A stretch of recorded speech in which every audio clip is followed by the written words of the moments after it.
You and I have a contract. Wait, hang on. Hi. Hang on, let me give it to you. Hello, everybody. How's it going? What's up? How are you doing? I'm good. I just had I have a bunch of hash browns in me, and I'm feeling fit. I'm feeling great. I'm feeling awake. How are you doing today, Wes? I'm doing good. I think I'm actually doing good this time. Yay! Haven't mealed yet. We're gonna do that later when we pick up groceries. Oh, okay. Are you sure? I made the stellar announcement last night with piano that I was listening to Tom Waits' Rain Dogs, and I'm really proud to announce that 19 hours later, I am still listening to Tom Waits' Rain Dogs. So. Hell Well, I'm yeah. doing fine. I need to listen to more Tom Waits. I've only listen to a few of his songs and add them to my playlist and shit. I'm not an artist or album listener. I am a song listener, and it's a problem. So when people are like, "Yeah, what music artists do you listen to?" I don't know. I couldn't name 90% of them. So Tom Waits is one of those artists I need to sit down and listen to properly. That's concrete, I'm a baby. big album guy, Barbecue but- Barbecue says I'm fungal right now, and I'm really fascinated to know what that means. Thank you for the 75 stream streak, Lee. I appreciate it. Thank you for the. Oh my goodness! Plaxius Pie, thank you for the 27-month span. Thank you for the 19 Whoa! months. Thank you, Gay Boy, for the follow. Nice. Hey, Hell carefully. yeah. I want to check that one. And Don't Call Me Lord for the follow. Appreciate it as well. Who do we have in chat? We have, let me see. In Twitch, we have Fake Pizza Mafia. We have Robacue, Beta Vash, Lee, Caffeine Expert, Geo Blood. Let's go. Did I say Robacue already? Hi, Robacue, Infinite Justine, Witchlight, Mirth Strike, Midnight. It's like a memory test to see who I've talked about before. Rover, Valheim. Oh yeah, Rover, let's go. 5, I think it might be a tad low. Am I low? Is my volume low? You have been a little bit quiet since I joined. I turned you up. Oh, weird. I might need to re-examine my audio settings. I took apart my computer to clean it, so I reconnected everything. So Yeah, that's all all my good. shit. Hi, Laura. Let's hi, go. Tim. Hello, Gay Boy. Finally caught a stream. Happy to have you here. Laura, did you get the stuff? How are you sleeping? Hajime, hello. Atomic, hi. Hajime. Chemical Guns, like Sagation Woman, hello. And then for YouTube side, we have Rabid Dog versus and MR Taurus. Hello, welcome back, guys. Hello. Hey. Oh my goodness. I won't be here all stream, but I'll try to catch up on Sword Train. Absolutely. And just appreciate your presence here. Thank you so much. Hang on, let me just go into my device manager settings, audio settings, and turn up my mic again. These streams get me up in the morning. See, that's part of the reason I set it so early. That's why I set my that's why I set the Friday streams and especially the Saturday Sunday streams early. It makes me like get up, because otherwise I won't get up. Properties, advanced. Okay, yeah. Oh yeah. Okay, it bumped down. I'm going to set it to. What if I? Oh no, it's too loud. Ah, God! Oh my God! Perfect. That's too loud. No, that's good. Welcome to our I'm sorry. cooperative playthrough of Call of Duty Ghosts. You went full COD lobby for a second. Yes, you sounded COD zombies as shit. I went from. Okay, here's how sensitive it is. In microphone, eating the mic. In microphone properties, I went from volume level 51 to volume level 80, and it was that bad. I didn't think it was going to be that bad. I'm sorry. How is this? You're fine. That's much better. Okay, that's better. I apologize. I didn't think it was going to be that horrible. I'm sorry. You sounded like door You're stuck. fine. It was really good. It's nice seeing someone streaming Umineko who's engaged with the story while also providing entertaining commentary. That's so nice, Game Boy. Thank you so much. I was in your skull. You're welcome. But hello everybody. Welcome to part 7 of our Umineko playthrough. If you've heard the spiel already, I apologize, but I go over it at the start of every Umineko stream. We have the dialogue playing, so we let the Japanese voice acting play out in full, and we do not reread the dialogue because that would double the dialogue length. If you're interested in the version of what I'm running, there is ! What is this game? And if you're interested in why I'm doing this, there's exclamation mark VN, where you can also provide commentary on the list of visual novels that I've chosen to play, to experience the genre as a whole. Is there anything you guys would like to tell the beloved audience before we get started here?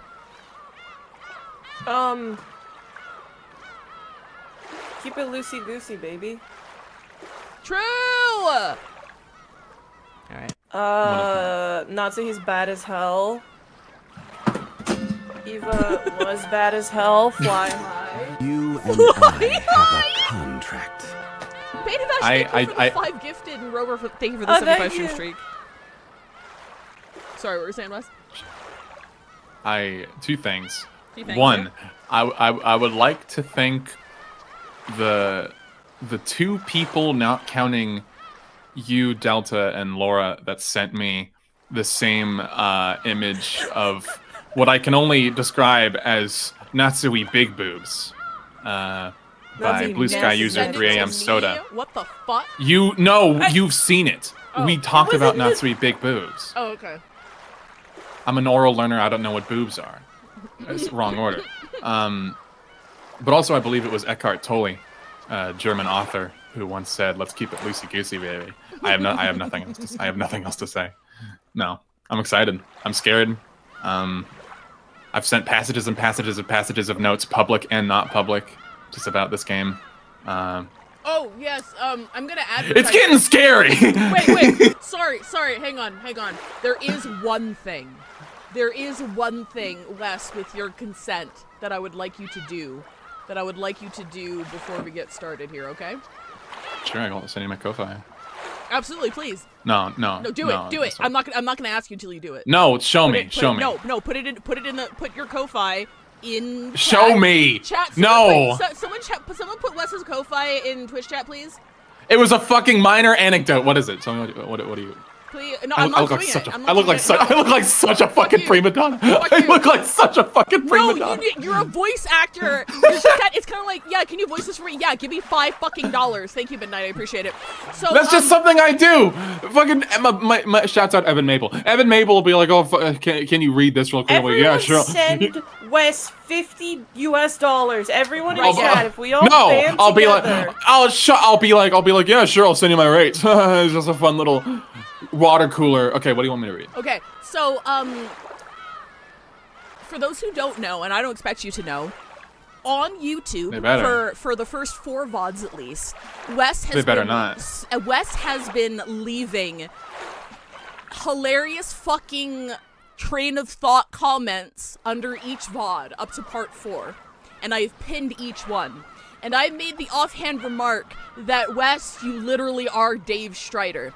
And in response to that, Nate, let me pop this open. Nate. Oh goodness, what did Nate do? Nate did this. And if you could just read this out. Oh my god! If you could just read this out loud for me. Like, don't do an impression. How? Don't do an impression. Just speak normally. And read this out loud, please and thank you. Don't do an impression. I don't want an impression. I just can't believe this.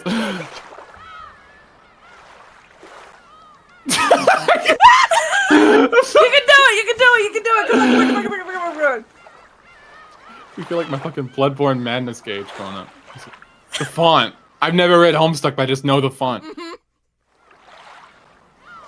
Sure, most rich people do deserve it. But unless it's revealed in part 14 of our Getting Killed and Scared saga that Hideyoshi eats people for fun, you can at least spare him. And Natsui. As far as I know, the worst thing she's ever done is get manipulated crazy style into wanting more renown. Oh, and obviously all the children, George included. Look, all I'm saying is these people have finally been presented with a problem that they can't infinite money glitch away. And while it is scary and tragic, come on. Sorry, that explanation of what was going on was needlessly long-winded and only really got to a point that wasn't even all that great to begin with at the end there. See, I was trying to do a homage to Firewatch. Thank you for my life.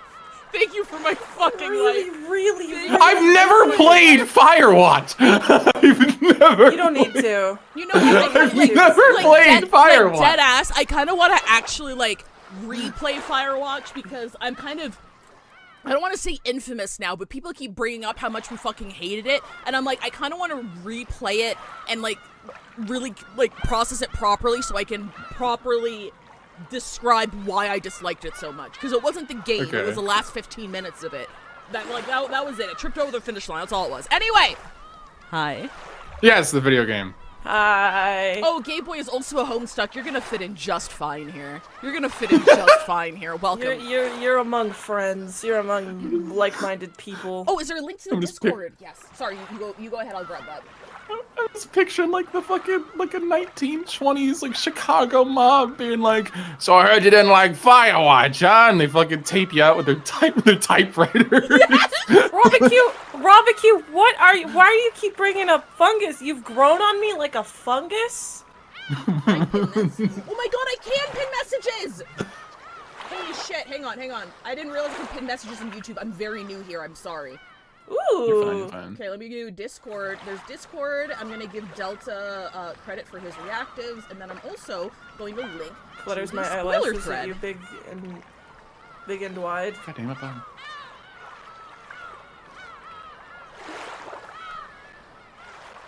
And I'm gonna pin this. Sweet! I should have known that I could do that on YouTube. There we go. Can people on YouTube see all of that in the pin? Do you see all of the links? There should be 3. I can like double check real quick. All right. Okay, perfect. Thank you, Taurus. All right. Let's get started. So, last we left off, Hideyoshi and Eva got ice picks to the fucking face. Oh, Yeah. you're not streaming to us. Oh, right. Sorry, I swapped You're off good. for the bit. Yeah. Yes. There we go. Yay! Hideyoshi was killed in the shower. Eva was in bed, and like that just happened. And then boiler room stuff. We're gonna go into the boiler room, and I was like, "Can we get to the boiler room before we There's a finish this bad week?" smell. And people were like, "No, you wouldn't be. You won't be able to finish this." I'm like, "Okay, cool. We're gonna save boiler room." So we're headed to the fucking basement boiler room, and there's probably a body And in everything smells bad. it. Everything smells What else bad. What else can we fucking lose? Oh, thank you, ModFox, for the little recap there. Our chains, sister. It's real. Oh god, right. Oh, We're yeah, just the getting door right into closed. it. Yep. Oh god damn it. If you wanted to, I can also take over if you wanted to. Oh no, that god damn it wasn't in regards to reading. It was in regards to fucking the fact that we're throating the sword of Damocles. We're learning about this right now. Because at that, yeah. Because at that very moment, no one could have been in the boiler room. Just a few seconds ago, everyone had been crowded together in Eva and Hideyoshi's room. I'm sorry, Alpar says, "Oh no, Kanon drafted boiler room but couldn't connect to the laboratory." Very good. Very good. I appreciate your reference.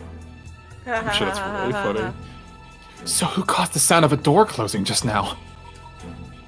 Drink some water. Here we go. Kanon-san! Ah, there we go. Instantly gathering the situation, Kanon ran down towards the basement. Sorry, that's my meds alarm. There we go. I thought that was like a hidden door in the basement that he was opening with like a key card. Since they had heard the sound of a door closing just now, and there was no trace of someone climbing the stairs, it meant that the person who had closed the door was now inside the boiler room. If the boiler room had been a dead end, Kanon wouldn't have rushed in so hastily. But Kanon was a servant, so he knew. There were 2 entrances, one that opened to the mansion, and one that opened to the courtyard. Oh, fuck. If he didn't chase them now, they might slip away. Kumasao reached the same conclusion long after Kanon did. But you couldn't let him go alone. If the thing in the boiler room was the killer, an opponent who had easily killed 6 adults in the first murder, then Kanan will be no match if he simply confronted them alone. But Kanan has kunai, so he's fine. Of course, by this argument, Kumasawa joining him alone wouldn't mean anything, but... At any rate, after a delay, Kumasawa decided that she mustn't let Kanan go alone, and she dashed down the stairs.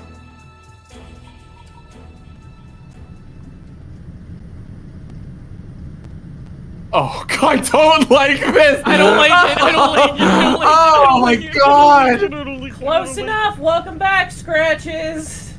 We're in the fucking oldest view right now, bro! Get the fuck out of here! Close enough. Welcome this back, is- Hatoful boyfriend. Oh my god. What happens in that fucking game? You should play it. It's fun. I should. A play it. lot It's happens. It's really good. At that time, Nan was already in the boiler room, and he's dead. The boiler room's characteristic damp heat tormented him. It had always been an unpleasantly smelly and hot place. It feels really counterintuitive to have it say fire extinguisher only in English. A little bit. Kinzo's that kind of freak. And on top of that, the room was full of that horrible stench, which made Kanan feel like he was going to be sick. There was no doubt that this room was the origin. Yeah, we're in the Silent Hill Otherworld right now. Yeah. In that case, Kanan should have been searching for where the smell was coming from. Kinky. However, Kanan kept gazing straight forward as he grabbed a hatchet from a tool shelf just off to the side of the door. Fuck him Oh, up, fuck Kanan! me. Please body him. Done. He hadn't stretched out his hand because he'd wanted a hatchet. He had wanted to grab a weapon. Any weapon. Why?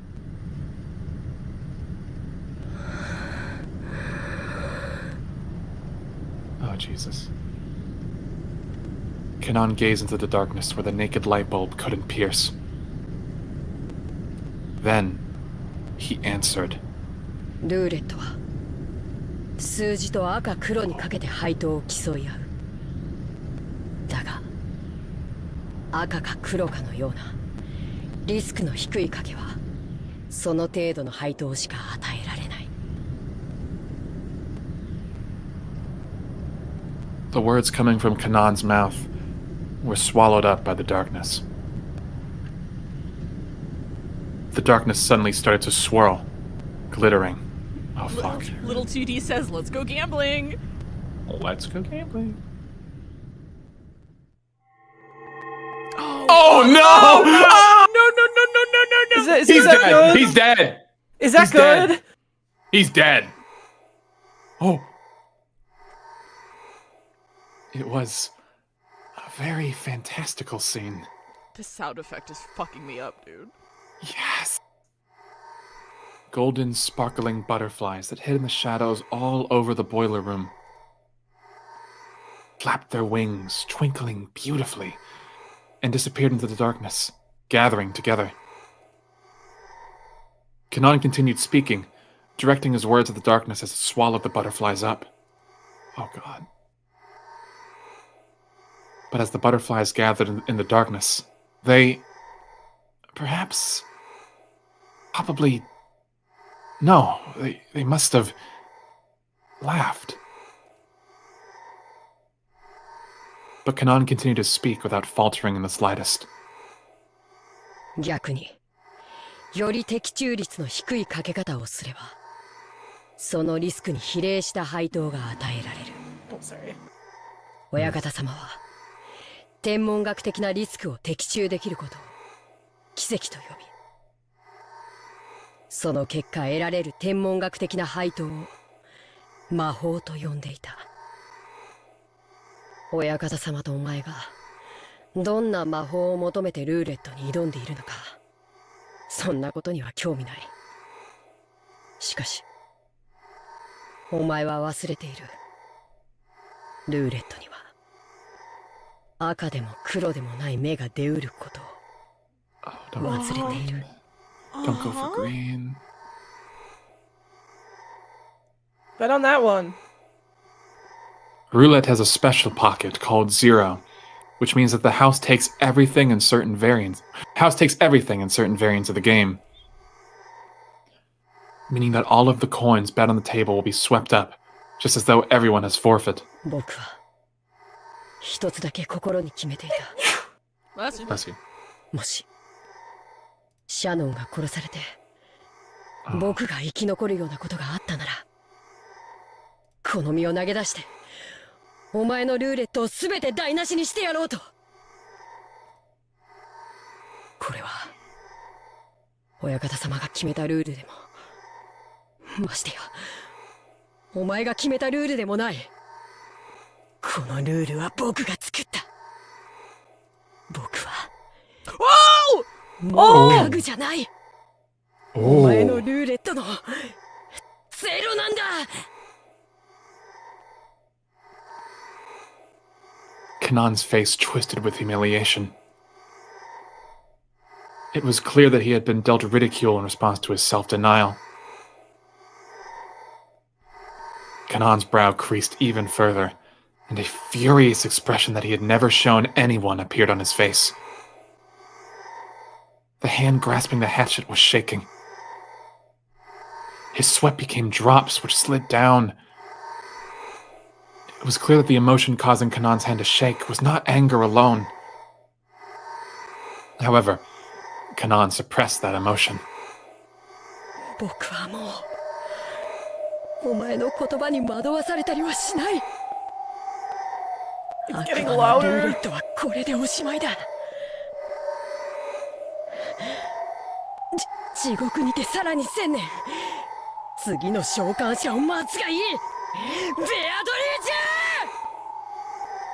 ェ Damn! When Kanan swung the hatchet upwards and tried to dive into the darkness definitely sneered. It sneered at that courage as vulgar, lazy, futile, and meaningless.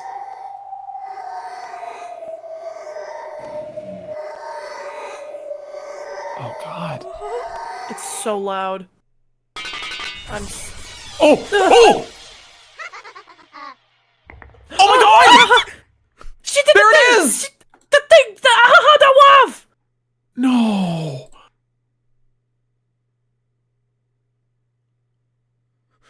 Oh, man. We don't know. Kanan, his hatchet still held aloft. Couldn't take another step after that. With a clang, the hatchet that Kanan had been grasping fell and rolled onto the floor. Oh, fuck! Damn it! And following that, with a pair of thuds. Kanan's knees hit, left, then right. The hand, which looked like it was trying to catch the sky now that the hatchet had been dropped, gradually lowered and rested on his chest. Then, the other hand did the same. No! Oh fuck! No! Right there was a handle with a demon-shaped design engraved upon it.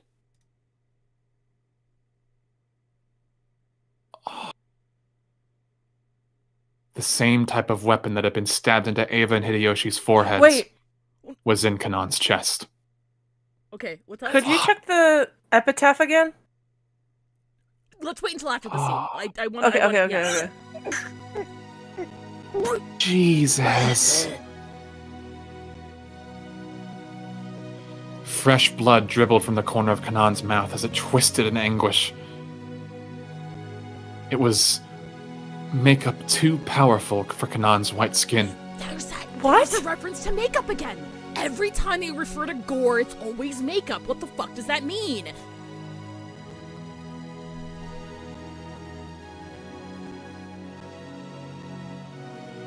She's like, bye, loser. Bye bye. This is our first time seeing someone actually die. Yeah, this is Like, like die. yeah. Around this scene, the glittering gold butterflies danced mesmerizingly through the darkness. It was a beautiful, beautiful dance. A funeral march of tribute, ridicule, and contempt for a single boy's self-sacrifice. Can someone make an edit of that one image that's like fuck them kids, but it's Beatrice instead of Yeah. Yeah. Kanan had already been prepared for his own death. But he attempted one last measure of resistance, to reject death in at least the form it had been delivered to him. Oh! With both hands, he grasped the handle of the weapon sticking into his chest. And gritting his teeth at the acute, unearthly pain, he pulled it out. Oh, God. For only a moment, a bright red spray gushed out. It made an unpleasant bloop sound. What? It probably resembled the sound of Kanan's soul as it was sucked into the swamp of the dead. Bloop. Bloop. Kanon-san? Oh, no, not her! 誰か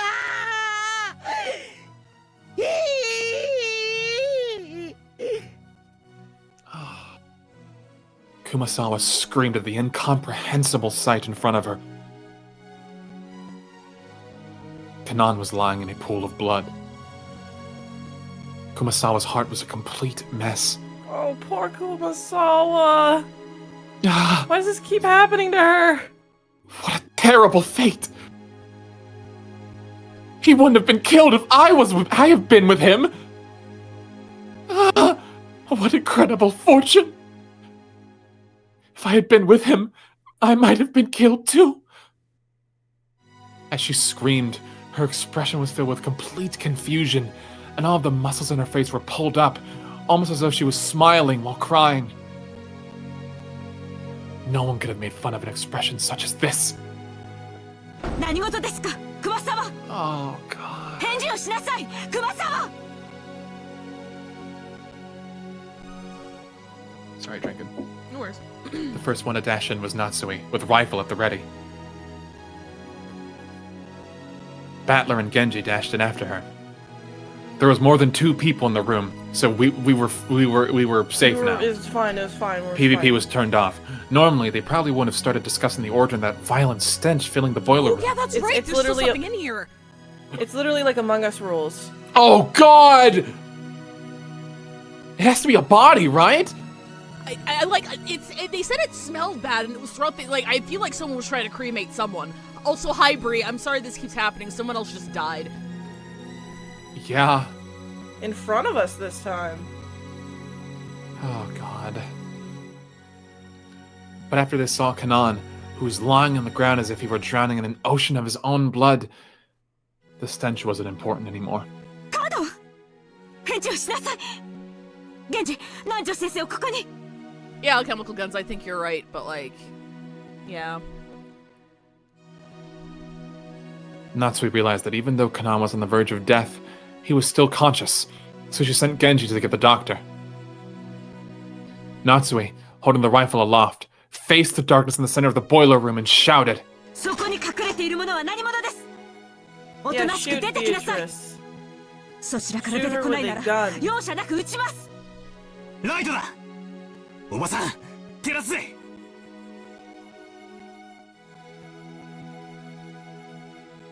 Battler, thinking quickly, took a large flashlight from the tool shelf alongside the door and used its light to cut through the darkness Natsui was glaring into. It's just her. But the light only shone on a mechanical-looking piping on the door. The door had been left open a small crack, and it was obvious that someone had left through there in a hurry. Fuck me, she's so 夏希おば mean. さんあの扉はどこへ源氏あの扉はどこに通じているのですか中庭ですに逃がすかよくそこの野郎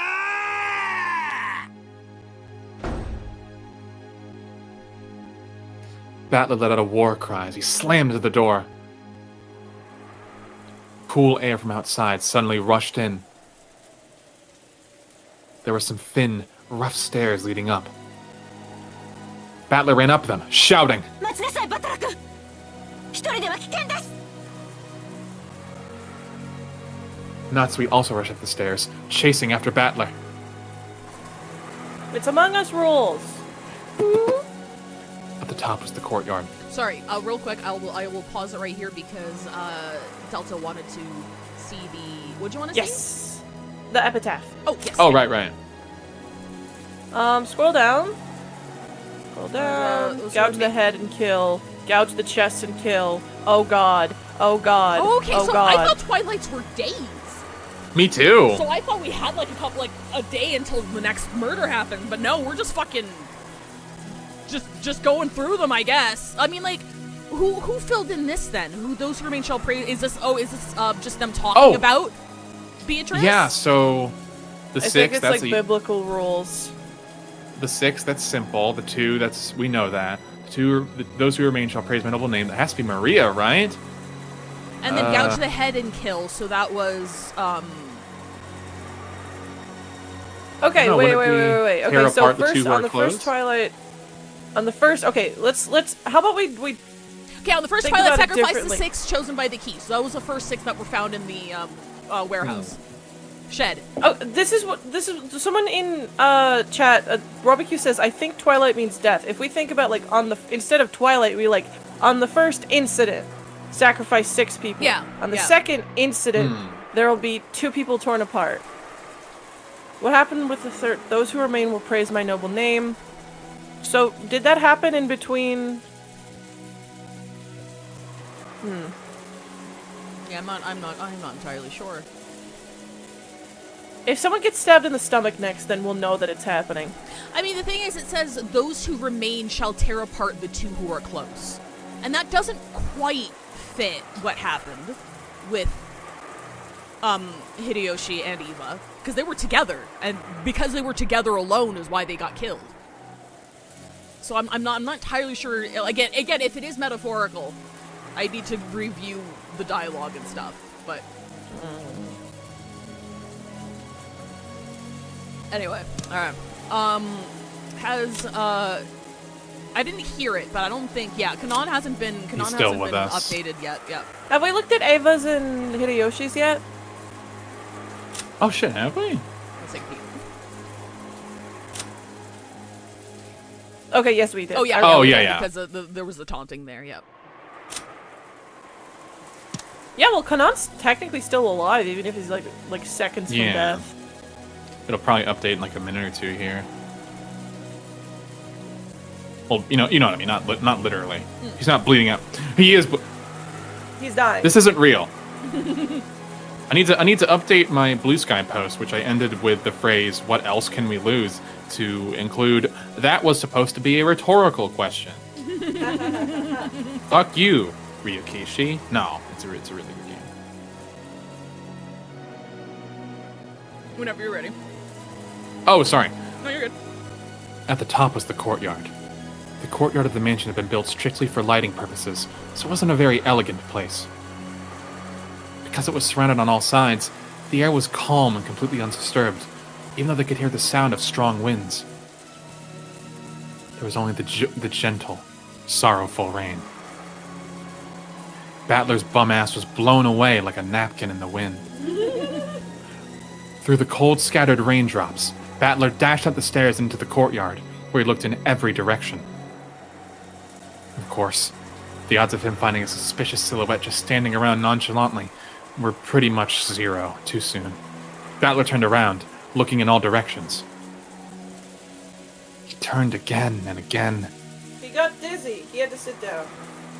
In Metal Gear Solid 3, he kept spinning until he almost lost his sense of direction. Battler! He prayed that he would see the culprit somewhere in the scenery. There was no chance. All he saw as he spun was more and more of the mansion's heartless walls and windows. Furthermore, there were 2 entrances into the mansion from the courtyard, and neither of them were locked. Because the courtyard couldn't be entered from outside the mansion, the doors have been built without locks. God, Kanan's gonna die without Battler even being here. Jesus! Couldn't tell which one they had left through. He had to give up. Battler pounded the wall with his fist, swearing.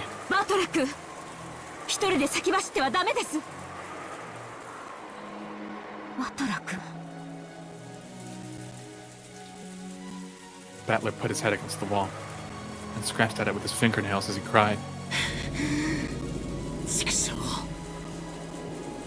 畜生畜生平和おばさんに秀吉おじさんさらにカノン君かよ6人も殺しやがった飽きたらずさらに3人も殺しやがったふざけるなふざけるなエヴァおばさんも秀吉おじさんも昔からいつも優しくしてくれる愉快なおばさんたちだったじゃねえかよカノン君とは昨日会ったばかりだがきっとこれから仲良くなれたと思うぜなんで殺したんだどうして人ってのはな殺しちまったらな二度と生き返らねえんだぞ It's impossible. タケノコみてえにひょいひょい生えてきちゃ来ねえんだぞ People die when they are どう killed. して殺すんだよどうしてうわー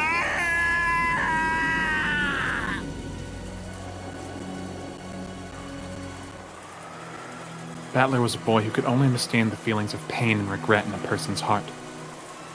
He's an empath? So he cried. With all of his strength. Natsui, who had always thought of Battler as a strong person, was a little surprised to find that he had this delicate side. Sorry, there's a lot going on. And at the same time, understood how easily hurt the heart of a young person could be. So she held him.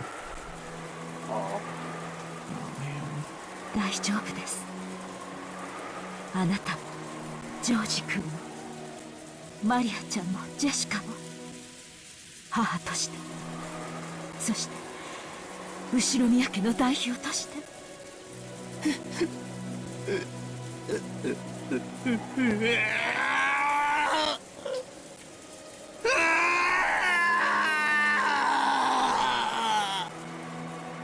Jesus.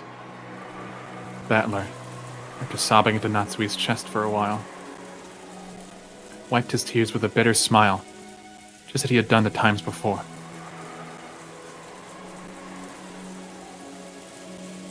Oh my god. とにかく一度下に戻りましょう Sorry, Delta. Did you want to say something? Oh, no. I think that the line was like partially skipped over, but it wasn't a big deal. Yeah, it's fine. Jesus. 犯人を探 There's す a よ lot り happening. 自分たちの身を守る方が最優先です明日になれば船が来る Ah, these people think they're living till tomorrow. They think そう they're すれ getting ば off 警 the 察がやっ island. てきて全てを白日のもとにさらし出して Columbo く is れ on るで his しょう way. 犯人がどうあがこうともこの島から逃げられるものですか Yeah, we're gonna go home and we're gonna get head and V-Bucks. God. 警察さ Old Fortnite? Old like cola. Jesus.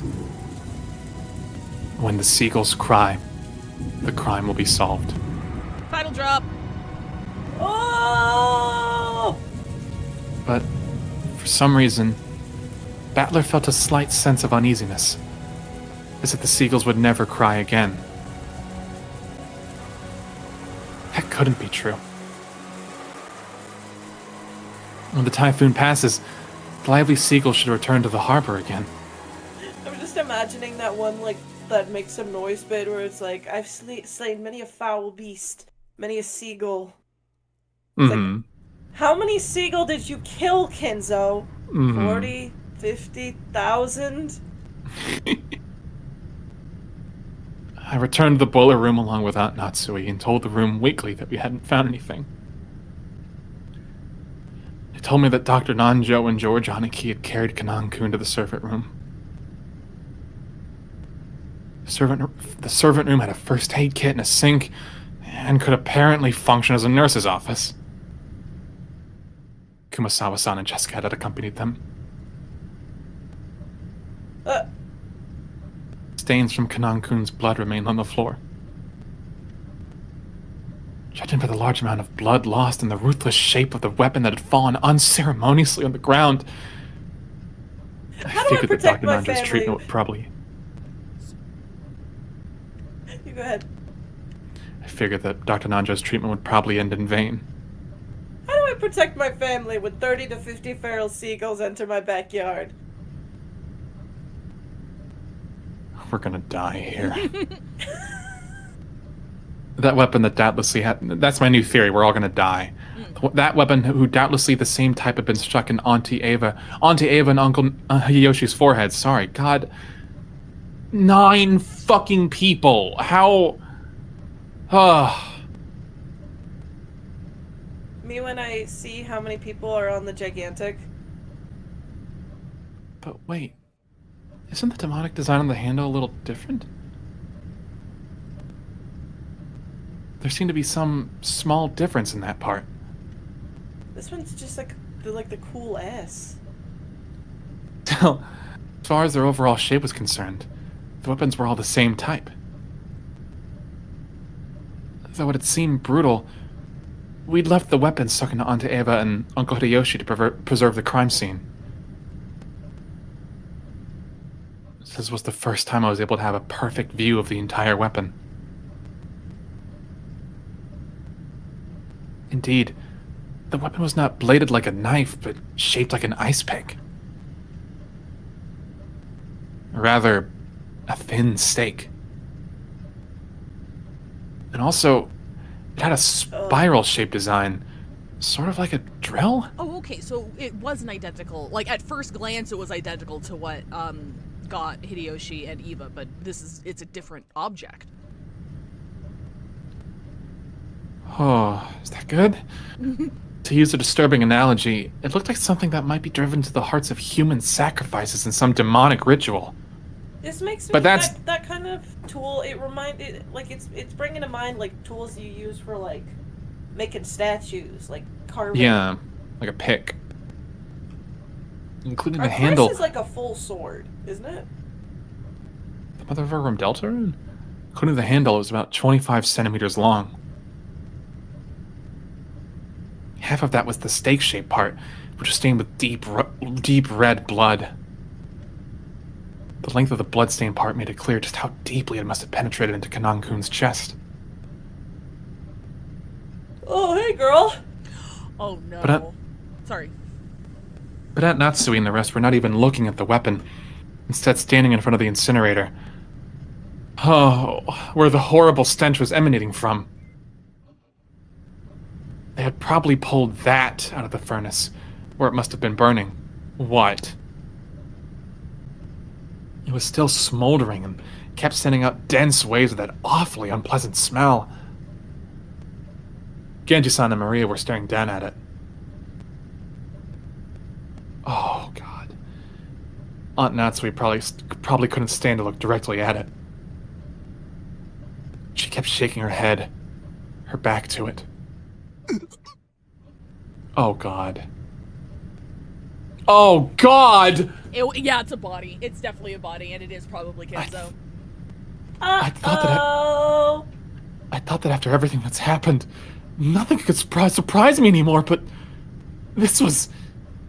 I stood there for a while, moaning, with a rising urge to vomit. The true nature of that unearthly stench. The clock stopped ticking. Was the charred smell from within the incinerator of a burning corpse. They cook him! The clothes, the surface of the body, and the hair were all hideously burned. The grotesque corpses in a state where not the face, nor the age, nor even the gender could be guessed at. They cook them! When I thought about it calmly, I realized that a corpse appearing at this time could only be one person. They cook Grandfather. Who disappeared that morning, and whose whereabouts had been unknown. おそらく親方様だと思います。 So, like, up until recently, like, it feels like something that I find suspicious with regards to the bodies in the storehouse and now Kinzo's body is that, like, when we first found the bodies in the storehouse, I thought that the only one of my theories was that the only reason that the heads were caved in post-mortem was to hide the cause of death. And now we're seeing another corpse that has been, like, decimated to, like, hide either the circumstances of death or when it died. Because, like, there's no way to do a time of death. Like, if we were to trust the doctor, I mean, I guess it's not far... It's obvious that the people in the storehouse died within a certain time frame. Whereas if you have a corpse like this, like, it was either burned to either hide the cause of death or to hide how old the corpse was. It's either one or the other. Like, no, why I would they think there's try? actually a- Why would they try to destroy the body? There's no reason to try and destroy it. I would suggest a third theory, which is something that I think Battler has brought up a couple of times before, where it's not a case of obfuscation, but a case of intentionally trying to draw attention to it. Where they're like, hey, look at me, look at how brutally killed these bodies are, look at how insane, like, I put this in the boiler so everyone would smell it and come down and look and see at it. And, like, it's a case of not to hide something, but to reveal something, which is just making sure that the body is found. In this case, I would actually disagree, because if you flip the chessboard around, if you're doing it to show off the murder, why disfigure the body to the point where people can't even tell who it is? Right. Unless you're trying to mislead people into thinking it's Kinzo and it's not. But, like, there's no one else it could be, because we have all the others accounted for so far. Maybe she just really hated kids. Like if she hated him that much, she could have fucking strung his body up, tied it up in a tree, Disco Elysium style, like, to show it off. Like, this was I've heard, to have though, them that find the corpse and to have hidden something on the corpse, and I'm sticking with that because of how the heads were caved in the warehouse. There is something there that's like they want Beatrice. I'm gonna say she. I'm gonna assume it's Beatrice. She wants to show off that she did this, but she wants to obfuscate the details for whatever reason. I don't know what reason that is, but it's very meticulous, like, what she's doing. Maybe it was and how communism it's that being killed presented. Kinzo. Good. Comrade Beatrice? Comrade Beatrice? 私も I 同感です No, sorry, go on. do we I guess it's kind of taking a piece from your other theory. No, please. I mean, I guess his body couldn't have been in there for that long, but I'm just thinking, like, I don't know if we are rocking with the Kinzo ghost theory, who's to say he hasn't been in there for a while now, right? Hey! That is true. I don't know. I mean, that is true, because, like, if it was to hide how long he's been dead, and not the method of death, like, because, like, the thing is, the only thing that I can't explain, like, unless it intersects with the whole Kinzo's room is, like, limbo and is some magical space that's displaced from time or something. Because I can see Kinzo, like, having been dead for a while, and Kraus and maybe Natsuhi, maybe not, because, like, he doesn't actually trust her with fucking anything, like, covering it up somehow, because, like, in the beginning of the story, he was the only one to go up and try and get Kinzo to come down, right? So, like, no one else at the beginning of the story tried to get Kinzo to come down, but then Natsuhi went in there, and then Genji gave her the key, which is another thing that's sticking out in my mind. Why did he give her the key? If not to like witness Kinzo being alive or something else. I don't know what it is, but, like, I fuck with that theory that, like, maybe he's been dead longer than anybody thought, and that's the reason why she tossed it into the fire, because, like, the corpse was, like, gross and old and decrepit and rotten. Kinzo's been dead for the last 30 years. He's been in the boiler room all this time. It was Shannon's job to clean out the filters so nobody would smell it. Yeah. But we've seen Kinzo. Okay. I'm gonna. Okay. I'm gonna. Sorry, you go on. You sorry. finish first. No, you go first. You go first. It was a I'm gonna Bernie situation. I'm gonna try to say this and not sound as insane, like the way that the fucking Stephen Moffat, like, thinks that his fans are like for liking his thing. I'm gonna sound like that, though. Fuck that guy. Have we seen Kinzo, or have we seen people's assumed recollections of Kinzo? That's what I was. Okay. Yes. That's what I was getting at. Cause, like, I still think there's something fun. Cause, like, I still think there's something fucking going on with his room. I think something about his room is temporally displaced or something. Because, hear me out. Yes. Anytime someone goes in there, or whenever the room is described, it's talked about having this really sickly sweet stench, right? Does absinthe actually smell like that? Or does it just smell like booze? Let me look it up. Oh. Yeah, what is absinthe? Like, what is absinthe? Because smell if it's temporally displaced, or if there's some magic masking something, that heavy stench that is brought up every single time his room appears in the VN, and his hand waved as alcohol, could have been his fucking corpse. One of the ingredients in absinthe that's really intense is anise. So licorice. It's licorice. Yeah. So there is a very sharp, sweet, and dominant smell that defines the initial impression. There's also wormwood, which is herbal and bitter, fennel and herbs, which is like fresh, kind of spicy. It's sharp when first opened, but becomes more herbal and aromatic as it warms. So it's often not blended with so notes like it's not mint, patchouli. It's not something that would overpower a room, though. It's just like a normal alcohol with a scent to it. I think like if he was opening brand new bottles all the time, it would. But I'm not quite 100% sure. Because like if you're sitting there drinking booze, unless it gets into the fabric and shit, like the room isn't gonna like. Because especially he was being tended to by Genji, right? So it's not like he's surrounded by empty bottles. It's given me vibes of like really really weird natural toothpaste, you know? I don't know. I think there's something fucking temporally wrong with that room. I think it's all when fucked you go up, back, and Natsuhi was talking to a corpse, and she was entranced by black magic to believe it was Kinzo there, and he complimented her, and that's why he complimented her, because it wasn't actually him in there, and she hallucinated the whole thing talking to a mummy. When you go back and you rewatch for taking your notes, can you note if there's any scene where Kinzo is just entirely by himself? There was one.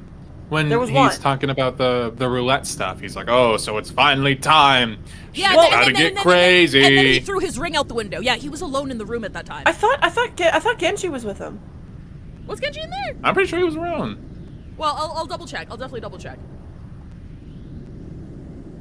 I don't know. It's not if even... his room is a temporal reality, how did he throw the ring outside and it was fine? Because it's temporal reality. He could have done that 7 years ago.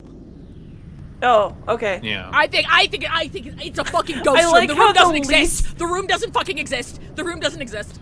There's nothing in there. I like how the least believable thing is Kinzo paying Natsuhi a compliment. Yeah, I'm still hung up on that. I thought it was a backhanded thing because I thought it was underhanded. I wish you died instead of my son. But now I'm thinking she fucking made it up. Now I'm just thinking she fucking. I don't know how though. Oh. So I don't even think. Oh wait, hang on. It is ad break time. I'm just gonna roll it now. Sure. Then yeah, I'll hold off on the theory talk for a minute. Sure. This game's driving me fucking crazy. Actually, I do want to say it in case I forget it while we're waiting. Yeah, please. I don't think. It's a paradox in itself. I think the talk happened. Okay. I think it was just an illusion. If that makes any sense. Like I think. I don't think that Kinzo's been dead for the last 30 years or nothing. Yeah. But there hasn't been a Kinzo here for the last 30 years. So like The Shining. So to quantify, you're thinking it was Kinzo who was talking to her? It's weird because when you get into illusion level shit, it's you don't really know how to make heads or tails of it. I think. But if it was an illusion, it was Kinzo's illusion. Because my whole thing is yeah. Okay, yeah. So you're thinking it was him. I think that's something he would have said. Yeah. Okay. But I don't think it was him. Yeah. No, I understand. So you don't think that it was entirely in her head. You think it was some facsimile of him somehow, but it was him talking to her in some way. We're doing FF13 rules. Sorta, yeah. I don't know. I think Delta said this in an earlier show. I really like that a lot of the conversations, especially with Kinzo, have a dream-like quality to it. Yeah. And I now realize that Really just a lot of the one-on-one conversations have a dreamlike quality to them, like the shit in the hallway with Jessica and Natsui and like, you know, this, that, whatever. It's really cool. And the butterfly thing kind of preys on that. Yeah. But yeah, especially Kinzo. Like I know that like Battler is our like point of view for most of this thing. I know that there's like a switches to third person sometimes, you know, narration. But like by that standard, we've never had like a grounded view of Kinzo.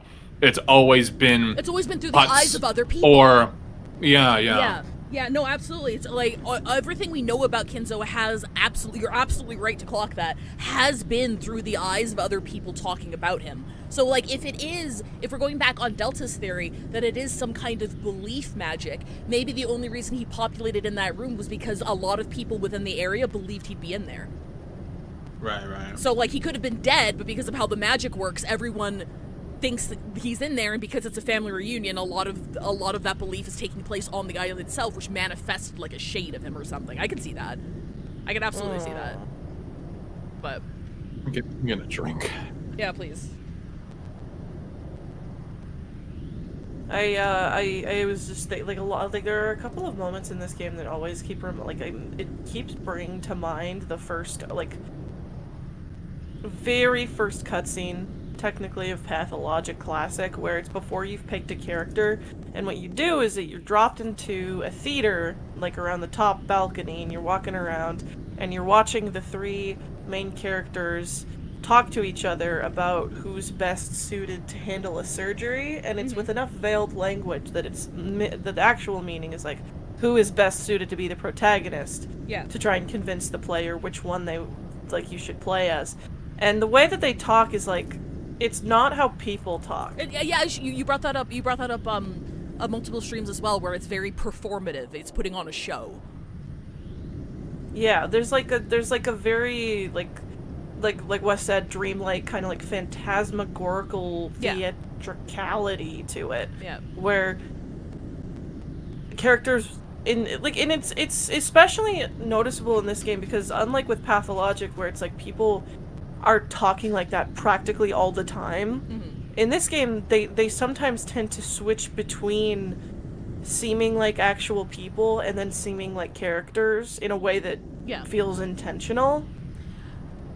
Bouncing off of like that, I think you finish. I think it's like a matter of like when are they being people and when are they being used to further the story. I think the story is diegetic. Right. I don't know how to explain that. No, that makes sense because the narrative itself shifts points of view. The narrative itself shifts to like, okay, this is Battler's point of view. Okay, it's not Battler's point of view anymore. It's somebody else's point of view. So I think you're absolutely right in that like the narrative itself is a character. The narrative itself is an omnipresent character, and I think that's really interesting. I'm gonna get really scared if it starts doing some Zero Escape shit and it just starts talking to us directly. Let me. I missed a couple of messages. Infinite Justine says they had some information about Kinzo that they learned recently. I was playing another visual novel with the Great Kanto Earthquake where the Great Kanto Earthquake came up. Chrono Jotter, it's good and has normal girls in it. And in looking it up, I found out that after the earthquake, there were racially motivated killings of Korean people, and there's writing about this in relation to Japanese nationalism. Something to keep in mind. Interesting. KBC on Twitch and Clark on YouTube ask who has actually interacted with Kinzo on screen. I'm not sure if you're the same person, but you asked the same question. So the people we've seen interact with Kinzo on screen as the viewer would be Genji, Kanon, Natsuhi with that one conversation. Kraus, but not physically. I don't think Kraus was in the room. Kraus was outside of the room, but again, he could have false claimed that because no one actually went with him to talk to Kinzo. He just said he went up there and knocked on the door and his dad wouldn't come down, right? So I don't think Kraus was in the room. But he's a VTuber. Nanjo's a VTuber. I think that's all we've seen so far, if I remember correctly. Anyway. Just one more tiny note. Where's George in all of this? Probably Dad. one more tiny note to yeet out, just because Delta got me thinking about the metatextual indication that the narrative itself is a character in some way, and how people are playing roles. I won't go into exhaustive detail. I play a game called Wuthering Waves. In one of the arcs, basically, one of the big bads has reality-altering powers, and one of the arcs involves him writing a story with a protagonist who's experiencing an arc similar to somebody who exists in real life, and he writes the arc in such a way that the character in his book follows that narrative and gains enough magical power to overtake the person's role in real life. So then there was a whole little side thing where like the person in real life had to be like, okay, I'm the protagonist now. This is my story, and then I need to follow X, Y, and Z to break out of this writing curse, reality altering thing. So that what you said about that reminded me of that for some reason. So I'm just tossing that if there is like a writer, or if there is somebody who's if the narrative is a character that we're going to meet later who's directing the story. Alan Wake is Kinzo. Yeah. Kinzo is Alan Wake. They're the Easy. same person. You might have said this while I was doing some awesome day drinking. I'm not actually drinking. I am drinking though. What if that's what magic is? Continue. What if magic is the story, and everything that we're perceiving as luck is the life that they think that they have the chance to lead? Like they're non-existent say. Okay. So it's like a case of like, you know how like when you hear writing advice where it's like a character, the main character is not the main character. Interesting things happen to them. There was like a saying, and I'm trying to remember how the wording is. Interesting things don't happen to the main character because they're the main character. They're the main character because interesting things happen to them. This is an intentional reversal of that. Because they're the main characters, things have to happen to them.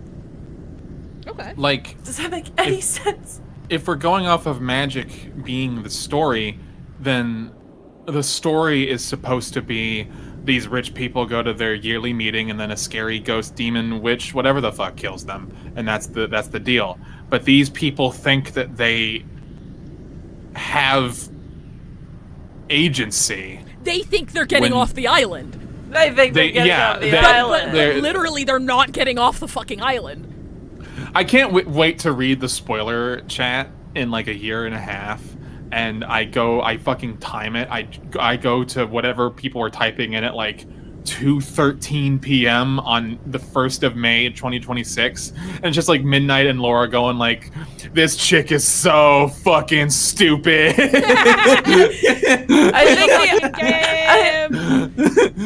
think the island is the only thing that exists.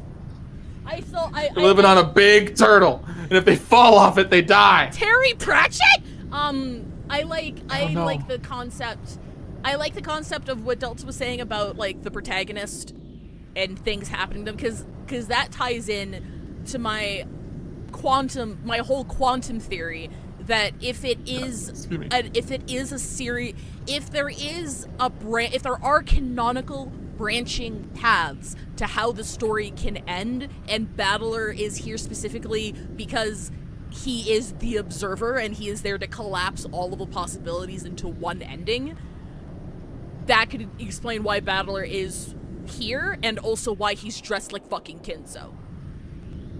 Anyway. I don't know what's going on. Anyway. Fuck me. Also, if we assume that, say for the if we accept a how do I word this? If we assume a possibility where Kinzo was not killed first and then had his body burned, but was rather burned to death, that might speak to a specific type of vitriol towards him, because being burned to death is the most painful way to die. Here's the thing, though. Is if it? he was being burned to death in the furnace, we would have heard him screaming through the vents. It would have been a Brazen Bull situation. I do not think he died by fire. Like, the fact that we smelled him before we heard him doesn't quite make sense to me. Unless he was sedated, but then that kind of defeats the purpose of burning him alive. Yeah. Like Could've if you, been want, killed if, you forever want, if you want him to suffer, you would let it. You would. I mean, I guess he could. Well, I guess he could have been duct taped. Yeah. But then he'd have to be bound. But he was kind of weak.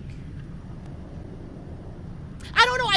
I still think if the point was to make him feel pain and make everybody see, oh, look at what I did, and it, like, she would have brazen bulled it, and just let him scream through the vents, and it would have been too late for by the time they got down here. The fact that it was the smell that led them here first is what makes me sus. I think he was just killed a bit ago, and they just like turned it on to kind of give us a big, spicy red herring.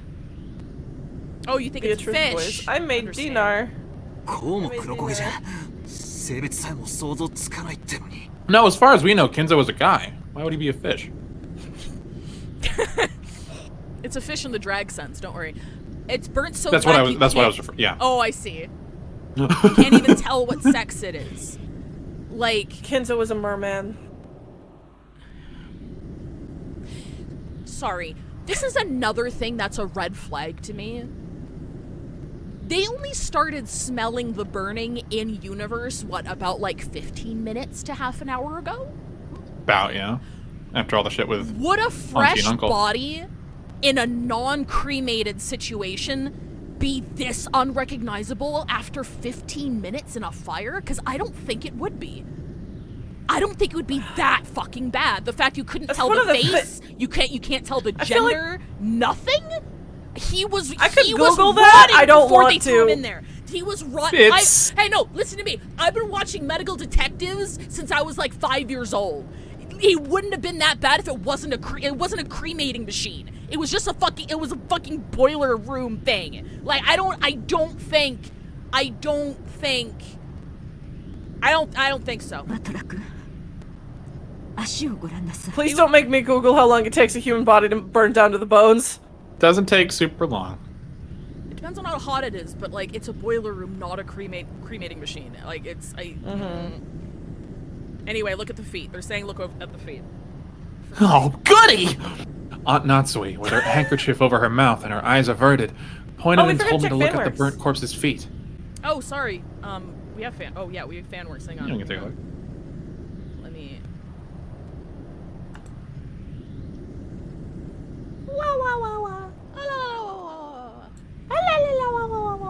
Okay, I'm not gonna switch over view for you guys, just because it's a pain in the ass. Yeah, I'll just open up the stream. Yeah, just pop open.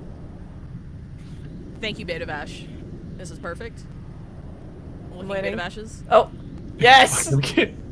Yes! This is what I wanted! Really good. But just be like, I have my whole life ahead of me. No, you don't! On the nights when I like the witch or revive and be left alive! just the portrait! you could portrait. I love the text very much, but you could just as easily just have the portrait and just no more text. Yeah, no, you don't. Boom. That's very good. Thank you. Wait, who made that? Nis. Thank you very much, Nis. Who? Oh my goodness. Oh my goodness. Hold on. I'm gonna go to the really quickly. Oh my god. Where? One of you has the fucking portrait in your home. We were talking about it in the Umineko side. Torres. Wait, no, Broken Bee. No, I'm at Torres. Broken Bee has it. Oh god, I think it's so cool. I want one of those so bad. Not even done with this game. give me the portrait of Beatrice, please. All right. I also want the portrait of Beatrice. Aunt Natsui, with her handkerchief over her mouth and her eyes averted, pointed and told me to look at the burnt corpse's feet. Alpar says in YouTube says that they have it too. We Umineko fans are insane. Torres says it was B who had the portrait. Yeah, I said B. I said chorus and then I was like, oh wait, no, it's B.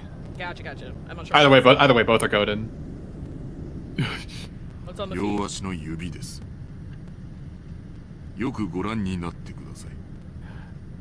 What? Piece of paper it's a piece of paper that reads, "Hey, it's up. It's me, Kinzo. I went and slipped." It's pretty warm. It's pretty toasty in here. Just as Genji-san had said, there were 6 toes on each foot. What? Uh-huh. Was that something that was Kinzo's? Each of the toes have been arranged so normally that I hadn't noticed. Wormy, cut it out. 親方様はお生まれの時から両足の指に I feel like they could have established that a little earlier. そして I don't know how, but 故に親方様は後ろ宮家の wait, is 最 that 高を why he 隠 had さ the れた what? You have 6 toes, so here's the family? 後宮家には昔から生まれつき多子症の方が多かったそうです。多分遺伝的なものでしょう。I don't want to talk about Kinzo's toes. Polydactyly literally means many fingers. Hey, good for him. Because of a little mistake by God when the person is born, one of their toes or fingers splits into 2, and the total number increases. Weird way of putting it, A little- right? A little mistake by God. If you guys Because of a little... Sorry. Oh no, I was gonna say if you guys have never heard of this, look it up in Cats. It's really cute. It's really They have cute 'cause mittens. Cats? they got Why? because they got a whole bunch of toes and they got like a bunch of toe beans. I can't get over because of a little mistake mistake by by God. But a big deal isn't usually made up of polydactyly in the world at large. Just look at Seattle. That's because it isn't a disease, but something people are born with. So the hospital is already aware of it when they are still babies, and at about the time they turn 1 year old, they are given surgery to make them normal. Okay. Weird Huh? phrase, but okay. So even if a wormy... I hate you. Even if a So wormy? even if a wormy has polydactyly, it is treated before they become self-aware. They might not even remember it themselves. I don't think Wormy's self-aware. No, it doesn't know anything. Incidentally, it seems it didn't occur with a probability of about 1 in every 2,000 babies. There's that luck again. So even though it is not usually seen, it isn't that rare at all. Speaking of which, I think Uncle Hideyoshi mentioned something to me long ago. Something about how even Toyotomi Hideyoshi, the man who What? unified Japan at the end of the Sengoku period, possessed 6 fingers on one hand. That could Is that have a real been the person? result of something else. Is that a do real you person? want to Google it real quick? I'm scared. I don't know if, like, what if I look it up and it's like, Toyotomi Hideyoshi is a character who only appears in Umineko and killed Beatrice, and she's Is a ghost this- the whole true, time. true. yeah. The main antagonist of Umineko. Okay, that is a real person? That is a real person. Okay, I'll look that up. Whoever he was must have been a big fan of Umineko. The man who unified Japan at the end of the Sengoku period possessed 6 fingers on one hand. Yeah. Oh, he's a Japanese samurai and daimyo. You're a samurai and you have 6 fingers, you fucking cheater. According to Aunt Natsui, the greatest shootist in the world, Ken Gunhands. According to Aunt Natsui, among the many Ushinomiya family heads, the one praised most for their wisdom had all possessed polydactyly. Wait, but Hideyoshi... Polydactyly? Whatever.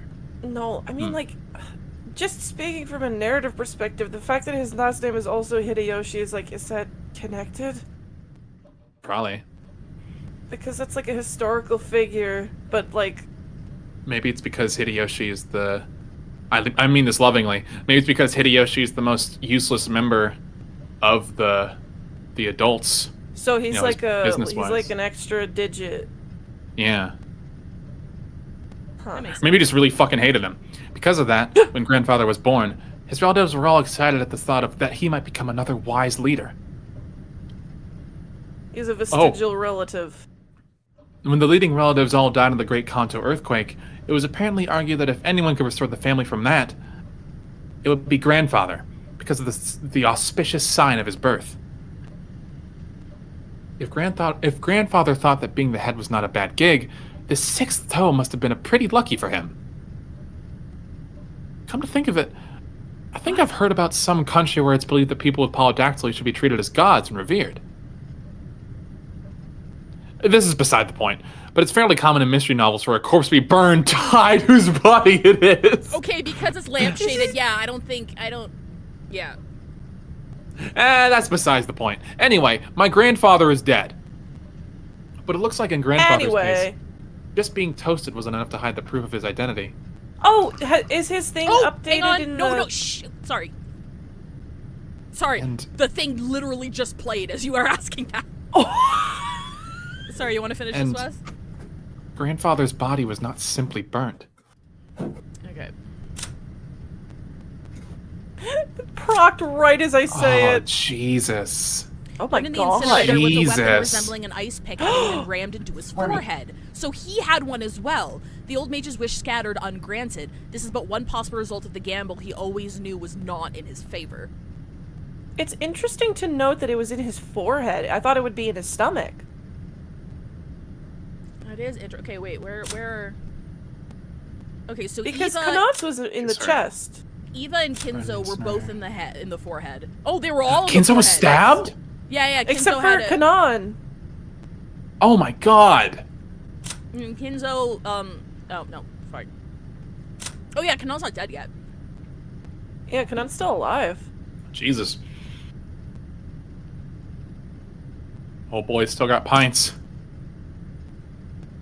And grandfather's body was not just burned, just like Auntie Ava and Uncle Hideyoshi, and Kanan-kun too, who had been stabbed in his chest. He had one of those demon's ice picks stuck into his forehead.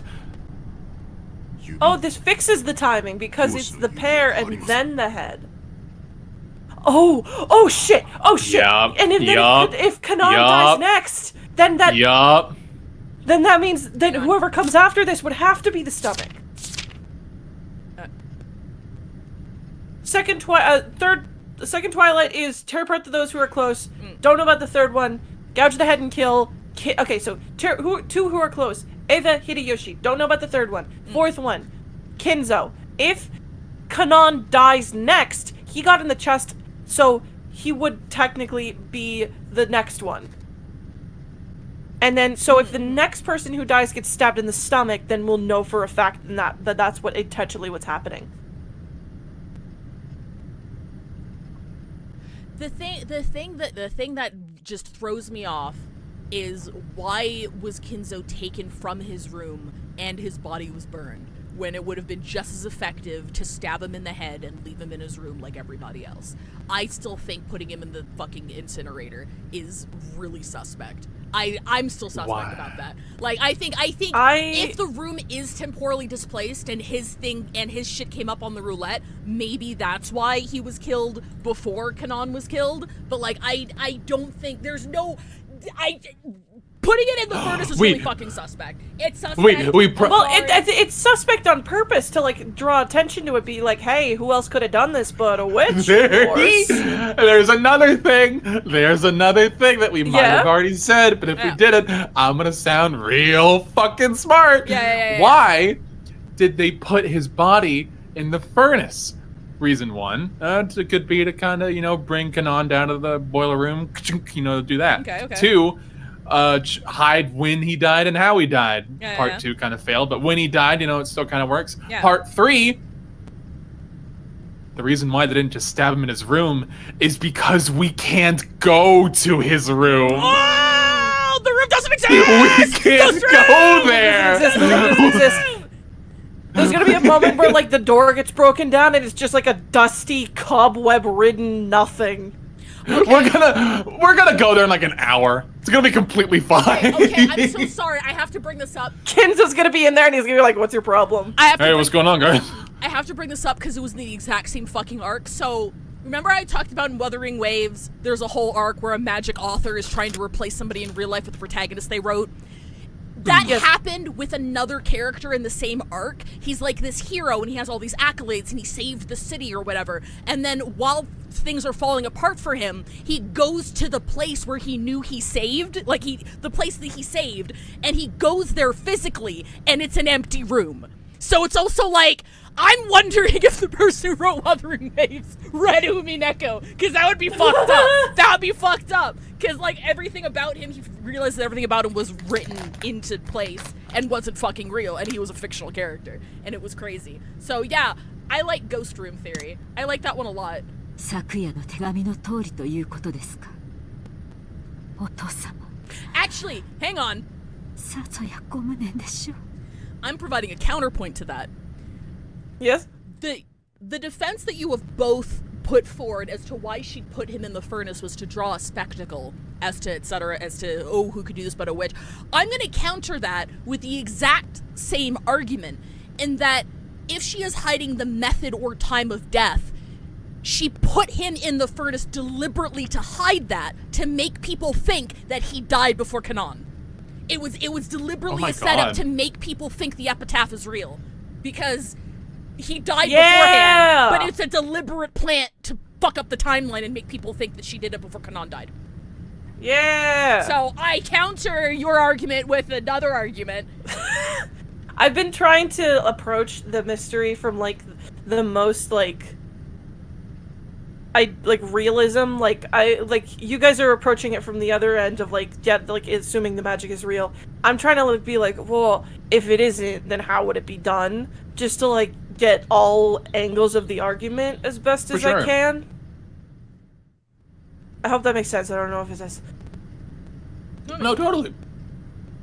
No, I'll be real. I'll give a grounded theory, not really a theory. If a person has done all of this, it's gotta be Krause or Shannon. Yeah. That makes the most sense to me. Both because of the face thing and also just, like, I don't know. Both of them have some semblance of renown in the family and also the servants. Yeah. So, you know, it's like, I don't know. I do still think that, like, maybe Kanan wasn't, because that was very impassioned, but I do think some of the servants are definitely in on it. I definitely think Genji is in on it to some degree. So I guess Kanan wasn't in on it, at least in some degree? It wasn't me who brought it up, I think it was Delta who brought it up, that, like, the servants are in on it, but they're on in different, there's a gradient of being in on it, and Genji is on it, and then, that was Delta's theory, and I agree with that. I think that's true. Anyway. Fucking...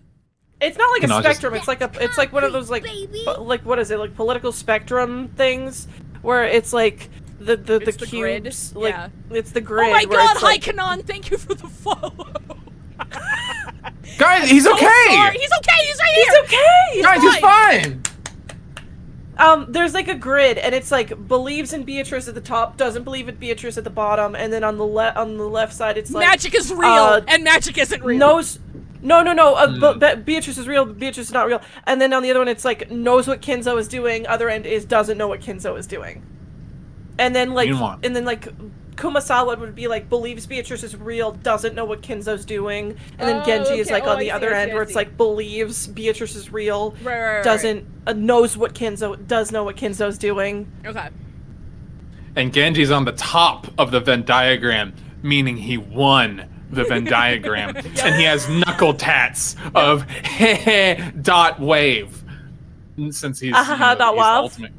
Yeah. Can someone send me like that so I can add it to a soundboard? Also, hi, useless discharge on YouTube. I managed to catch Umineko stream. I adore this series. I'll mostly be lurking, but I adore the commentary and theories. Thank you so much. We appreciate that. Yay! All right. I'm happy you enjoyed the theories. Battler isn't real. Aunt Natsui let her head droop and closed her eyes tightly. Battler, hang on, I'm throwing darts at the board. Battler is Beatrice's Topa. Done. Maria is addicted to blind box gambling Labubu's. Aunt Natsuhi is Battler's transgender. Real mom. Done. Shannon is a cyborg ninja and killed everyone. She killed everyone. Maria is a cyborg ninja and killed everyone. Battler's sister is not real and is just Battler because he's gender fluid and he turns into her sometimes. Oh yes, and his sister being sick at home was a euphemism for his parents being like, you can't bring that transgenderism shit to the rich island, okay? Just leave it at home for now. You can't do that today. You can come back. Grandpa doesn't understand. Grandpa He's don't from a have different internet. time. Grandpa you don't have internet. You don't understand. You gotta, I'm sorry. Just wear the suit. All right. Put on the suit, gay boy. Aunt Natsui let her head droop and closed her eyes tightly. Jessica is actually the pre-scratch version of Beatrice.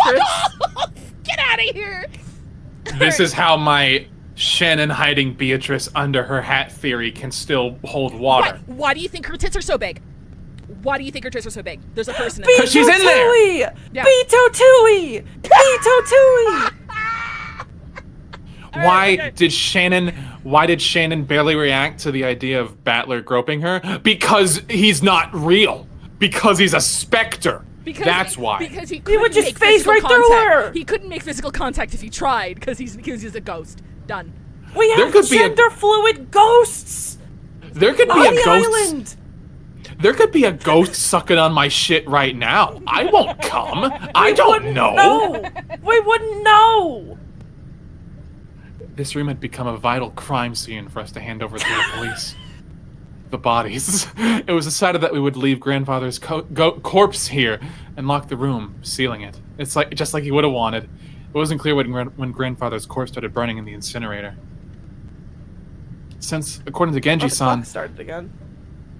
the flames hadn't been that strong, the body must have started burning a long time ago! Ayo.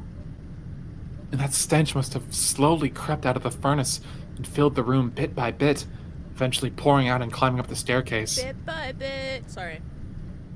That goes to show how far in we are, just how desensitized we've gone to this. Because it's been like, oh fuck, the 6! No! Oh my god! Oh my god, Ava! Oh my god, Hideyoshi, Jesus! Oh no, Kanon! Christ, no! Ah, fuck! Pop-Pop's in the fucking kiln! Jeez. Jesus! He's been reduced to ash. I mean, like this line as well from Battler here. It's like, oh my god, dude. Putting aside whether he was rare or well done, grandfather had been brought out, killed, and burned. No, he'd started out in a locked room created by his auto lock. To shreds, you say? There's probably no doubting this, which adds to my Futurama theory. Battler is his own grandfather. However, according to Genji-san, the boiler room is usually locked. The probability that someone outside our group was lurking around committing the crimes was now overwhelmingly high. Murder hobo! I've been saying this from the start! There is someone on the other end of the island. I'm claiming that shit. It's Knuckles the Echidna. This is I've been Angel saying that Island. shit. I'm not saying the murder hobo is responsible for it. I'm not saying that. I'm just saying there's someone fucking out there. I think you can't Just have tell half me, the murder- fucking island explored and tell me no one's out there. There's no way. Tell me, murder hobo. Tell me, how did my grandfather die? Capitalism. Oh my Probability God, that someone yo- outside our group was lurking around committing the Mask of crimes is now. humanity fall from capital, and you see it's Beatrice. Hawk to a man. And there was also a good chance that this person was walking around with something like a master key. There's another thing as well. This is a two-part according to Genji-san. We've already agreed that we don't trust this motherfucker. So this means nothing to me. This means nothing. I don't trust any of the servants. I don't trust Genji. I don't trust the doctor. I don't trust them to be giving us this information straightforward. I don't trust it. I don't trust it.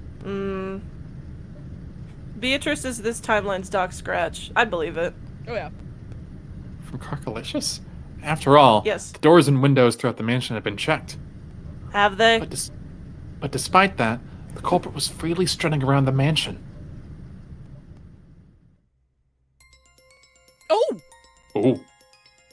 After this latest crime, can we now be sure that a 19th person exists? Battler, there's 8 billion of them. They hadn't shown themselves once, yet they're trying to tout their existence. They're trying to make people believe that they exist. Along with Kirie-san's chessboard theory, been using this contradiction to deny the existence of a 19th person. You hear the By bass? flipping... Hey. Oh, yeah. Folks at home, Thundercat! By flipping over the chessboard once more. The very fact that this crime makes it perfectly obvious that a 19th person exists means the existence of a 19th person is even less possible. As long as that 19th person doesn't show themselves in front of us. Drink your water. Take your time. If the culprit could get grandfather out through the door sealed by the receipt, if they could kill Auntie Ava and Uncle Hideyoshi from the other side of a door sealed by a chain, is it possible for them to even create a fictional 19th person through strange tricks and devices? My grandfather? Beatrice is a VTuber. My grandfather making some kind of ghost trick? And if we still want to believe that the culprit is among us, Say that again. Oh, Say then the that list of again. suspects is very short. wait, it's I got.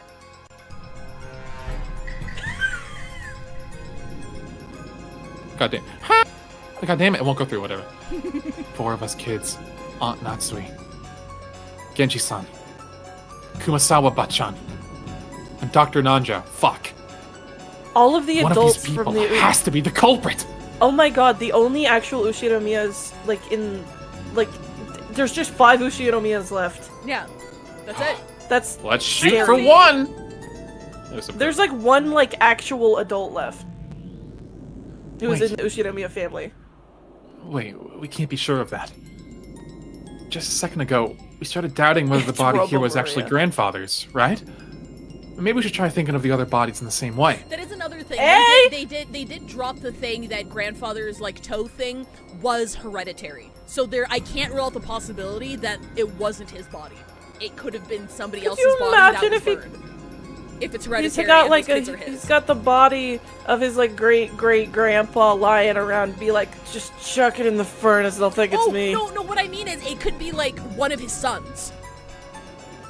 Oh, like Kraus. Yeah, because if right. the polydactyly is hereditary, if it isn't his body, it could have been another body set up to look like his because they have the same. That's toes. true. Because Genji wouldn't. Well, I mean, would Genji know if any of the kids had it?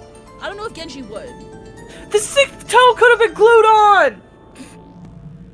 Yeah, are the 6 bodies still there? Yeah, that's another thing we have to go check. We don't. Not from this point on, we don't know for sure.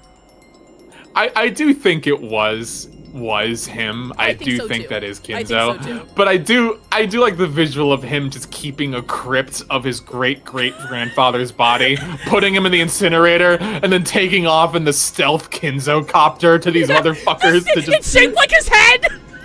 Yeah, that's how you know it's his. That's how you know it's his. You catch on quick, Delta. Thank you. Exactly. Oh my fucking god. All right. Okay. All right. This is the year of the Westcopter. For example, the first 6 have their all. Oh my god, the first 6 all have their faces horribly destroyed. I was thinking of the Kinzo copter. Some of the bodies had kept enough of their faces for us to confirm who they were. Go That check on them. bastard. Go check on them. Go see if they're all there. But my old bastard, for example, had lost his entire face, as though it had been peeled off. We'd only figured out which body was which by their clothes and surroundings. Had the culprit prepared a fake corpse beforehand and disguised it to make it look like they died, then hid somewhere and continued Yeah, their check on the bodies. killing Check on the bodies. spree? Check on the bodies. Could you Check on the bodies. imagine? Could you imagine if like it cuts to like Battler? He's like going like everyone else. He thinks everyone else is dead, and he's like having a panic attack, and he just wanders into the forest. Wanders for like 2 hours. Ends up on the other side of the island. Everyone's there, and he's like, "Oh yeah, we were just fucking with you. We got a bunch of like cadavers, and we It's just a pretended they were prank, us." bro. He's like screaming and crying in the woods. There's like the laugh is like echoing, and it's like, oh god, no. God damn it. Are you good? Yeah. I had a better joke pinged its way into my hand. A much better joke. A much better joke. Fucking. It's like, I don't know. Battler's like in the he's in the house and he's like about to get killed by a fucking otherworldly being. The butterflies surround him, and then it just stops and like the lights turn on. He's like, what? And then suddenly from behind a fucking a fucking statue, hi, I'm Rob Dyrdek from Ridiculousness.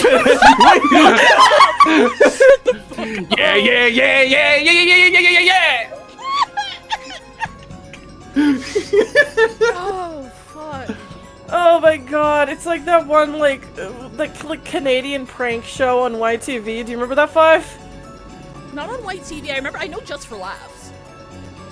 There was like this one for kids where it was like they were like doing pranks on there was one where they convinced this girl that her nightmares were real, and like she was like talking about how she kept having this reoccurring nightmare about her teacher screaming at her and turning into a monster, and they were like, let's have that happen in real life. That's.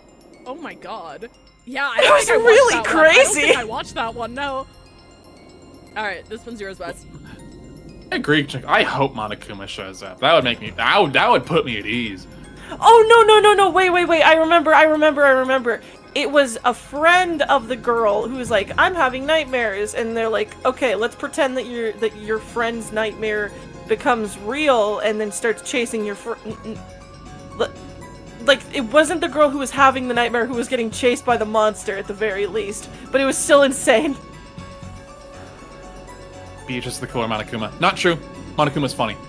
It sounds ridiculous, but that doesn't mean it's an impossible trick. Prank Patrol, yeah. It's too early to give in to this 19th person. No. This witch!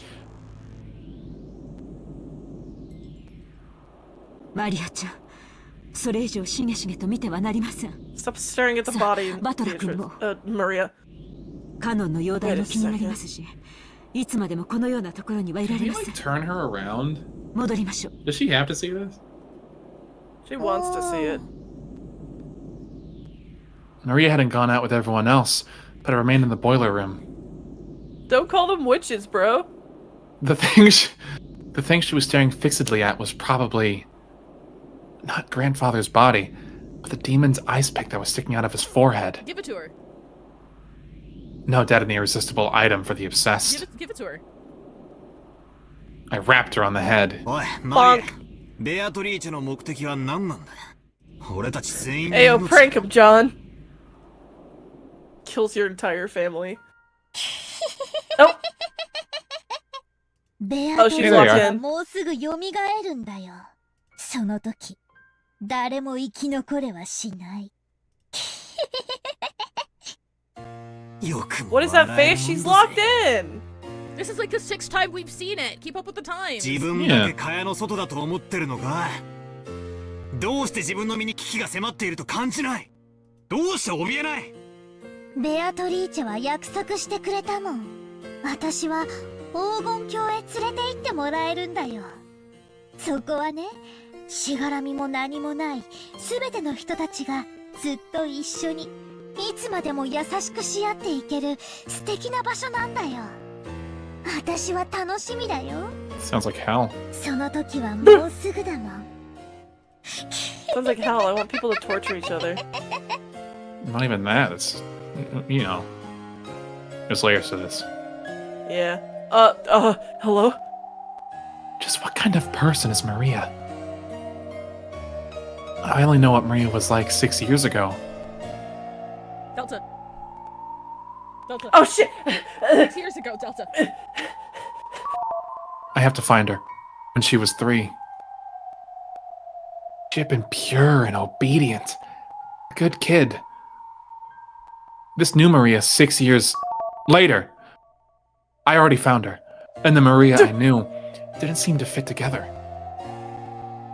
Just who is she? This witch who calls herself Maria. To her, with her obstinate belief in witches, this series of unsolvable crimes is proof that witches actually exist. Every time something occurs that would be difficult for a human, it becomes a little harder for the rest of us to not believe in that witch called Beatrice. It must be an intense pleasure for Maria to see her relatives who were once firmly denied the witch's existence start acknowledging her existence one by one. Is that why she's in high spirits? Every time it Maria. pauses on Maria, I get so scared that it's just going to shift her sprite, and she's just going to be doing that shit from Doki Doki Literature Club, where she's looking Yes. at like photorealistic eyeballs. Yes, yes, もう一分だ yes. け聞く It's so scary. I'm like, what It's is she gonna awesome. do? おー、お前は昨日バラ庭園で手紙をもらった。そいつは誰なんだ。おー、だからベアトリーチェ。バトラがまだ信じない。おー。 Maria only repeated what she had already said. Maria had met with the 19th person, the witch. Had that really been a 19th person? Or had that been one of the 18 who told her to say otherwise? All that's certain is that Maria has been with the rest of us constantly, has always had an alibi, and hasn't done anything that would put her under suspicion. So it has to be her. Shoot the kid. She's simply overjoyed at being made Beatrice's messenger, and certainly is not our 19th person. It can't be her. I think. That's right. I wonder what's written in the letter. Maria to the wall. Please. She doesn't want to see this shit. That's right. I wonder what's written in the letter we picked up in Auntie Ava and Uncle Hideyoshi's room. Right, we haven't fucking read that yet! Oh my god! Aunt Natsui should still have it with her. This is just San Andreas cheats. Oh. Great Cap. Great. Oh. Was that like an hour? About 45 minutes. Oh, probably. there it is. Okay. Would you like to read this out loud? In the end, Kanon-kun did not regain consciousness. So he definitively died after, Jesus. quote-unquote, Kinzo did. Poor guy.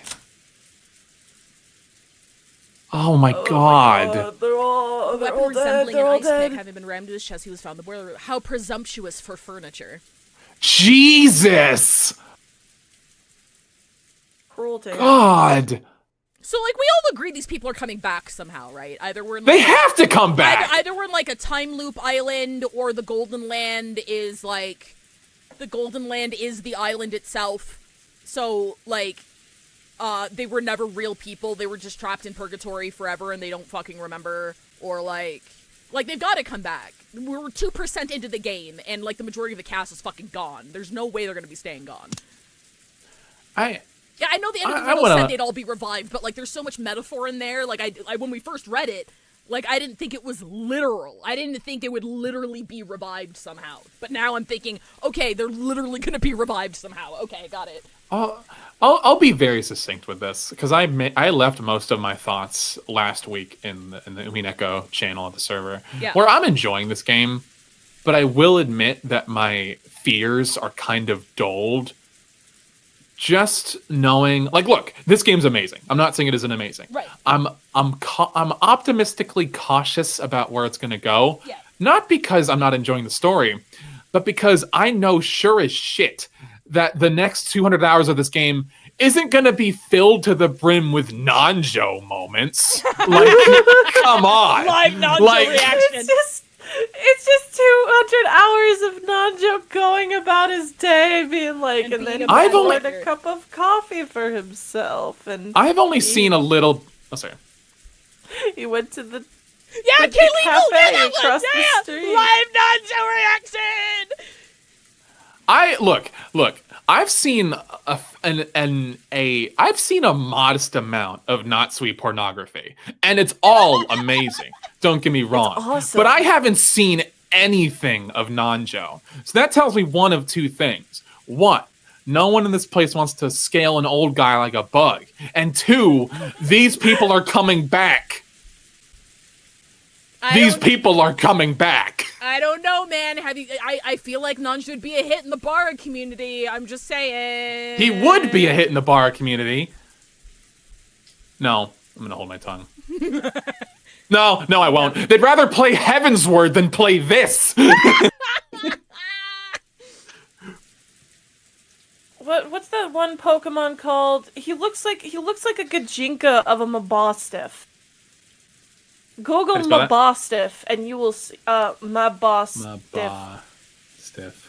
Guys, can we? He focus? does. Guys, can we? He does. Sorry. No, it's good.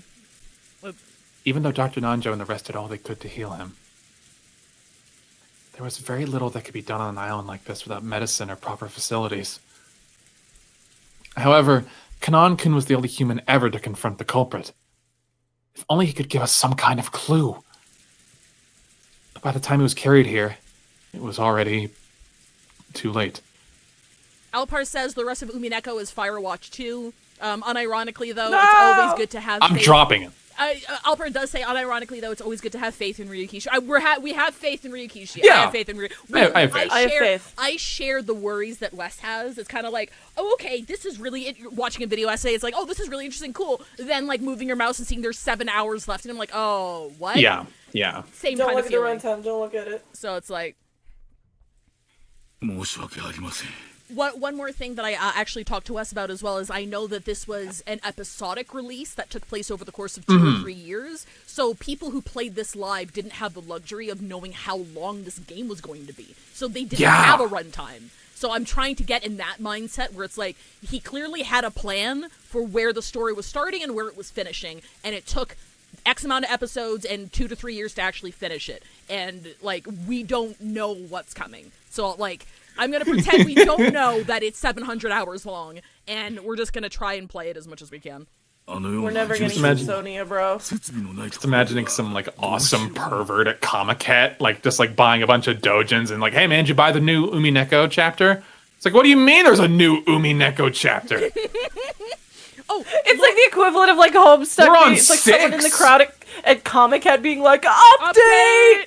Laura does say fans could tell because Higurashi is also 8 parts. Oh, so he's done this before. Interesting. God, I Oh. God, that didn't one realize time you I got got pulled over. That long. Yeah, go on. That one time I like screamed because there was a new Umineko chapter and a cop came over and he was like, hey, what's all the fuss? And I was like, oh, it's a new Umineko chapter. And he's like, oh my God, really? No way. And then we read it together and then he shot me because he's a police officer. いえ、無理もないことです。最善を尽くしてくださり、ありがとうございました。 Dr. Nanjo should have been sprayed by a violent spurt of blood, so it was easy to imagine the devotion with which he tried to save Kanan-kun's life, up until the very last second. Jessica was crouched in the corridor, crying in anguish. She had probably been taking care of Kanan-kun until the moment of his death. Jesus. George Aniki tried to approach her with words of comfort, but when Jessica pushed him away, he stopped trying to interfere and left her alone. Oh, did she have a thing for him? 私が Maybe.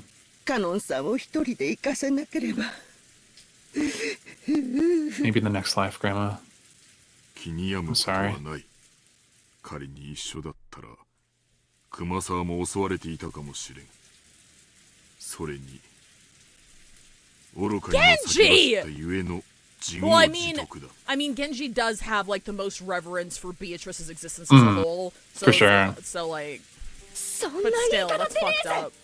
カノン君は犯人の姿を見つけて勇敢に立ち向かったんだ熊沢さんも一緒だったら犯人は躊躇して逃げることを選んだかもしれない Oh. Emotion-filled words that I never thought I'd hear from the normally tactful Jessica tumbled out of her mouth. Kumasawa, looking truly sorry, could do nothing but hang her head. ジェシカ、今は言葉をかけるべきじゃない。僕だって。そしてバトラ君もだろう。もう何が何だかわからなくて心が張り裂けそうだよ。 There were tears in George Aniki's eyes again. Seeing Jessica break down crying probably brought back the pain of losing his parents. I had already cried myself dry. So I didn't want to cry anymore. He keeps saying that, and then he keeps crying. Like, I know you'd be like, oh, I'm not gonna cry anymore because I've already cried enough. And then he immediately, like, bursts into tears. It's like, I get it. It's just like, I feel like this is gonna keep happening. I hate this term, but boys will be boys. However, I felt myself the pain in their hearts. Umineko, when Battler cries. Hmm. カノンにだってまたすぐ会えるよ。 Dog! よしてくれよ Oh, そうい Jesus. う慰めはいらねえぜベアトリーチェは死者も失った愛すらも蘇らせる。だからきっとすぐに会えるよ。そしてきっとみんなで穏やかに過ごせるから。カノン君を殺したのがマリアに昨日手紙を渡したっていうベアトリー There's チェなの that か wind again. そいつはどこにいるんだよどこに隠隠れてるんだよ。私が見つけて引き裂いてやる。言えよ、知ってるんだろ、犯人の正体を。Are you hitting her? 何を知っていて何を隠してるんだ。話しやがれ。 Oh my god. お嬢様、おやめください。ベアトリーチェはいる。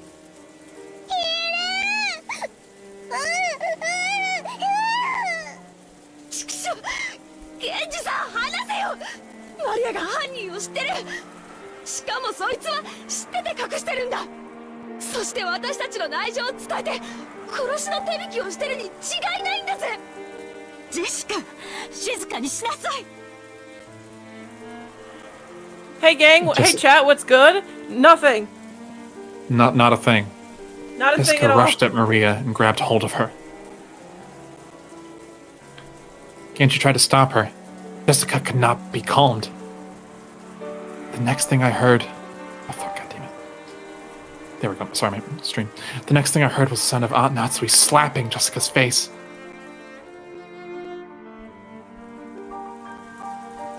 After that, only Jessica's sorrowful, sobbing voice resounded throughout the hall.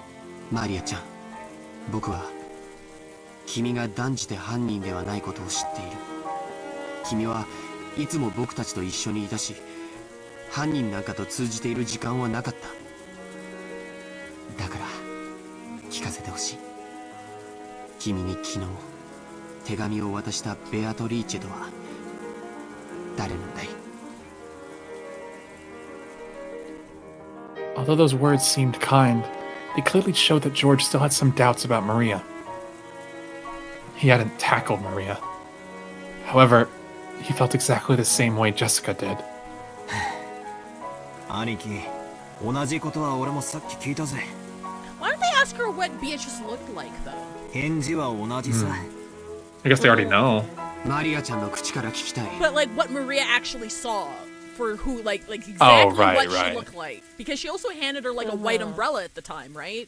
So it's like, was she wearing the same thing? Did she look the same? ベアトリーチェとは誰なんだい？言ってもどうせ信じない。それはどういう意味だい？ひょっとして僕らのよく知る人物が犯人で、君は何かの事情からそれをかばうために黙っているというのかい？君はあの手紙を誰にもらったんだい？ Easy, Aniki. It is ad break time. Oh my So I'll see you guys god. in 3 minutes. Already? Yep. Oh boy. Maria, there's a lot of really tense stuff going on right now. Can you be a good girl and tell me who killed my dad? Yeah, that's another thing. Like, I again, it's one of those moments where, yes, it's objectively fucking awful that Jessica did that, and it doesn't really make sense that George is asking her this question, but I need you to take 2 seconds and put yourselves in their position.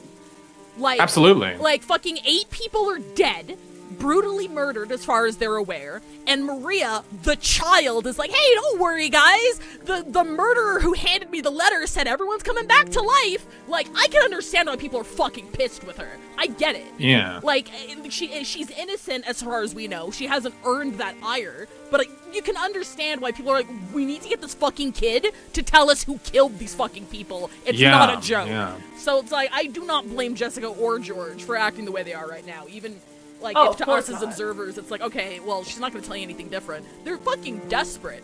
It kind of seems like Jessica was really attached to Kanan, as George was attached to Shannon.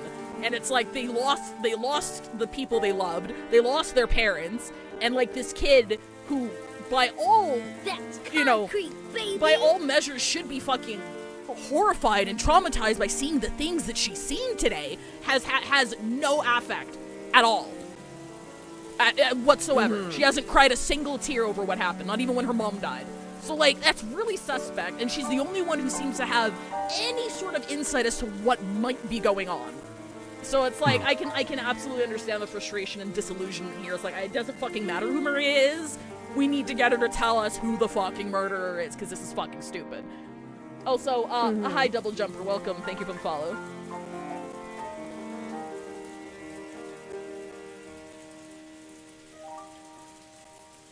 it's awful, but it makes sense, as Witchlight quotes it, is something that I feel like I'm going to be repeating a lot. Oh yeah. Throughout the, and I think it's really good for that. Like, Wes and I were having a conversation about this earlier, how a lot of writers of popular things nowadays are very hesitant to write things in a messy and complicated way. And, like, how a lot of things have kind of turned into very therapy speak, you know, comfort for the audience's sake. To like, preempt and defend the characters from what the audiences would think of what was happening in the scene. And I don't know, it's just kind of refreshing to see. I'm not saying everyone does, I'm saying it's a trend. It's a trend in how dialogue is being written with a lot of popular modern content nowadays. For sure. And it's just... It's a nice reminder to show that, like, people fucking act irrationally when they're put under times of duress. People act irrationally if they have a certain personality type and, you know, don't act in ways that everybody thinks is agreeable all of the time. And this is messy and traumatic and really fucked up. And I think it's really nice seeing how, even how, what Delta said about Battler earlier, about, like, how he says, well, I'm not gonna cry, and then he fucking cries anyway. Like, that's a character tell. Every time he's about to cry, he's like, no, I'm not gonna do it. He has this internalized sense of, like, masculinity and strength and adultness that he wants to emulate, and he's just not there, because, I mean, like, there's nothing wrong with it, but he's not the person he wants to be, so he ends up crying anyway. And it happens over and over again, and I think that's very much on purpose. But, yeah. Welcome back, everybody. One of the few memes I've we have let me see if I can find it. Hang on. Keep going. sorry, we have fan works. Hang on. Oh god. It's just the one. Can you guys just hang hold on. on? Let me It's just the one. From Beta Vash. Hello. My name is Inigo Montoya. Cause the six-fingered man, and he has an extra toe, and Good joke. I gotta see this movie. I thought it was fun. It's one of those core pieces of media that I know is classic and everybody loves a lot, and I'm probably not endeared to it in the way that other people are because I didn't grow up watching that movie. Does that make sense? So you hate it? Yeah, I hate it. Fuck Princess Diaries. Is that what it was called? I can't fucking remember. It was Princess Diaries, right? Princess Diaries is the one with Anne Hathaway. Oh, no. That I have seen. Wait, what was the one with the Princess Bride? Sorry. Fuck Anne How long Hathaway, is I'm just Princess kidding. Bride? Like 3 hours? About? I hesitate to Google this because I don't want to spoil myself, but does anyone have that one image that, like, it's supposed to parody one of those old NES, like, strategy guides that you would get with the game, and it'd be like, if you press B, it doesn't do anything, but it makes you feel like you're doing something, so you can do it anyway. Yeah. Battler cries a lot. You can press A. It won't make him stop, but it's funny to watch. Mm-hmm. It's like one of those Seinfeld isn't funny kind of things where everything that's built off of it, what it started, did it better. That's a fantastic phrase there. I'm gonna have to I wouldn't say that about Princess Bride. I still think it's I think the humor and the movie absolutely holds up. It's one of those timeless things where you can watch and still appreciate for what it is. It's just one of those movies that people, like, make a fundamental part of their personality, and I don't think it's not on that level for me. Kind of like Monty Python. Like, I can appreciate Monty Python for what it is. I get that, I think it's funny, but it's like, it's not something I grew up with. It's not something I have a lot of attachment to, so I didn't think it was that good. And so I don't have that nostalgic bias. But it was good. It's worth watching, and I do not think it's bad. And I think it's fun. It's very fun, and I think it's worth a watch if you haven't seen it. Go watch Princess Bride. I haven't seen a lick of Princess Bride. I have seen Disney's Enchanted 6 times, so that movie's probably Enchanted better. However, Killer Squirtle's Seinfeld isn't funny. That is not true. It could be very Seinfeld unfunny. is funny. It could be very painful. Jerry Seinfeld, the man and the character, isn't funny. Literally every other lead is hilarious. You are objectively correct. You are correct. You're right. You're so right. Michael Richardson sucks, but Kramer is hilarious. No, you're right. Sorry, real quick. Killer Squirrel brings up Highlander, which is I kind of want to discuss this just real quick because I watched Highlander for the first time a few years ago when we went to one of our AX trips because we all bring a piece of media that that we all watch once a night, and someone brought in Highlander for me because I'd never seen it, and I didn't get it, and it wasn't until we sat there talking about it after the movie, I'm like, oh, okay, wait a minute. Oh wait, no, sorry, hang on. No, never mind. I'm confusing Highlander and Blade Runner. My bad. I don't think I've ever seen Highlander. Oh anyway, yeah, that was fun. I'm gonna finish this sentence anyway. I watched Blade Runner, and I didn't quite get it. And it wasn't until we sat there talking about it for 45 minutes afterwards, at like 1 in the morning, we're like, oh, wait a minute. No one in Blade Runner is a person. They're a concept. And everyone in the room was like, yes! I'm like, oh, I get it now. Yeah. I missed that. Damn it. When I watched Blade Runner for the first time, none of it really made, like, I didn't give really care about any of the characters. The world setting was really cool, but I didn't really follow the character arcs at all, and some of the decisions didn't really make sense until you realize that it's like a noir-esque sort of thing where it's not about the people in it, it's about, like, the world and each person in it representing a specific concept and aspect of that world. They're, like, metaphoric in a sense. I'm like, oh, Neko. that makes sense! Anyway. You'd think I'd like Highlander way more. I can't. I don't know. I could never get into Aura. You're saying Shut Highlander, the fuck and up! Thinking of I just can't stop thinking about that guy from The Boys. That's the only. Homelander? I don't know what Highlander is. Highlander is actually I only know like one quote from it. I quoted it once in a fic I wrote. Look. Moral of the story is that Princess Bride sucks, and George Costanza is still funny. I never said Princess Bride sucks! I said Princess Bride sucks. is one of the worst movies ever made, and we can all agree on that fact. Everyone here agrees. We're not saying Princess Bride is bad. We're saying it's bad and you're a bad person for liking it. If you like that movie, you are ontologically evil. Okay, no, I've never seen it. I'm being silly. Unironically, though, I'm gonna rephrase it in a way that maybe people can relate to a bit more.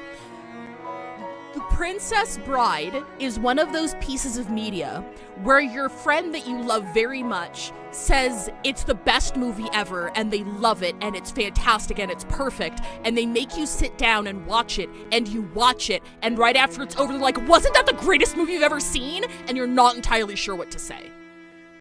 It's that level.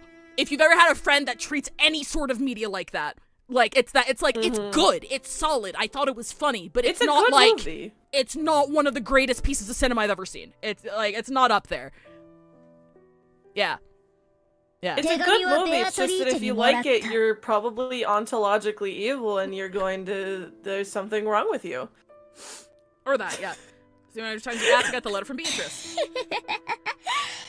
ジョージお兄ちゃんがベアトリーチェを信じないのは殴れる相手じゃないから？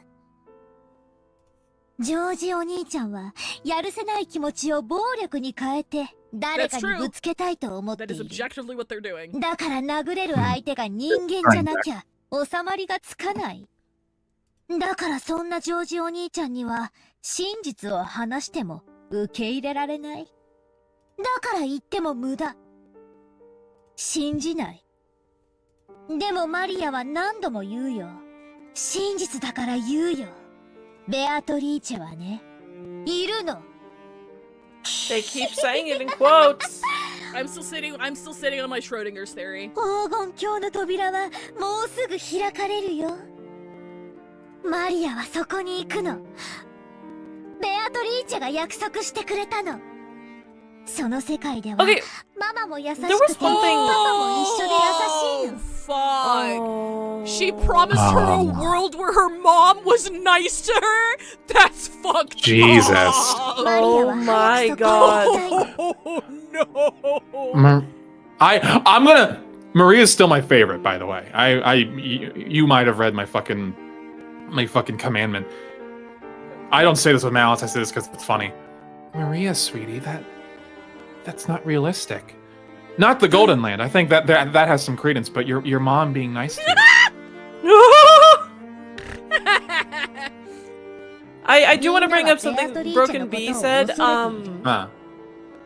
I know that they're like the old sprites are like really charming and they're really cute and I really like I love them. The only problem I had with it is that Maria looks like she's like 15 in those sprites. She looks older, yeah.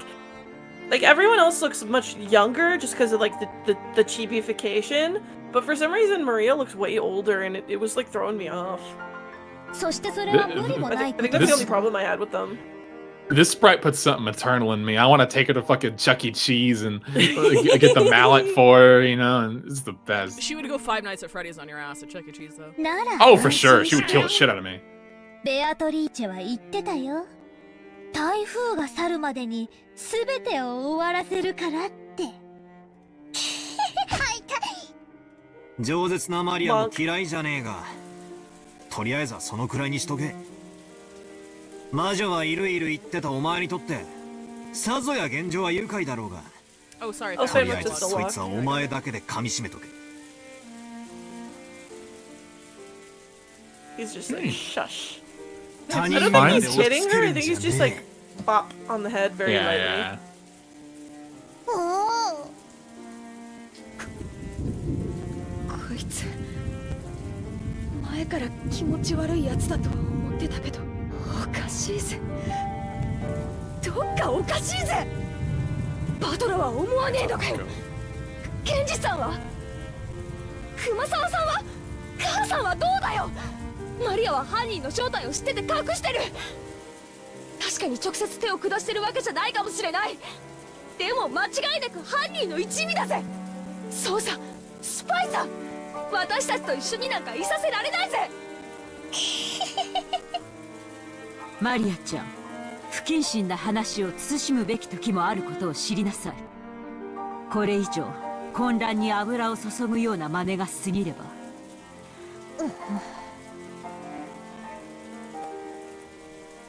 Ought not to be glared at Maria with frightening eyes. Maria was used to Auntie Rosa's loud style of scolding, but she apparently hadn't developed a resistance to this kind of silent telling off. That was the worst. She shrugged and kept her mouth shut. A desolate feeling filled the room. It felt as though things would just get more complicated if anyone spoke. How many people had already died? 6 in Dad's group. Also, both Auntie Eva and Uncle Hideyoshi, Kanan-kun, grandfather. There were a whole 18 people on this island.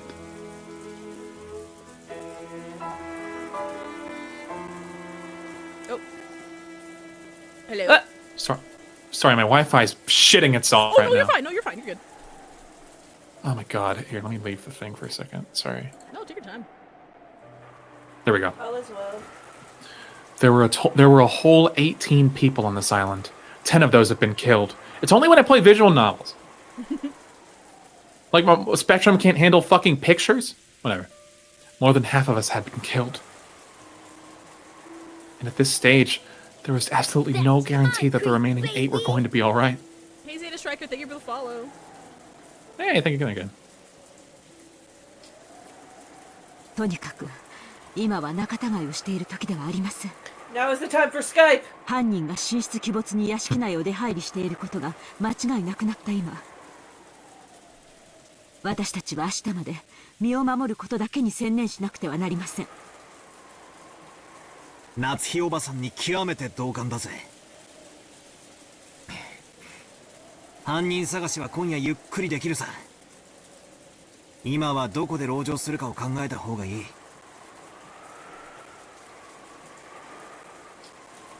As I said this, I pointed out to the clock to everyone. Please don't be like 3 a.m. It was already 8 at night. Oh, that's probably good. Is that good? We had been receiving shocks over and over again since the early morning, and both our bodies and our minds were completely tired out. There was still a long, long time until tomorrow. We needed to find someplace to barricade ourselves in. Somewhere we could rest our bodies and feel even the slightest bit safe. God damn it, they're gonna go to the room, aren't they? 私も同感ですな。私も含め、もうみんな体も心も限界まで打ちのめされています。今からそれを考えた方が賢明でしょうな。そういうこった。敵はマスターキーに準ずるものを持っている公算が高い。シャノンやカノン君、ゴーダさんはマスターキーを持ってましたか？はい。勤務時間中だったなら身につけていたはずです。現場をいじらない方がいいったんでそこまでは調べなかったろうが、誰かの鍵が奪われている可能性は否定できねえな。そもそも犯人はバラ庭園倉庫のシャッターを開けるために一度使用人室を訪れている可能性があります。そこでマスターキーをすでに入手していると考えて間違いないでしょう。 Jesus. There were many servants serving the Ushiromiya family. But because of that, there were several master keys. Furthermore, every time the shifts changed, the keys were passed between servants. She had to admit that the arrangement had been somewhat sloppy. 仮に殺された使用人の誰かのポケットから鍵束を拝借したとして、その鍵でも開けられない安全な場所はあるのか？私たちはお仕事の都合上、すべてのお部屋の鍵を預かっております。お屋敷もゲストハウスもすべてです。つまり私たちはどこへ立てこもって鍵をかけようと、上等だぜ。鍵なんかいるもんか。来るなら来やがれってんだ。返り討ちにしてやるぜ。敵は正面から来ないよ。最初の6人はともかく母さんたちやカノン君、そしておじい様の霊を見る限り敵は孤立した人間だけを狙ってる。一部屋に固まっている僕たちのところへ堂々と乗り込んで来られるほどの力はないんだよ。I'm just imagining themselves locking themselves up in the parlor or something where they're all together and no one leaves, and Beatrice just kicks the door open with a fucking shotgun and just mows them all down. Just blatantly, like she doesn't give a fuck anymore. そうだな。兄貴の言う通りだ。ひょっとすると。And then Battler can't see her, so he just sees a floating shotgun. Fucking prop hunt. Her model hasn't loaded in yet, guys.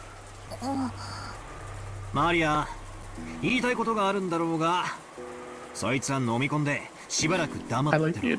No, it's gonna wait. Maria probably wanted to say that witches weren't afraid of things like guns, or something like that. But if she were to say it out loud, the atmosphere around here would start to get pretty edgy. Yeah, it would start now. And I had noticed and decided to put a stop to it. A large red arrow model. She comes in and she has the fucking source missing texture checker. It's just her, but it's overlaid on Beatrice's silhouette. I was laughing because I just imagined if the idea that Beatrice being on like a different plane of existence, you know, I like the idea of it being like Spider-Verse rules and she's in like a completely different like a style, and it's just like she's very obviously rotoscoped and like moving around. Like that one character from like fucking Smiling Friends. Yeah, like what are you doing, dude? You're so old.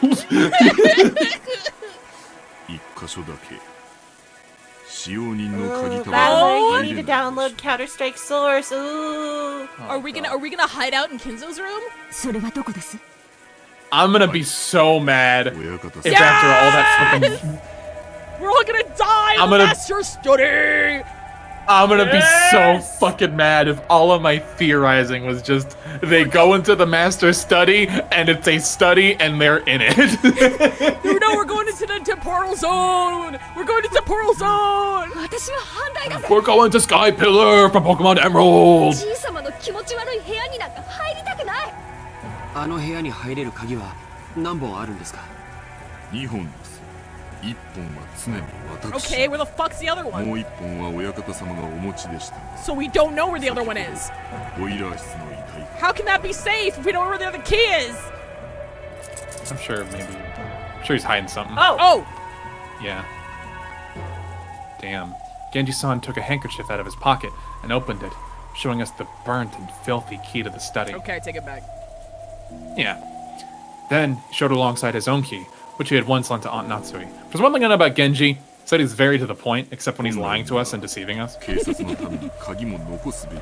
have just been like, I only have the one key, I don't know what to do.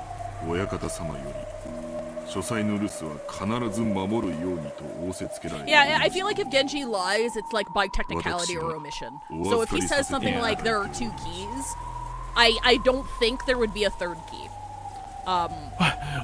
But I do think there'd be a secret passageway that isn't opened by a key. Why didn't you tell us that grandfather's room needs 2 keys? You never asked.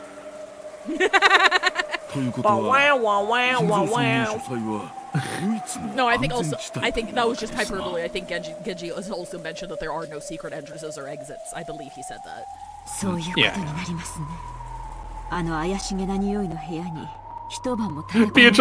Beatrice fucking gets in and we're like, oh god, we gotta get out of here, there's no way out. We're gonna have to jump out the window. And he's like, oh no, there's a secret exit in his room. It's like, why didn't you tell us? It's like, I knew about it, it wasn't a secret. Yeah, exactly. That's the kind of shit Genji's on. Yeah. See, here's the thing. Why is she describing it as peculiar smells if it's just booze? I don't know.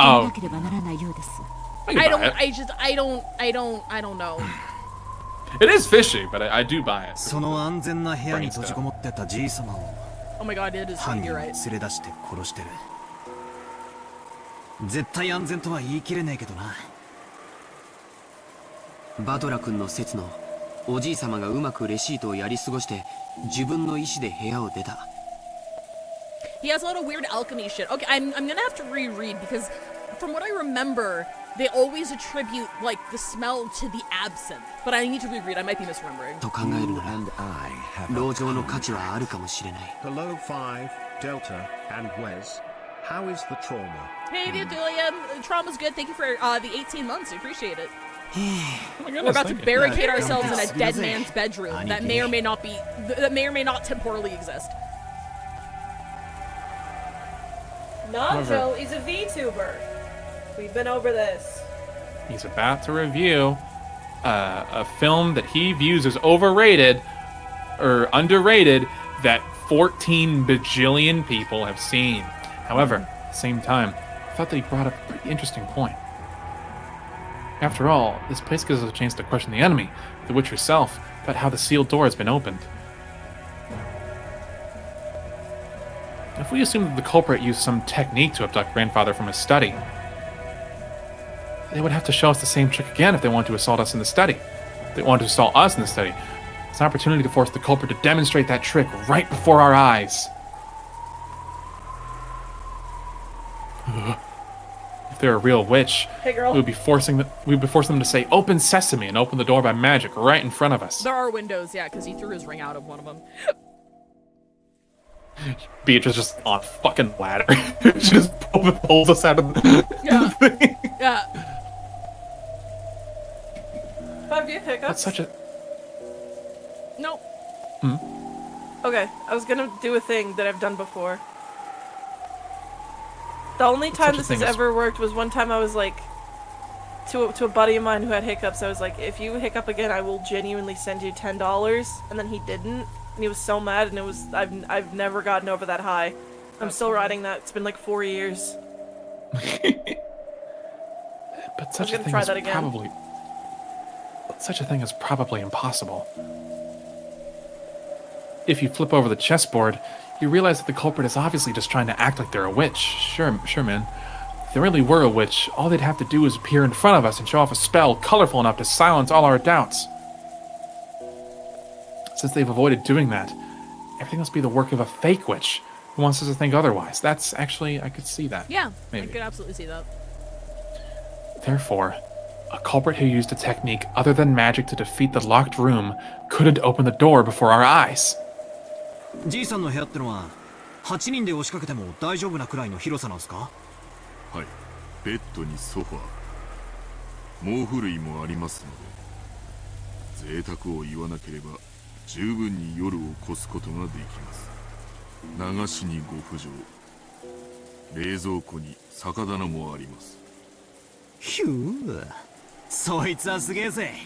しかし、おかしなもんだな。自分の家の中にさらに自分の家を作ったってのか？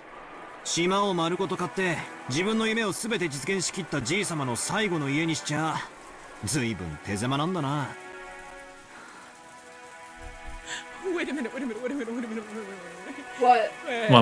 So if they're gonna lock themselves in the study that has no, like, exits or entrances that could not be observed, like, wouldn't all Beatrice have to do would be, like, to burn the fucking house down? Yeah! Like, barricade the door from the outside and then burn the house down? Like, she wouldn't even have to fucking do anything else. Like, just set it on fire! Just set it on fire! Beatrice opens the door. Beatrice opens the door with magic, goes, Yaga! And then throws a fucking Molotov cocktail into the center of the room and closes the door. Fuck your life, Bing bong!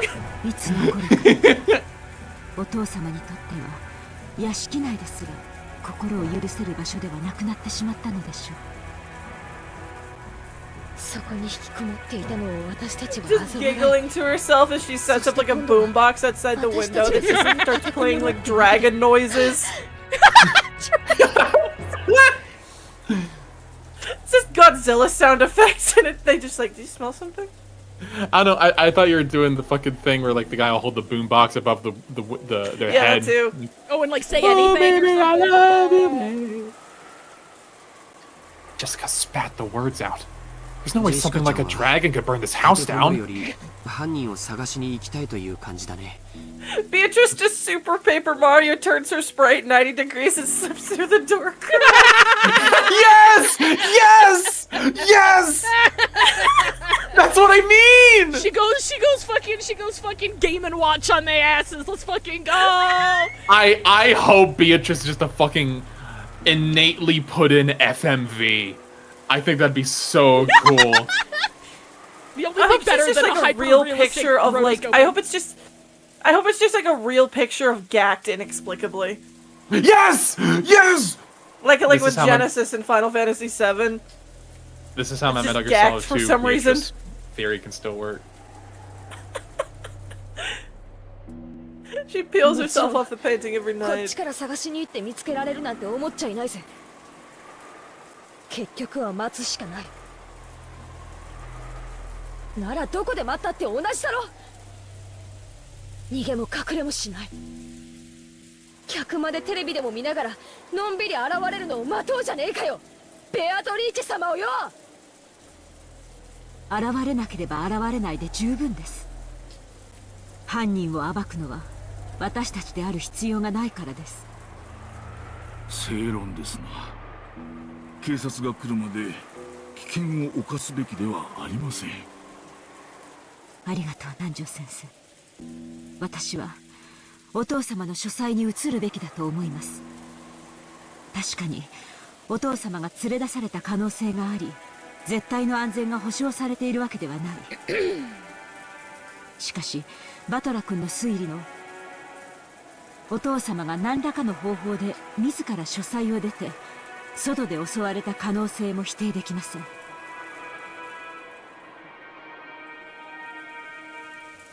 That crazy theory had just been what I came up with to stop the argument. However, just as Auntie Eva had said, even though that trick would work, I can't begin to explain what motive could have made Grandfather do something so awkward, sneak out of his own study. Plus, that trick of hiding under the bed and waiting for the receipt to be removed before escaping couldn't have been used unless Grandfather had known that the receipt was wedged in the door. Auntie Eva hadn't pointed out that last part, but it's clear how absurd the theory was. Does that mean that as Auntie Eva claimed, the door was sealed and it was a locked room? Is it a doubtless fact that Aunt Natsui was the culprit and that the room was a locked room? If Auntie were here now, she would probably make that claim openly and do me the favor of blowing my strange theory away. But anyway, I had to admit that a room with both a bed and a toilet that all 8 people could be shut up in, and with only 2 keys, both of which were gathered here, had to be the safest place in the mansion right now. Are you sure? I mean, yeah. At the very least, I figured this would be better than shutting ourselves up in the parlor again and saying nothing went wrong while we were in there like before. No. Wait. Are we safe only because we were shut up in the parlor? Wormy. Oh my god. What if leaving that... Hi, fat bug. What if leaving that room and moving to an unexplored location is actually more dangerous? Ah, no good, no good, no goddamn good at all! My flimsy head is about to break out in fever. In a fever. As I keep flipping over the chessboard, the real and the inverse keep switching with each over and over. I lose my ability to believe anything. You said it, bug. When it seems like the culprit is one of the 18, I want to believe in Beatrice. And once I start believing in Beatrice, I start wanting to find the culprit amid the 18. They keep spinning around forever, and in the end, my thoughts haven't taken one step from where they started.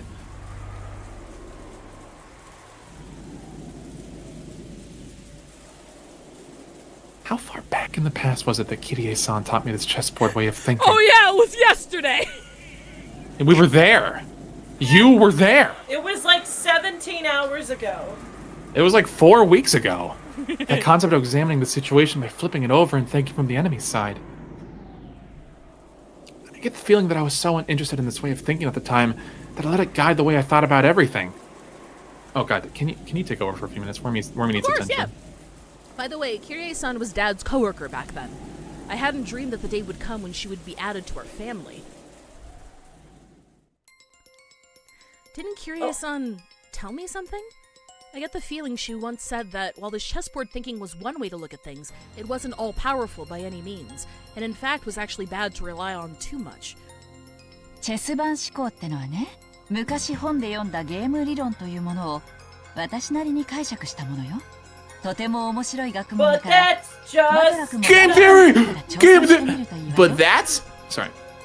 ぜひやってみたいっす。それを勉強して、チェス盤思考をもっと鍛えた。どんな相手の手の内も読めるみたいで楽しいじゃないですか。でもね、盲信しちゃダメよ。ゲーム理論は非常に奥深く複雑な学問なの。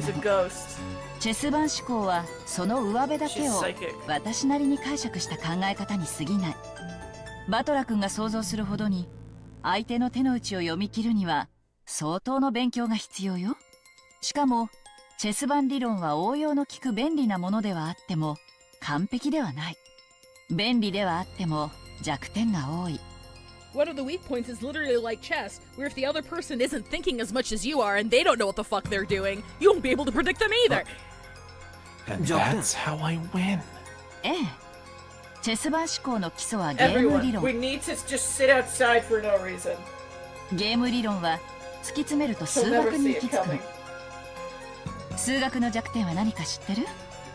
ノイズよ。In math, when you write 1 plus 1 equals 2, that equation will always be 1 plus 1 equals 2, no matter how many billions of years pass. Nothing more, nothing less. That's because there's absolutely no noise mixed in. But, for example, unlike math, the Japanese language has noise mixed in. Kanji are a good example. Old kanji and new kanji are slightly different, which represents an introduction of noise created by change over the ages. Isn't history the same? There are dozens of policies that seem foolish in the modern era, but were meaningful at some point in the past. Because the rules of chess are fixed when a pair of experts are discussing one particular position, it's possible they could reach the same conclusion whether they're from 100 years in the past or 100 years in the future. However, if the rules of chess had gone through massive changes over time, it's possible that the discussion about that same position would have changed as well. その通り。人の世の事象は本来ノイズだらけなのよ。人の感情だってそうでしょ？全く同じことが起こったからといって、人は必ず決められた反応を示すとは限らない。それを数学の理論で当てはめ、相手の行動を読もうとする時点で、すでに理論には弱点と限界があることを知らなければならない。手っ取り早く言うと、チェス盤思考はノイズや気まぐれ、そして誤解、認識ミスに非常に弱いの。That's right. Kyrie-san definitely said that. In the first place, chess is a game where both sides play by the same rules and fight with the same objective, namely victory. This is why it is possible for both sides to predict the other's moves. It's possible to read an opponent because you can always suppose that they will advance with the best moves they can find. But what if the opponent is fickle or a little tired and makes a move that can hardly be called the best? Or maybe it's like when you're trying to, like how sometimes grandmasters will be beaten by total amateurs. Yeah, exactly. That's what I was saying, because like in chess, the more you know about it, the more you expect your opponent to be playing on the same level that you are. So sometimes, like, amateurs can get a one-up on people who study it because they're not thinking the same way and don't know the strategies and can't outthink them on that basis. Or maybe, what if the game actually has special rules, only the enemy knows them, and they can make use of something unknown to you? In fact, what if the opponent actually has some goal other than victory? Think from your enemy's perspective. That is the basis of chessboard thinking. Which means that, if you misunderstand your enemy, any and all answers that you draw from that process will be complete rubbish, and of no use at all. Many times I had thought that by using chessboard thinking I had gotten a glimpse into the person behind these crimes. However, I don't know anything about the culprit. Am I just playing in a labyrinth of thought? If Kyrie-san were here at a time like this, she'd probably be able to notice something with her much, much sharper thinking ability. Okay, so that alone is trying to get us to, like, think about what the goal of this is. Is the goal just to kill everybody and call it a day? Or is the goal something else completely? Jessica never warmed to the idea of moving into grandfather's study, but in the end, Aunt Natsuhi persisted and we decided to move there. Everyone was already trapped by paranoia. Kumasawa-san had prepared dinner once already, but after the incident involving George Aniki's parents, the kitchen and the parlor had become temporarily devoid of people. Someone said that it might have been poisoned at that time. Because of that, we were unable to even touch the food that Kumasawa-san had taken the trouble to make for us. The manner in which the first 6 had been killed was still unknown, but there was a possibility that it was poison. And indeed, by this method, even a single person would be able to carry out the murder of 6 fully grown adults. Furthermore, this idea made it seem like there was only a single culprit who was afraid of Aunt Natsuhi's rifle, and this was very good for our emotional stability. But fatigue and hunger were even harsher than we imagined. So, on Kumasawa-san's suggestion, we all went along together to the kitchen and gathered some canned food, which would be hard to poison, to take in with us.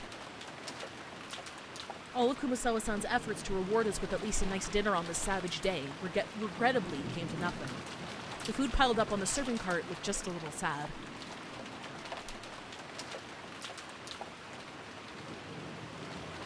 We all started climbing the stairs. Aunt Natsuhi led the group, warily staring into the darkness with both eyes and the barrel of the gun. When we arrived on the 3rd floor, just as Aunt Natsuhi had warned us beforehand, there was a mixture of a chemical smell and a sickly sweet aroma, and a stench hanging in the air that felt like it was eating into our heads.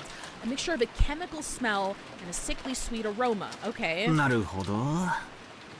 こりゃ一晩もこもったら頭痛にでもなりそうな匂いだな。 He's making chloroform in there. 今更ながら、じい様の書斎に反対したジェシカに賛成だぜ。 This exceptionally magnificent door felt like the source of the stench. So this was the door to the forbidden... What? Doorknob. Oh yeah, Look the doorknob has it. The doorknob has. Is this supposed to be? Is this CG representative of what the door actually looks like? Because there wasn't supposed to be a lock on it. No, look at the doorknob. Oh, it's got the scorpions on it. Oh, there's Jesus. a scorpion on the doorknob. So the murderer, if abiding by witch rules, wouldn't be able to have killed Kinzo in the study itself. That's interesting. While Genji-san was unlocking the door, Marie was staring at the door and the doorknob with great interest. Oh. What the shithead? This shithead's like, oh, Beatrice, why won't you appear to me? No shit, she won't. You don't leave your study. She can't get in. 古くいかめしくて冗談の通じなさそうな。いかにもじい様の書斎にふさわしい扉だよな。 Yeah, no, I misremembered. I thought it was described with not having any locks on the front of it, but they have keys to it, so there must be a lock. 霊的な悪意を退ける力がとても強く込められている。多分ベアトリーチェはこの扉を開けられないね。お？それどういうことだよ。Maria pointed at the doorknob. A scorpion crest. No, a design like a magic circle arranged around a scorpion was inscribed there. That's this design. That's right. Isn't this just like those keyholder charms that Maria gave Jessica and me yesterday? 火星の5の魔法陣は強力な魔除け。しかもこの魔法陣は相当丹念に作られていて、力がよく満ちている。魔の者であるベアトリーチェにとって、この魔法陣はとても厄介だろうね。それは心強いじゃねえか。この部屋なら、ベアトリーチェの魔種から逃げられるってことだろ。うちの魔女様は実に頼もしいぜ。なら、ベアトリーチェはどうやって中のおじい様を？バトラが推理した通りだよ。ベアトリーチェは中に入れない。でも彼女には魔法があるし、使い魔だっている。それらを使って、おじい様が自分から書斎を出てくるように仕向けることはできるかも。ああ、漫画で読んだな。吸血鬼は十字架が怖くて近づけねえけど、使い魔たちはへっちゃらなんで、使い魔に襲わせるみたいなシーンを読んだことが。バトラたちに昨日あげたサソリのキーホルダーのようなお守りも、この火星の5の魔法陣だよ。込められている力は微々たるものだけど、この島を出るまでの間を守ってくれるだけなら十分だった。なくしちゃったそうだけどね。サソリのキーホルダーのお守り？ああ、昨日私が母さんに渡したお守りはマリアにもらったものだったんだよ。ドアノブにかけると魔除けになるとか言われて、私より母さんの方がいいかなって。そうでしたか。ジェシカにしては変わったものを持っていると思っていました。夏日おばさんがあれをドアノブに？ええ、夕べそう聞き、寝る前に扉の内側のドアノブにかけました。なら夏日おばさんはとても幸運だよ。そうだったなら夕べベアトリーチェは夏日おばさんに指一本触れられなかっただろうね。ベアトリーチェはさぞや悔しがったと思うよ。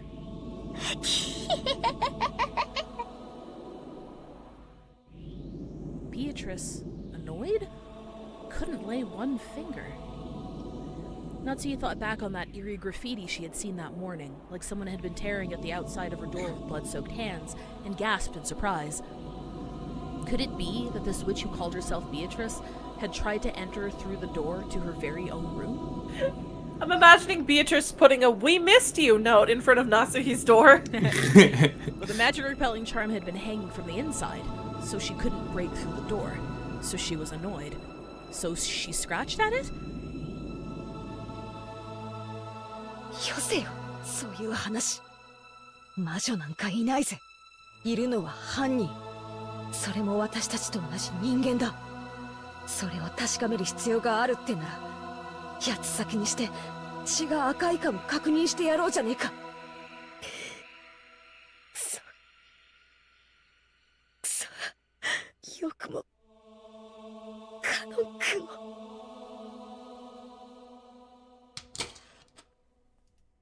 Genji unlocked the door.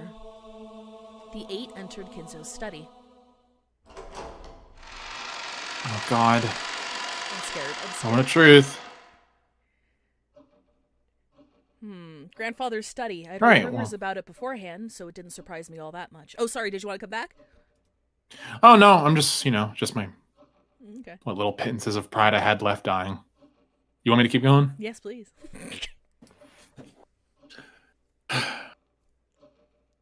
It's like saying, guys, Bigfoot's real, Bigfoot's real, Bigfoot's real. And then like on your way home from work, there's just a corpse of Bigfoot just like on your doorstep. He's real. I wanted him to be my friend. I wanted him to be alive. He had done nothing more than fortify it thoroughly with his occult hobbies. If Grandfather's hobby had been chasing after pop idols, these walls might have been buried beneath idol posters. If only he didn't play about SMAP like the rest of us. But even if I didn't understand it, I did realize that this room was an amalgamation of all the things he enjoyed. You drove over Bigfoot? like drinking and magic and drinking. Even so, I couldn't help but remain dumbfounded by the smell of his creepy medicine and the sweet stench that seemed to melt my head.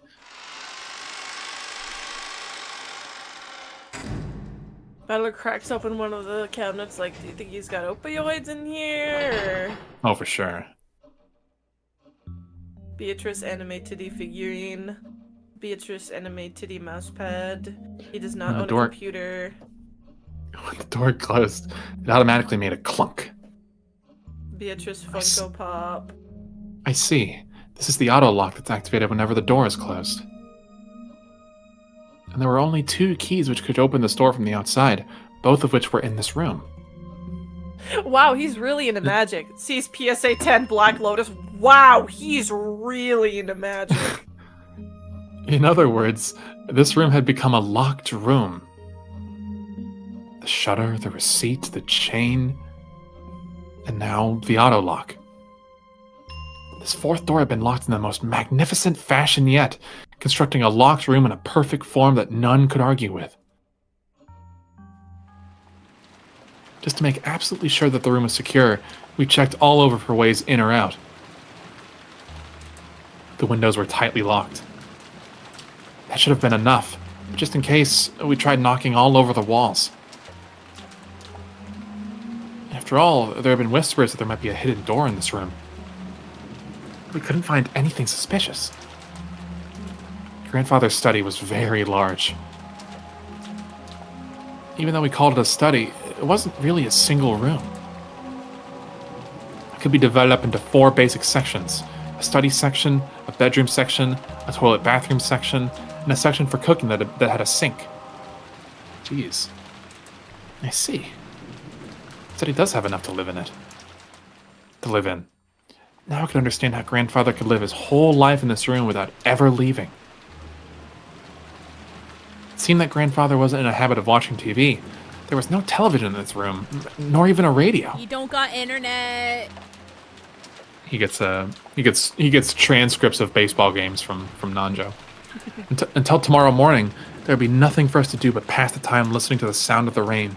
He has like an old Or style read. ticker. He's got ticker tape telling him baseball scores. I don't know. Dr. Nanjo gazed at the... Wait, do you not know what a ticker tape is? No, I don't. I'm sorry. No, that's fine. No, that's fine. Hang on. Ticker tape. I know the song Hometown Heroes Ticker Tape Parade.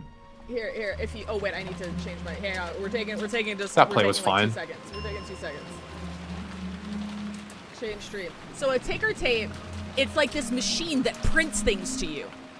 This! Yeah. This! Yeah, this shit. This is how you... Okay, okay. Because I'm pretty sure it's a telegraph based. Oh! So they would receive messages, and then you'd read the ticker tape. Obviously, old-timey, long-form distance communication and shit. Alright, I can change Huh. Yeah. Pretty cool. Alright. Dr. Nanjo gazed at the chessboard that sat on the table in front of the sofa and muttered. It was apparently the partly finished chess match he'd been playing with Grandfather until yesterday. Aww. The black had the white pretty well cornered. It looked like checkmate would be reached within a few moves. The end of the endgame. Even though checkmate had almost been reached. The endgame had been rushed, and in the end, was never completed, which could mean anything. 金蔵さん、やはりこの勝負は決着がつきませんでしたな。何で先生。わしは長く金蔵さんの友人だったが、金蔵さんのことを知っているのは半分だけでしかなかった。金蔵さんにはいつも聡明な金蔵さんと何かの狂気にとらわれた金蔵さんの2人が同居していたように思う。Oh my god, Kinzo has an evil twin. No, I mean because of Maria. 金蔵さんのことを何も理解してはおらんかった。That's going over my head, I'm sorry. 特にベアトリーチェ様のことになると人が変わったようでしたっけね。Oh, got Got it. Also, isn't that kind Kenzo, of genius? Sorry. Kinzo has a comically evil altar. Sorry, what were you saying?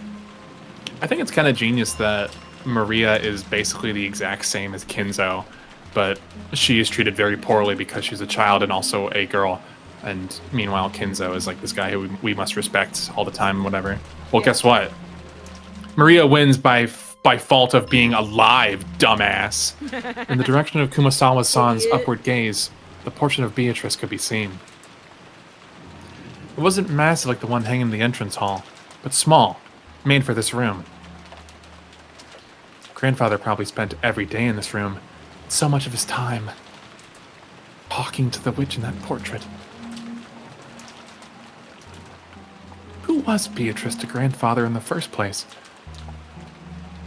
By now, you couldn't just explain her away by saying she was a story made by the parents to frighten children away from wandering to the forest. While eating the canned food we had brought from the kitchen, we talked together about who Beatrice was. Whether the culprit was Beatrice herself or someone pretending to be her. Whether they were a witch or a human, the lady in the portrait was strongly related to the basis and background of these crimes. You couldn't talk about them without talking about her.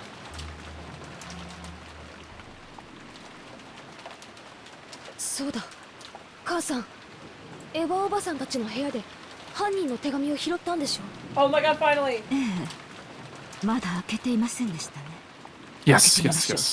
Okay, letter time. We just got it. Sorry. We just got a letter.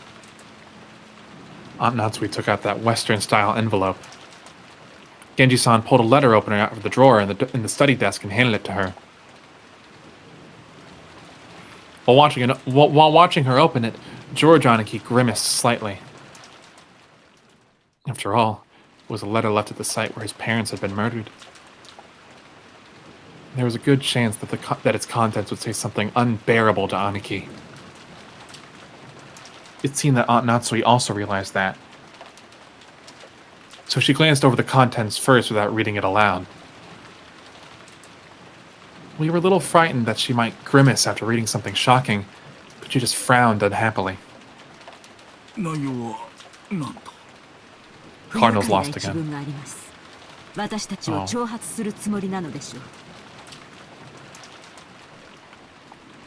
Aunt Natsui, after deciding that the contents could be shown to the children, set it openly on the table. Oh god. Everyone stared at it at the same time. I'm scared. Oh god. There it is! Okay, yeah. Say nicey things to me. Hang on, was that a sound? No, it wasn't the same sound cue. Oh, okay, it's updating. That's it? No, I mean, we haven't continued yet. It's updating live, I think. Oh my god. Oh, wait, that's what she meant! By one line. Oh, okay. ベアトリーチェの勝ち名乗りみたいなものだろうね。くそ。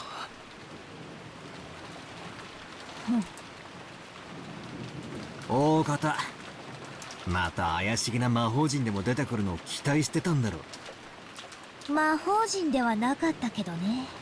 想像は裏切られなかったよ。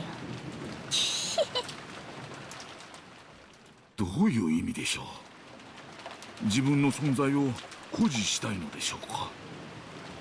そう考えるのが妥当でしょう。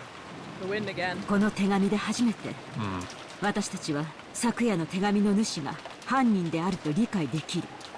ここに書かれている内容よりも昨夜と同じ封筒でというところに意味があるものと思います。封筒も風浪も間違いなく親方様が使われていたものです。おお、もう私には何が何だか分かりませんよ。こんなことは後宮のお家にお仕えして以来初めてのことです。 What do you mean by that? 昨日の手紙の言う通りなら、ベアトリーチェは自称じい様の最古の腹心だ。じい様も常々そう口にしてたんですよね。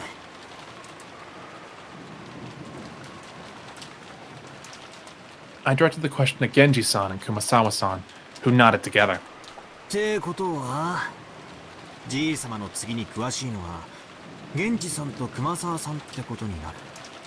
話してくれないっすか。私は長いことわざと耳にしなかった話です。ですがこの後に及んではそうも言っていられません。源氏、知っている限りを話しなさい。Oh, jeez.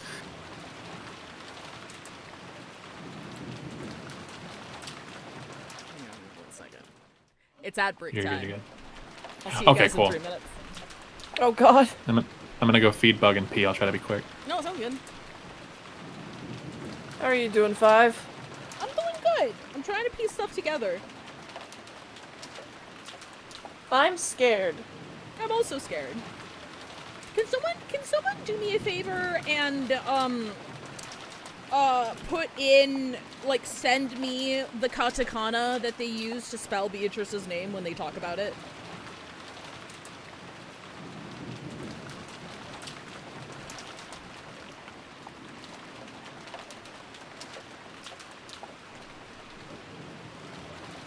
Genji, tell us what you know. Genji, it's time for ads. Genji, I'm trying to solve a murder, bro. Why are you trying not to laugh? Genji. Bree says George grimaced. He had an intrusive thought of paper cuts from the envelope. Also the dead parents thing. Also the dead not wife. The dead almost wife. The dead near wife. Beatori. Oh, it is Chi. Because I'm like, because that's something I noticed at the very start when not Genji, when Kenzo was talking about it. And then I think it was Wes who brought up, was it Wes or Delta who brought up the fact that it was a different font? So I'm wondering if her name is like a kind of spell or something. But then I was also thinking about like why it's pronounced like that, because if it's pronounced like Beatrice, the transcription should be like Beatorisu. It would be Su and not Chi. I'm wondering why it's Chi.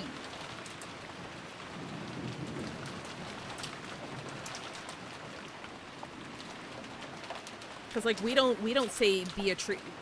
What would I say? Beatrici. So it'd be Beatrice. Well, no. To be fair, in names like it's this is one pronounced example. like that in Italian. Why are they pronouncing it like that in Italian? Was she Italian? I mean, she's white. I have seen that actually happen before with other names in Japanese. One example I can think of is in Show by Rock, where there's a character named Cyan, but they pronounce it Chian.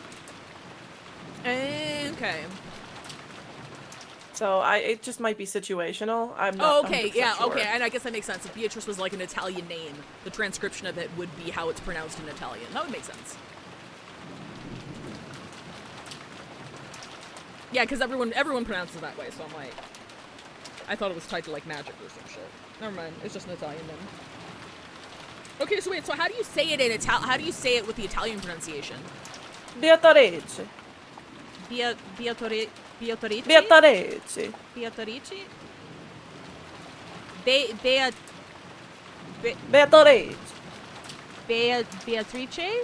Beatrice?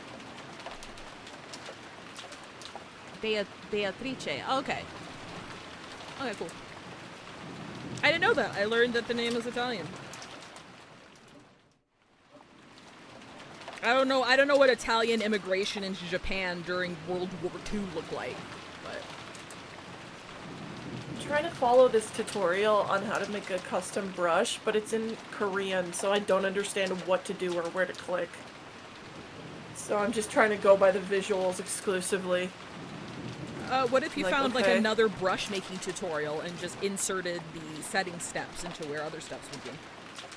Well, it's just because I like how this one artist does it. Well, I'm saying because like the instructions on how to make the brush would be like, oh, change it to this size and this, etc., right? You could find another tutorial that outlines the actual mechanics of changing the settings, but then follow the actual setting guidelines from the original set of instructions.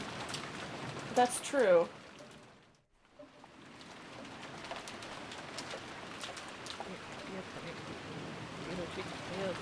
I think I got it.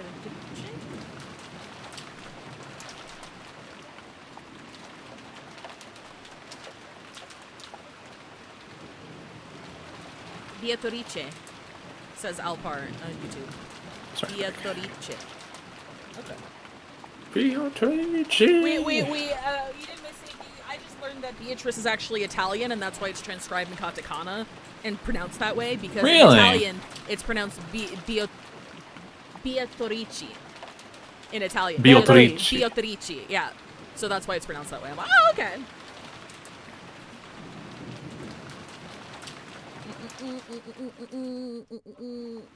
Okay, everybody should be back.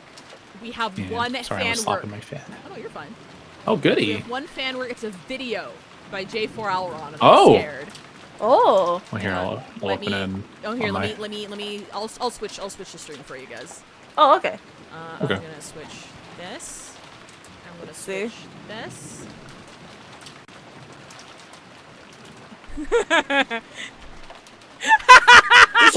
Oh. Yeah, exactly. Yeah, that's it. Yeah, that's it. She's here.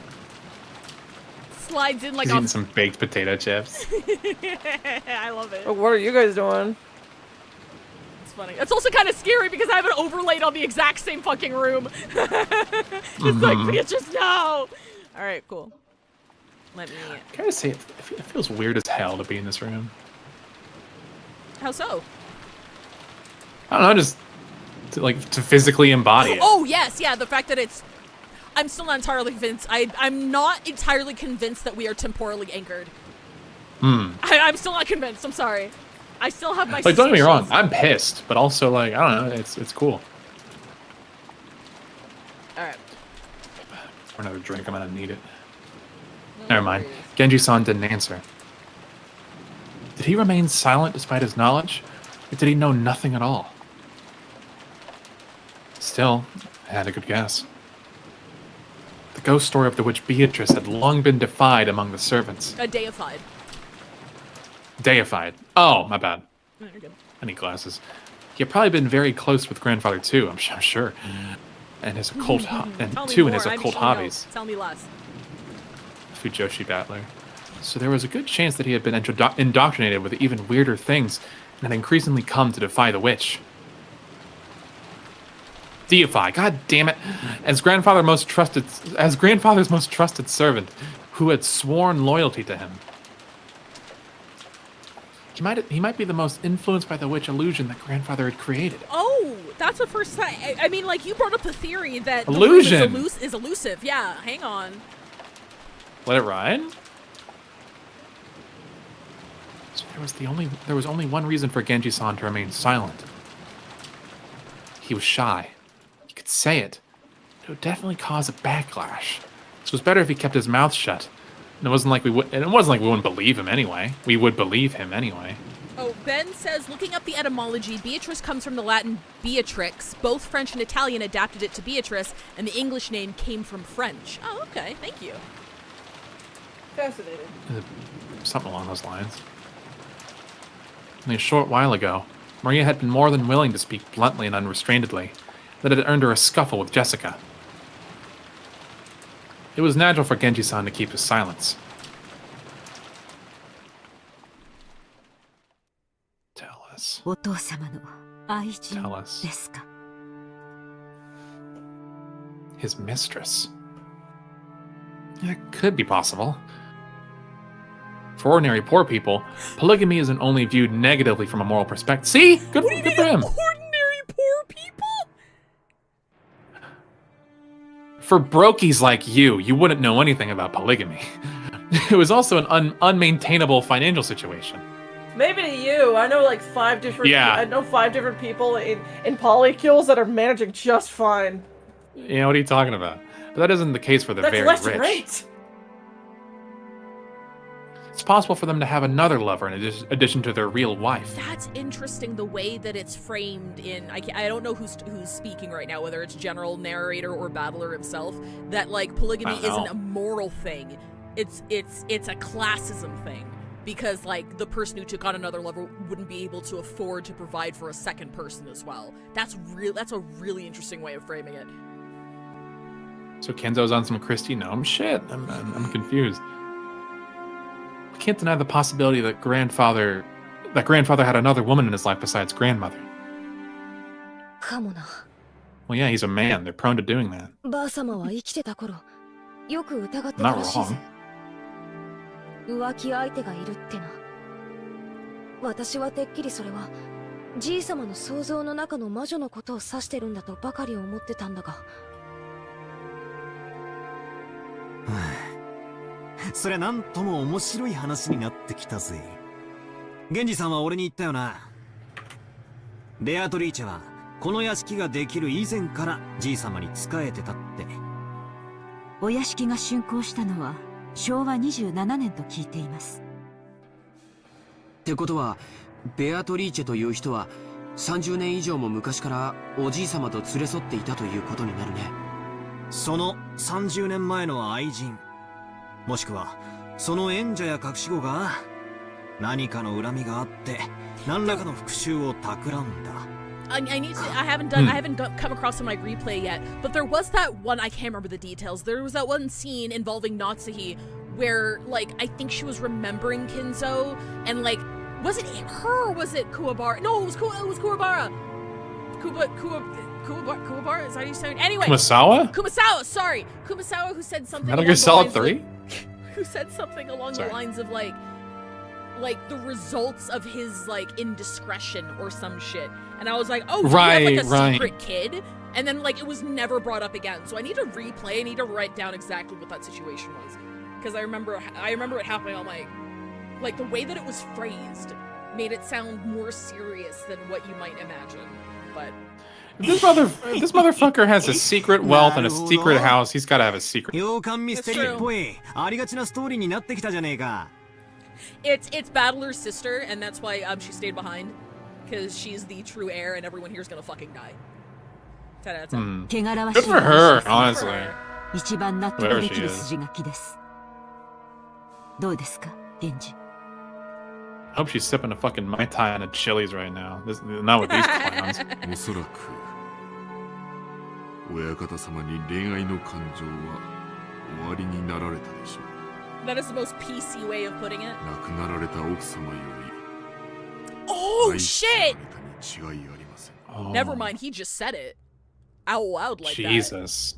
ベアトリーチェってのは何者なんだよ。そして今はどうしてるんだ。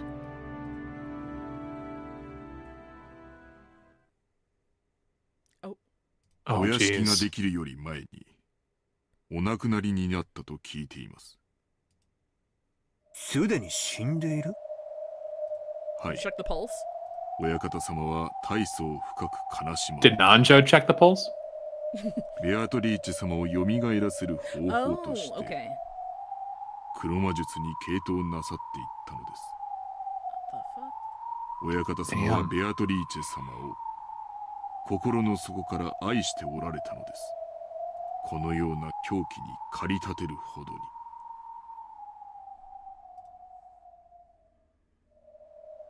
I almost feel bad for him if it wasn't for the fact they made the Geneva Convention just for him. As Genji-san said this, he spread his arms, as though asking us to look at this room, filled with the signs of grandfather's madness. Are my neighbors fucking bowling up there? What the fuck? Oh. Oh. We were all at a loss for words. Before this, his black magic hobby was nothing other than creepy. We found it impossible to understand what drove him to devote himself to it. Nobody had tried to understand Kinzo, dismissing him as an eccentric who had restored the Ushidomiya family amidst his madness.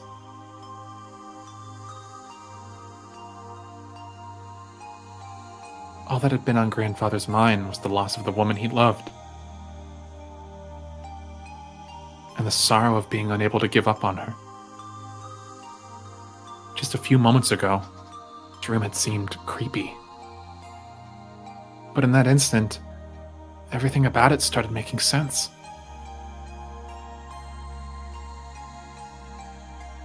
The creepy books, the magic circles, the medicine, all of it. All just because he wanted to revive once more the visage of a single woman who had left this world 30 long years ago. Damn, man. 深く酔われた親方様にベアトリーチェ様のお話を聞かされたことがあります。詳しいことは忘れてしまいましたが、それはもう女の私が聞いて羨むような深い深い愛情でございました。Okay, wild theory. Wild theory. The spirit of belief enforcing the magic is all true. And what people call Beatrice is the mourning spirit of the late wife who is only taking form in a form that she could be seen in a metaphoric and literal sense by the grandfather, because he clearly did not give a fuck about her, but she took on her visage to be seen. Something. It's like that like angel thing, where like they take the form of people that like to like calm you down. Well, that, but it's also a spirit that was born out of spite, because it is like a life spirit. But he wouldn't look at her, he wouldn't see her unless she was Beatrice. So it's the late wife spirit taking on Beatrice's face, because that's fucked up. What he did there. That's crazy. 当時まだ生き残っていた後宮家の長老たちの意向で亡くなった奥さんとの結婚を決められたのです。 it was a marriage of a political marriage. つまり、後宮家にとって得になる女性との結婚を強制された。 This game isn't political. What are you talking about? Okay, Andy Weir. 金蔵さんはお家復興のためだけに当主に据えられ、全ての重責を背負わされたのです。そんな金蔵さんがどこでどういう経緯でベアトリーチェと知り合ったのかは分かりかねます。それ以上語るのは無粋だな。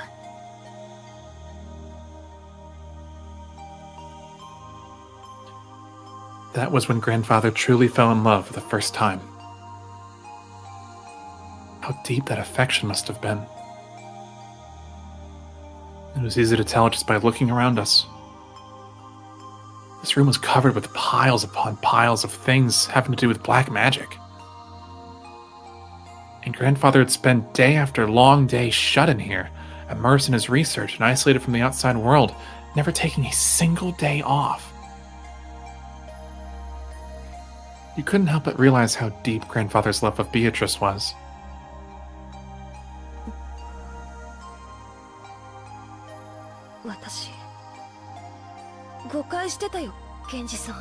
Okay, is this new? Is that blood on the floor?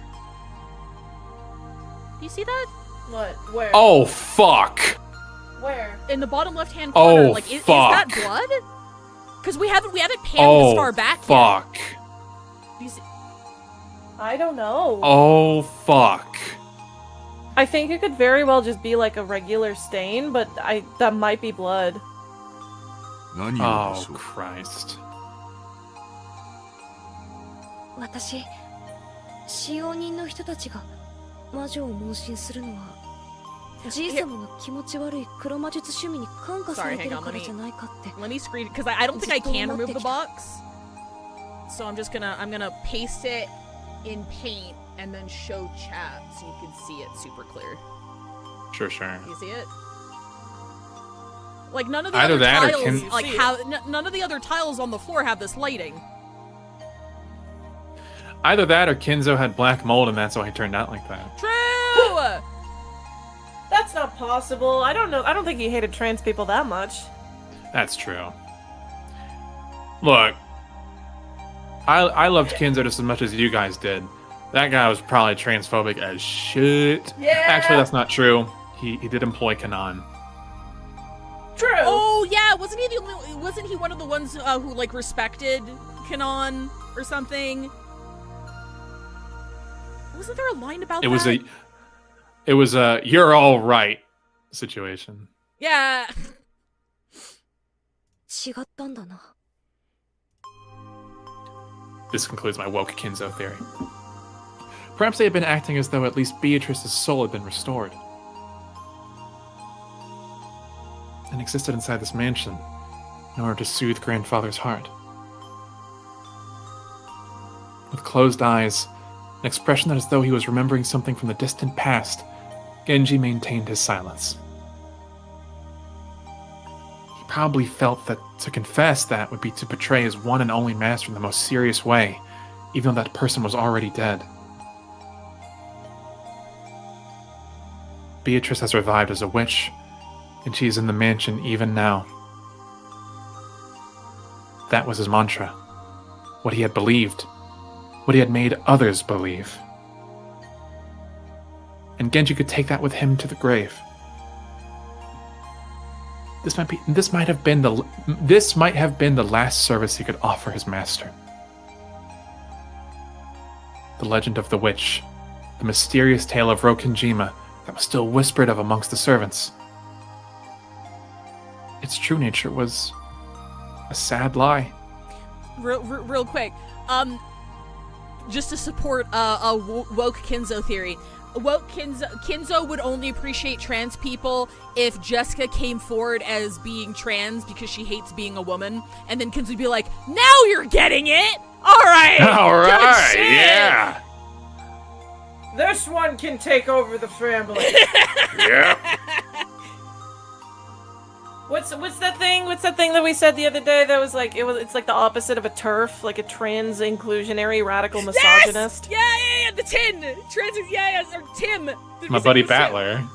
Fuck. And that's why him and Kinzo are the same guy.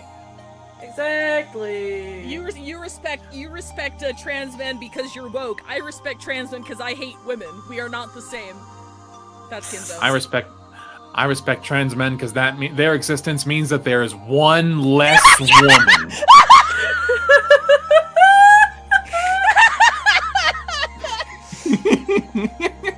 Like the reverse also goes away. It's like, of course only a real woman would want to be a woman.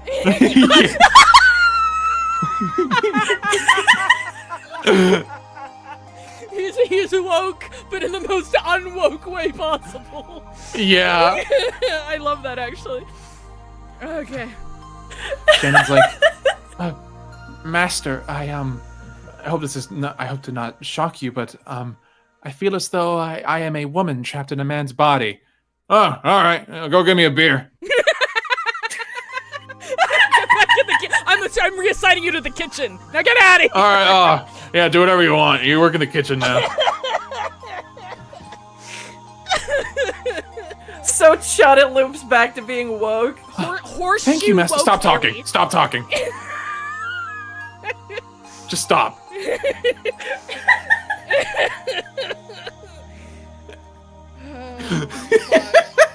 Crying. Oh, okay. 30% pay cut. Good one, Witchlight. Good one. Oh my god! 10 out of 10. Oh my god. I have like tears in my eyes. I think we've conceived of the funniest character in the world. And I'm not even sure. Okay, here's the real kicker. What is the thoughts on non-binary people? Oh, like Labyrinth.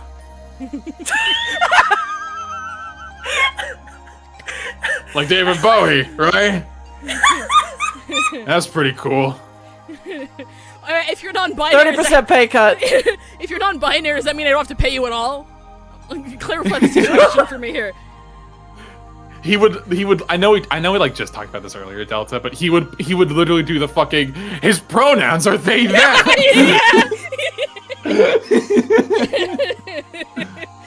With the chocolate, hedging your bets. I can respect that. Takes a big swig of absinthe. I do like the earlier one because it reminds me of that line from the Colbert Report where he's like, "Pick a side, we're at war."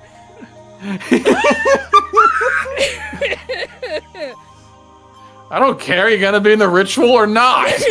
Kid. Okay, sorry. Can I sacrifice you or can I not? Be clear about it.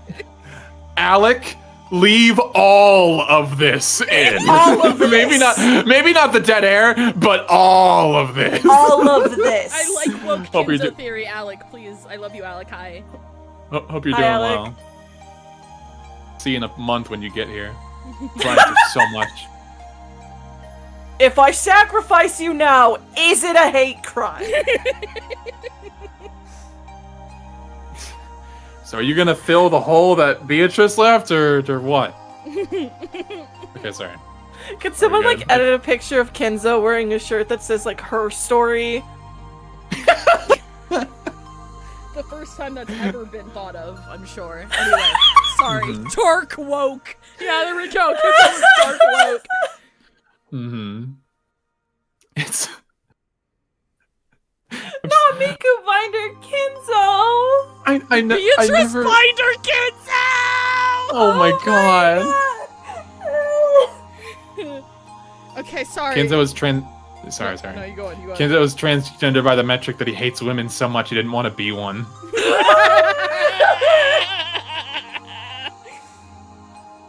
See? We can have our cake and eat it too, Delta. We can have messy characters, and we can also have the most realistic form of he would not fucking say that ever.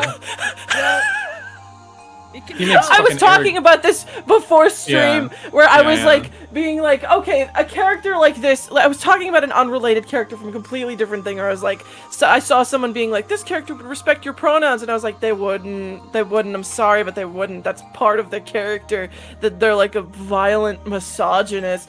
But like, you can have a character who, this is like the funniest way to like be like, yeah, this character would respect your pronouns. They're just also a violent misogynist. We're just doing Everard Claire again. Oh god. We're just doing Everard Claire again. Harry, of course there's a witch named Beatrice. You think I would kill all of these people and murder all of your family just to make you think that there wasn't a witch? Harry, it was a locked room, Harry. Harry. Of course, Harry. I can update your pronouns on your worker's sheet. It'll be a little odd to do the paperwork. There won't be another... Oshiro Miyakinzo is helping me find my Beatrice!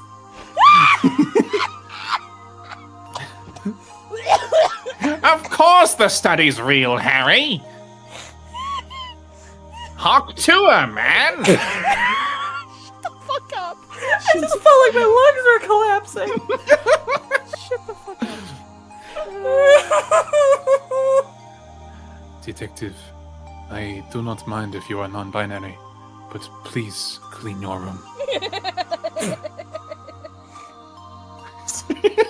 Okay, we got any more in the chamber? Any more in the chamber? I don't know. We have to Any more? Come on. study. Let's go. I don't know who I am anymore. Harry, I support your transition, but are you sure you want to join the losing team? This place does need a woman's touch, Harry. And I think you're just the man, woman. He, I mean she. Oh god, I feel like I just got punched in the head. Okay, We're never finishing this game. Let's pick it up. Yes. Its true nature was a sad lie.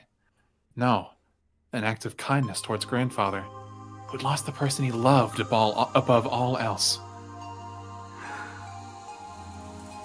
私はお父様の前で魔女を否定する話を何度か口にした覚えがあります。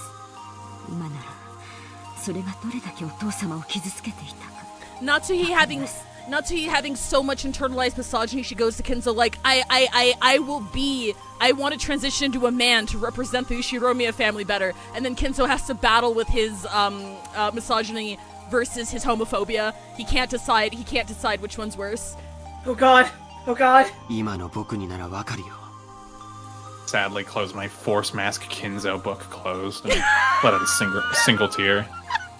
シャノンを蘇らせる方法が黒魔術 He だ got という so pissed off when Gota got hired because that means he couldn't get Kumasawa to start slipping testosterone in all the food. Sorry, one more, I promise. One more, I promise.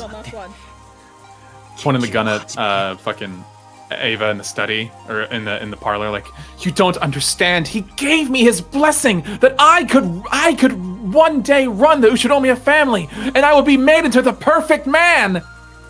And like everyone just like is just like quietly like looking at her, and Battler's like, what? What did he tell What does that mean? What did you mean by that?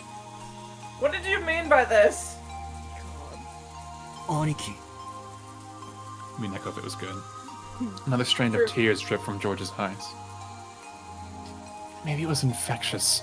Tears rose to Jessica's eyes too, and she sniffled. ベアトリーチェは言っていたよ。もう Yeah, I じ know. き蘇ることができる。会うことができるって。Very soon, the door to the Golden Land will be opened. And that promised land that glitters gold shall resurrect all the dead people's souls and revive the love they possessed as well. And I will sleep in a world of peacefulness forevermore. そう言ったのか。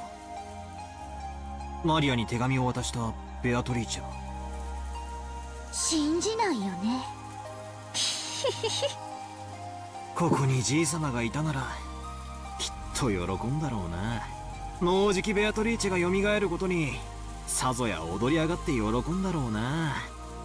なら俺は信じたぜ。じいさまが半生をかけて研究したことで蘇り、愛した女の魂が蘇ったと信じて寿命を全うできるって言うんなら。バトラー。一人の女性をずっと愛し続けた気持ちが周りにも伝わり真実となる。それを気遣いと呼べばそれまでだろうけれど、今の僕はあえてそれを魔法と呼んであげたいね。気遣いじゃないよ。本当に魔法だよ。魔女だよ。やっぱり誰にもベアトリーチェの姿は見えないんだね。Some time passed. As we listened to the sound of the rain, we considered what kind of love and madness must have possessed the owner of this room as he spent half his life in here.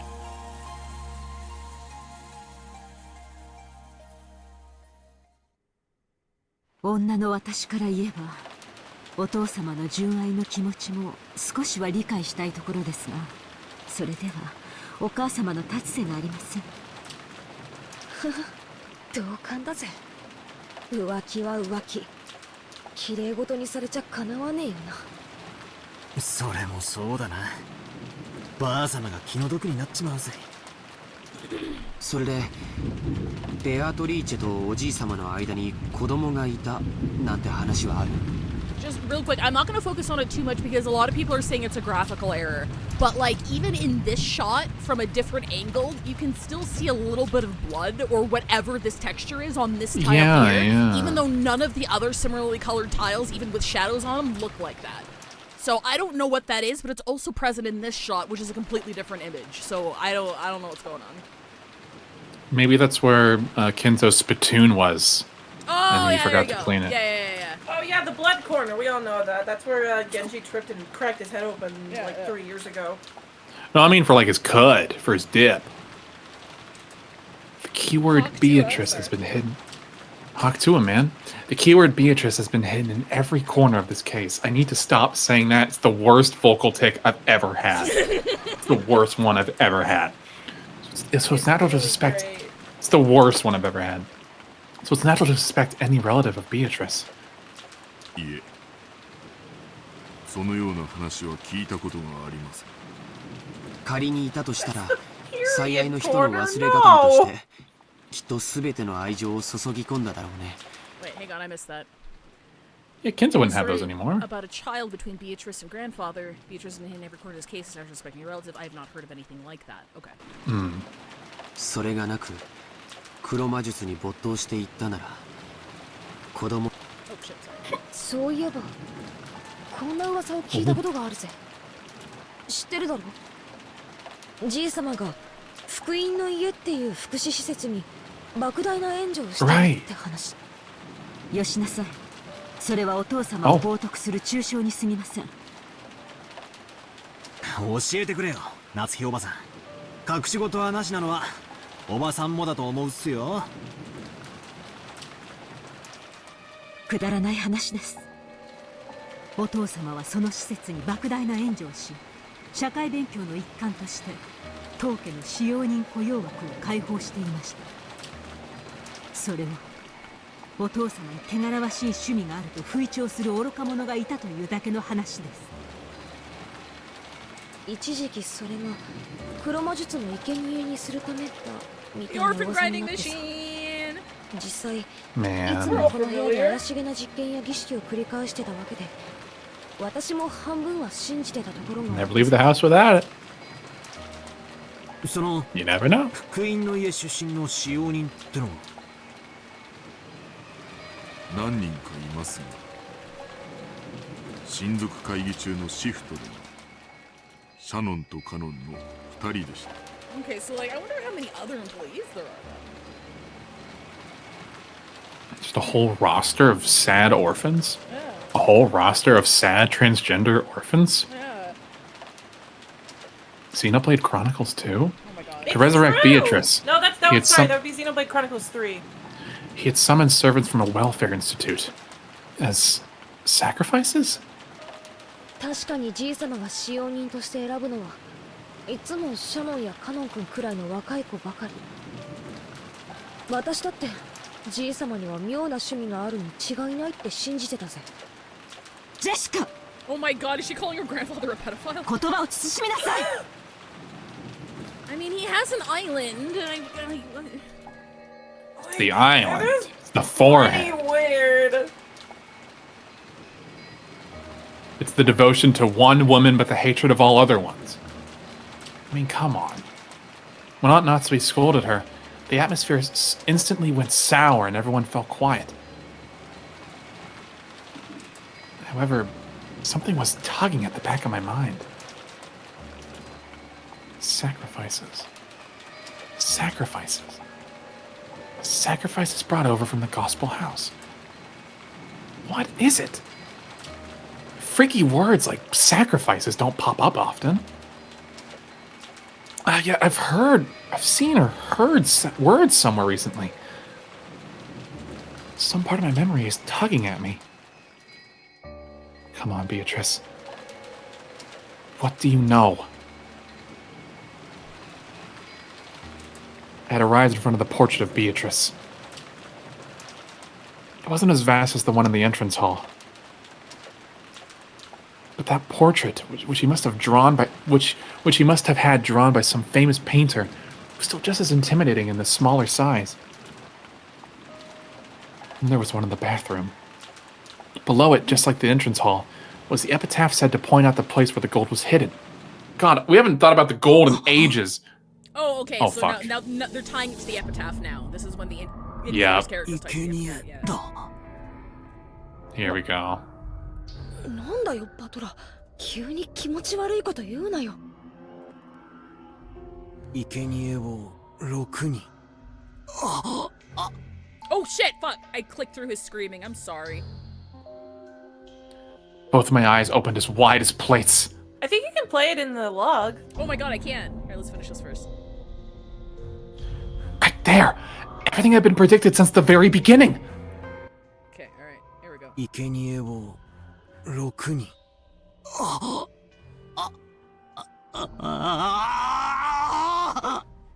He figured it out. Jesus. Me when I have a revelation. Everyone crowded around. And the same expression of terror filled every face. Yes. It was written in the epitaph. First twilight, sacrifice the sons chosen. 間違いない。最初に死んだのは6人だ。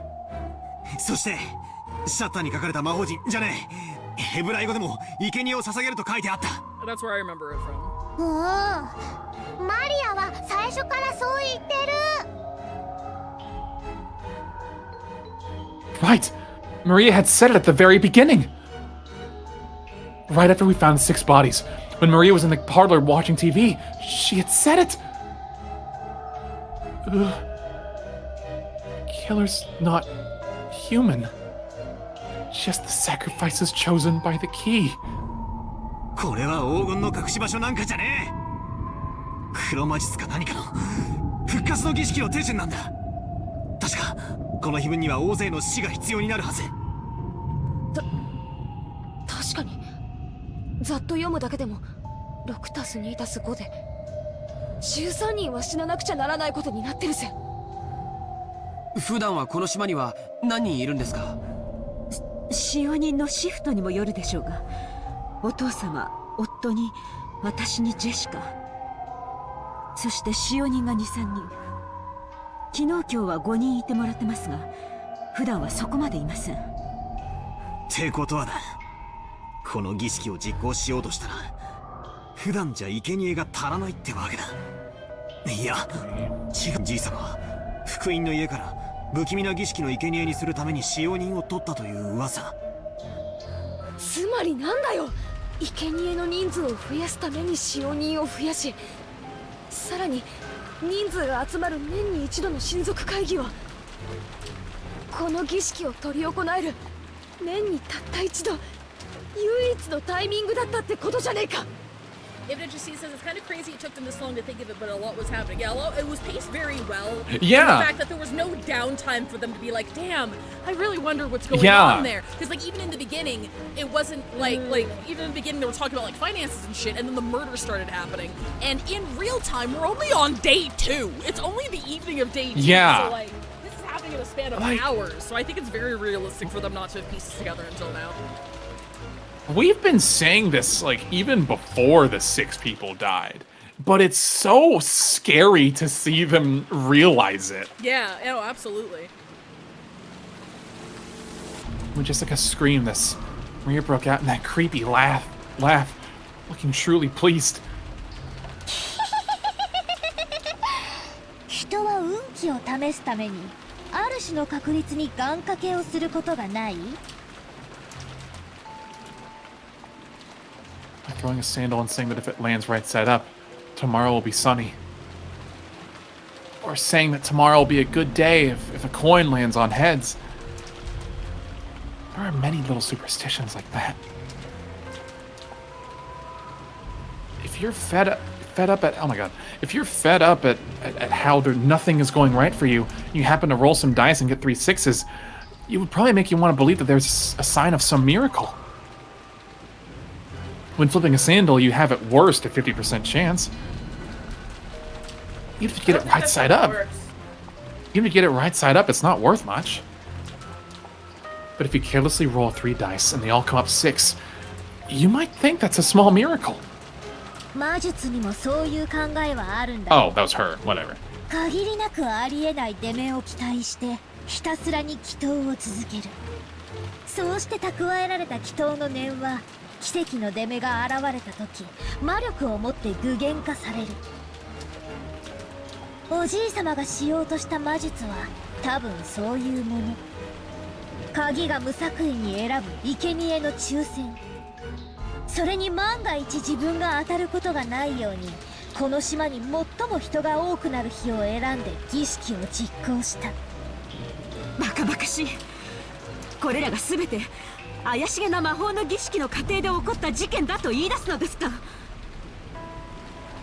I like how it's like it went from like, "Aw, Grandpa just wanted to revive the person that he loved by killing all of us." By any means necessary. Oh. By any means necessary. Natsui yelled. She couldn't stop thinking fearfully about how she might have been protected just because of the scorpion charm. If I hadn't received that charm from Jessica and hung it from my doorknob, would I have been killed? Been one of those 6? And the strangest part is, even though I hung the charm from the inside of my door, they couldn't get through the door. The killer must have noticed the charm from outside the door and had given up trying to open the door. Keep saying that word. A human couldn't have perceived that. The charm meant to stop someone that was not human had done just that. Impossible, impossible, impossible! だが夏日さん、確かに碑文の内容はその後もなぞっとる。第二の晩に残されし者は寄り添う二人を引き裂け。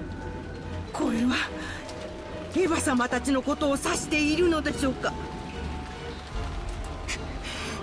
悔しいけどそうだと判断せざるを得ない。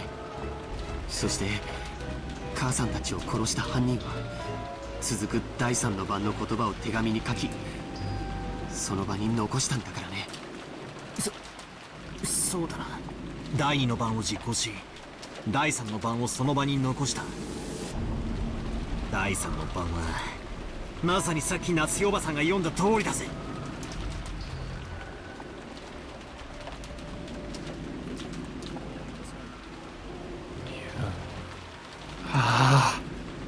Now I read it, it just keeps going on, doesn't it? Gouge the head and kill. Gouge the head and kill.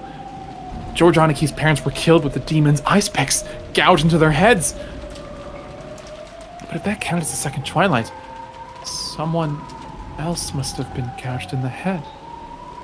じいさまだ。焼却炉の中で焼かれてたから、そっちに目がいっちまって気づかなかったが、じいさまの眉間に、いや、頭をえぐられてた。じいさまが第四の晩の犠牲者。じゃあカノン君は第五の晩に胸をえぐりて殺せ。カノン君については犯人との突発的な遭遇による犯行だと思ってたけど、違う。誰か一人をおびき出し胸を貫くことを初めから狙っていたんだ。もし犯人がこれをなぞっているとしたなら、また3人が死ななければならないというのですか。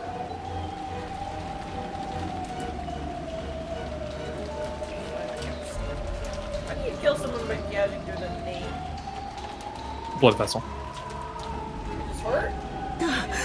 確かに No, just blood そう vessels. 読み取れますけど。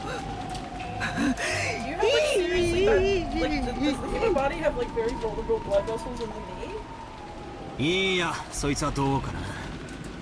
あと3人が死ねば第9の番になる。見てみろよ。Jesus. 私たちはベアトリーチェにみんな殺される。Hey, hello, yeah, welcome to chat. Welcome. わけがわかんねえ。結局何人いようが最後には全員死ぬってことじゃねえか。じいさまは何が持ってきたったんだ。この儀式じゃじいさま自身何をどうしたって生き残れねえじゃないか。誰も生き残れなくていいんだよ。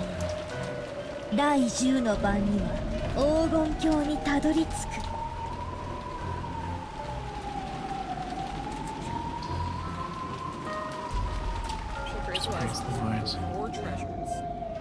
おじいさまは死を恐れてなんかいなかったんだよ。ほら、4つの宝の2番と3番を見てごらんよ。一つは全ての死者の魂を蘇らせ、一つは失った愛すらも蘇らせる。つまりおじいさまは自分がこの儀式の途中で死んでしまってもやがて。バカバカしいぜ、妄言だぜ。死んだらそれまでだろ。 This is a pretty long game, 死者は Jessica. 帰らない。 Jessica, don't look at the I runtime. mean, 人類が何千年もかけて追い求め、 no one tell her. 結局は未だに成し遂げられない奇跡だぜ。 We haven't hit the Talarico section yet. Don't even worry. つまりこういうことだろ。死後の世界で再会できて蘇ることができるとか、そういう類だろ。 Baby girl, we haven't even made it through Internet Historian and you think we're at James Somerton? Oh my god. 通りだとするなら、こいつはつまり老い先短いじいさまが恋に狂っての自殺まがい。いや、壮大な無理心中ってことなのか。The vehicle part is next. その可能性を考えられるのですか。わかりません。親方様は時に1000年の未来を見越されるほどの聡明なお方です。しかし凡庸な私にはそれが狂気としか映らないこともあります。それってイエスって意味だよな。熊沢さんはどうなんだよ。私は何も知りません。See, I don't know that anymore. 知りませんとも。知っていたなら今日この島にいると思いますか？手病でも何でも使ってお休みしていますよ。おじい様の長年の友人である南條先生のご意見は？源氏さんに同じです。金蔵さんは凡人をはるかに超越した方だった。そこにある種の人間離れした力すらも感じることはありました。私にも金蔵さんが何を考えてこの碑文を残されたのかわからない。一つだけ言えるのは、仮にこの筋書きを作ったのがお父様であっても実行しているのは別の人間だということです。確かに少なくともじい様とカノン君を襲った犯人は他にいる。しかもそいつはこの碑文通りまだ事件を続けようとしている。僕たちが深く考えなかった最初の手紙、あれには何て書いてあっただろう。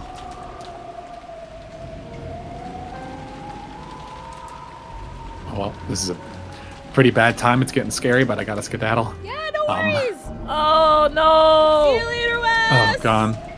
Hopefully, nothing bad happens. Really It's scary. I'm scared. I'm so scared. I'm gonna go drink. Alright. You guys have a good evening. I'll probably watch the VOD tonight, so I'll message you Okay. later. Fuck me. Bye-bye. Bye. Who's that? She sounds really cool. Oh shit. She sounded like really funny and cool and awesome. And awesome or something. I don't know, man. And that everyone should give her like $1,000 right now, US dollars. We thought back to the recitation. I know it's from recite. Recitation of the letter last night. Beatrice had proclaimed something inside the letter. She had proclaimed that, in accordance with her contract with Kinzo, she would collect everything of the Ushiromiya family as interest. But then she had also revealed a special clause. If someone discovered the location of the gold grandfather had hidden, that right would be lost. At the time that the letter had been read, grandfather was still alive. But at that time, it had already been sealed with the wax by the head's ring, which meant that grandfather had handed the ring over to Beatrice while he was still alive. If you think about that straightforwardly, we should probably take that to mean that Beatrice is carrying out that strange contract and grandfather is securing her that right.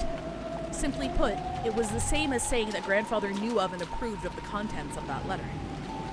In other words, it's as though it was a joint message from Beatrice and grandfather, telling us that Beatrice will start collecting interest if we don't solve the riddle. In short, grandfather and Beatrice were telling us to solve the epitaph's riddle, and if we couldn't, they were saying they would kill us all, following the procedure in the epitaph. What meaning is there to that? What do they want? I don't have a clue what it means.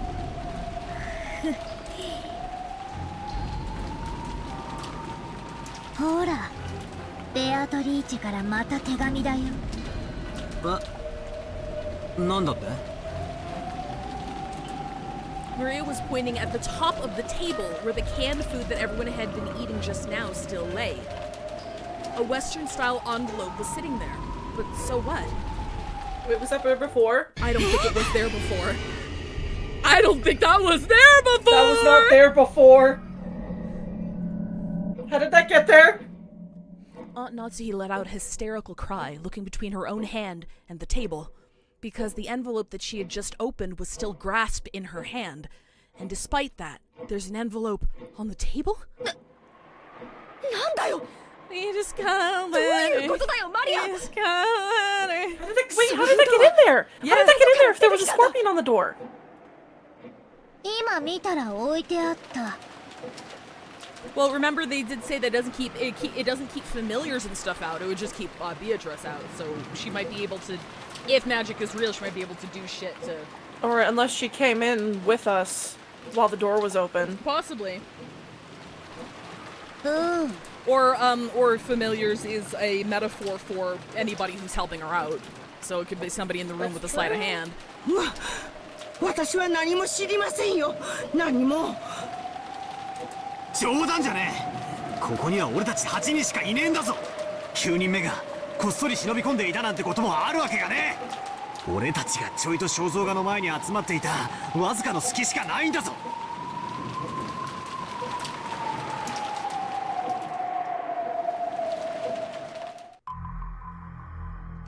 全員下がりなさい。 Oh my god! I don't blame her. I don't blame her. I don't blame her either. Natsuki was pointing the rifle at Genji and the others, bellowing at them. Genji-san was overpowered, his face looking like he didn't have a clue what was going on. Of course, I felt the same, but a few moments late, I reached the same conclusion Natsuki had. Until just a few seconds ago, there was no letter like this on the table. And nobody had entered this room. That means someone among us had placed it here during the few seconds when everyone was looking away, preoccupied with the portrait. I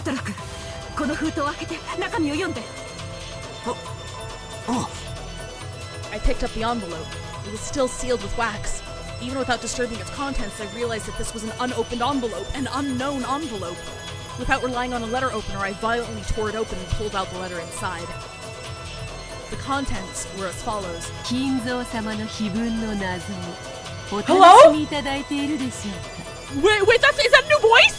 Is that a new voice? Who is that? Who is that? すでにご存知と思いますが、皆様方に時間が Is that her? I think that's Beatrice. Okay, no, I think we can get through this letter before I sound like a baddie. どうか嵐が過ぎ去れば逃げ出すことができるという甘えを It just says, you think you're getting off the island, crying, laughing yeah, about you.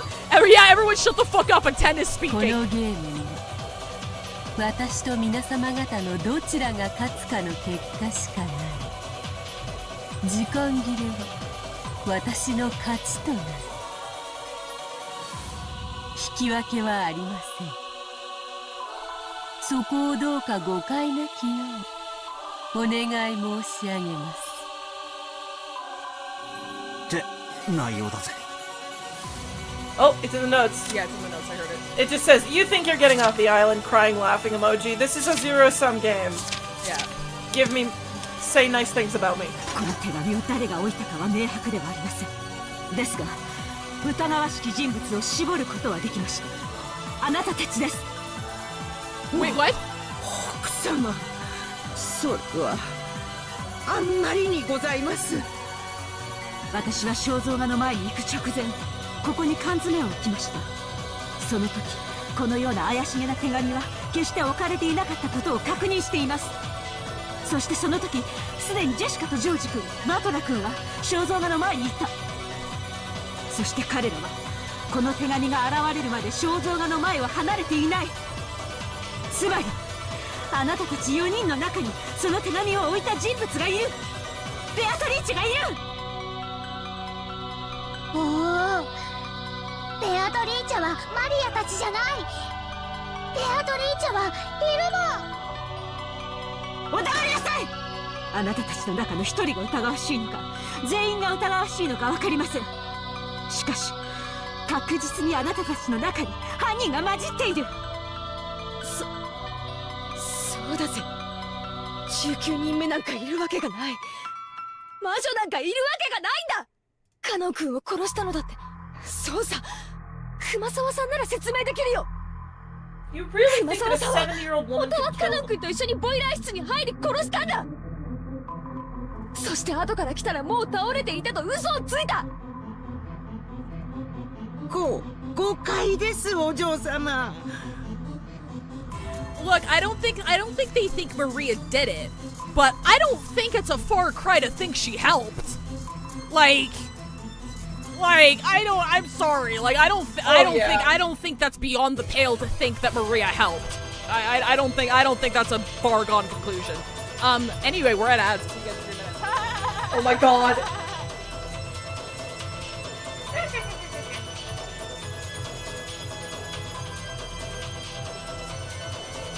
I don't do it on purpose, I swear. Like, we were getting close before the letter was finished. I'm like, oh, should I do it now? I'm like, okay, no. We still have a couple minutes. We can do the letter before it kicks off. How are you doing, 5? Good. I truly don't know what to think. I truly don't know what to think. I don't know either. I think it's very interesting that like everything can either be explained with magic or otherwise. Because like there's nothing that's happened so far, I don't think, that couldn't be explained as somebody who's trying to pull one over on this family and get them all killed or prove the existence of Beatrice or something. Like, except for a murder hobo. Except for what? But even right now, with this letter appearing from out of nowhere, like I've always thought that this, like we have always thought that the servants know more than they're letting on, even if there's different tiers as to what their knowledge entails, right? Like it had to have been one of the servants, unless magic is real and it poofed into existence. Like it had to have been a sleight of hand of one of the servants. That's just it. I think probably Maria. If it was anyone, it would have been Maria. Yeah, because if she's the messenger, right, and she's the one who brought the first letter, and she has that bag, like, or sorry, yeah. But when I say servants, I mean servants and Maria. Yeah, I gotta go refill my water. I'll be right back. Yeah, take your time.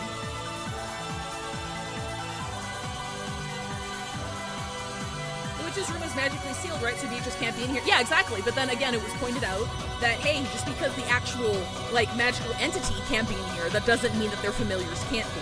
So either, again, familiars is literal and there is a magical assistant who is able to deliver the letter, made it appear on the table, or non-magic explanation, the servants are in on it and it was a sleight of hand that put the servants or Maria are in on it and it was a sleight of hand that put the letter on the table. Everyone was distracted by the portrait.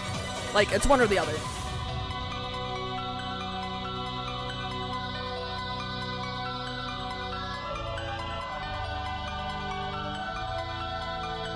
Maria shouldn't help the witch if she truly believes in her. Well, she delivered the letter, didn't she? That's considered helping. If we take what she says at face value, Beatrice met her in the rose garden and was like, here, deliver this letter, and she did it, so that counts as helping. I wouldn't put it past her to have helped her otherwise.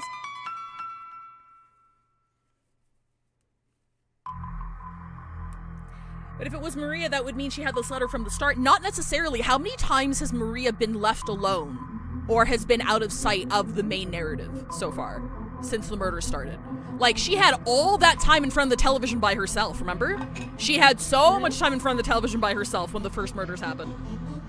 And, like, it's not, again, I'm just saying it's a possibility and I can't count it out. I can't count it out. She has not been under our sight the entire time since shit started happening. Welcome back, everybody. Let's keep going. Welcome back! 母さんたちをどうやってあの密室で殺したのかは見当もつかない。でも母さんたちが殺された時、使用人の人たち以外の全員にはアリバイがあった。なかったのは使用人の人たちだけ。でも本当に疑ってもいいんだろうか。Hey, Usinkrad, thank you for the follow. 確かにそれを言い出したら全ての件でアリバイはないが。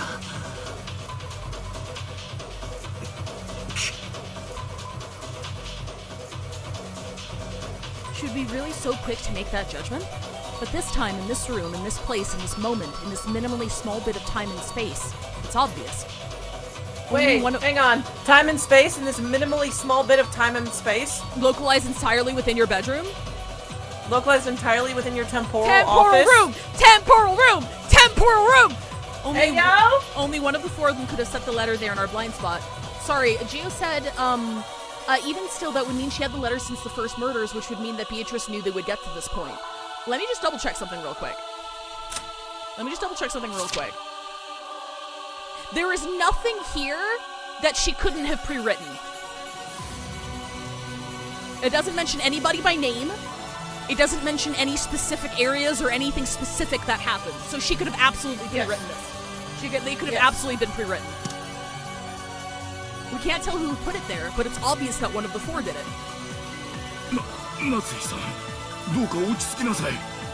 And again, sorry. I want to emphasize, I don't think Maria's evil. I don't think she's a bad guy. But she believes in magic with all her heart. She believes in Beatrice with all her heart. And if she truly believes that in helping Beatrice execute this whatever, everyone's going to be reborn in heaven, like, there is no reason for her as a child to not believe that. It's like, okay, sure, if I help you out with this, everything's going to be fine. I'll have a mother that loves me, right? Nice awesome. 10 out of 10. With her hyperfixation on the occult and stuff, I wouldn't put it beyond her help.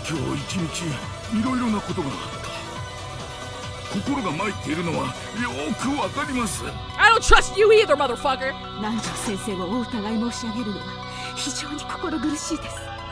ですが、お父様の主治医として、唯一無二の親友として、長くお父様と共にあられた。Unless this isn't, unless Natsuhi's in on it. That's also a possibility. And she's like flipping around everybody else because she's got the gun. It's not impossible. It's not impossible. ベアトリーチェのことも知っているかもしれない。何かの古いしがらみを知っていて隠しているのではありませんか？そんなはずはない。 Beatrice is inside all of us. 落ち着きなさい。 Because if you remember, Kanon got shot. I'm assuming it's shot because I don't think you can do that with like hand power because it said it was in really deep, right? Like it was shot or javelin or crossbowed or some shit into Kanon. Murderer escaped through the door that goes into the courtyard. Natsuhi comes around and asks what's going on. I'm just saying it's not impossible. It's not possible. True. It was Hang pitiful. on, true. It was pitiful to watch Dr. Nanjo frantically pleading his innocence.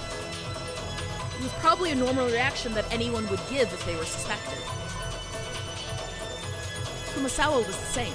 Since Jessica had started suspecting her in the murder of Kanon, she was now totally flustered. That's why Genji's still calm appearance looked so bold. Aunt Natsuhi pointed the barrel of the gun. Genji, あなたはお父様の一番の部下です。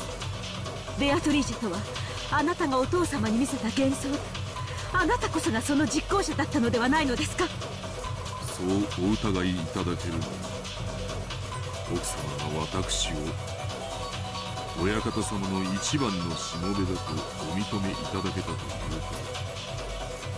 このような場ではありますが Hey, if the accusation means that you called me the goat, I'll take it. I'll take it. この手紙を置いたのは On me though. 私ではありません。それを私が鵜呑みにできると思いますか？お前が首謀者に決まっています。あるいは熊沢も南條先生もその共犯かもしれない。マリアちゃんもです。 Not content to just doubt the adults, Aunt Natsuhi pointed the gun relentlessly at Maria too! Okay, that's kind of fucked up. That's kind of fucked up. Pointing a gun at a 9-year-old? But Maria acted as though nothing had happened. Or maybe she thought she would be fine even if she was shot. マリアちゃん、今この場ではもう幼いから疑いの枠から外すという段 Like, I 階にない。 agree, but don't point the gun at the fucking toddler! 誰もが昨 She's 夜からず nine. っと What 持って can きた she 疑問を do? もう一度ぶつけさせてもらいます。昨日バラ庭園であなたに手紙を渡したベアトリーチェは誰です？マリア、ごまかすんじゃねえぜ。この際はっきりさせろ。お前に手紙を渡したのは誰なんだよ。だから何度も言ってるよ。ベアトリーチェだよ。1000年を生きる黄金の魔女なんだよ。姿を知りたければ後ろを振り返る。What? Oh, at the photo. Oh, right, okay, sorry. I was scared. Oh, I'm sorry, I got scared. ほら、そI こ got よ really scared. Sorry, I got scared, sorry. Look behind you in real life. She's right behind me, isn't she?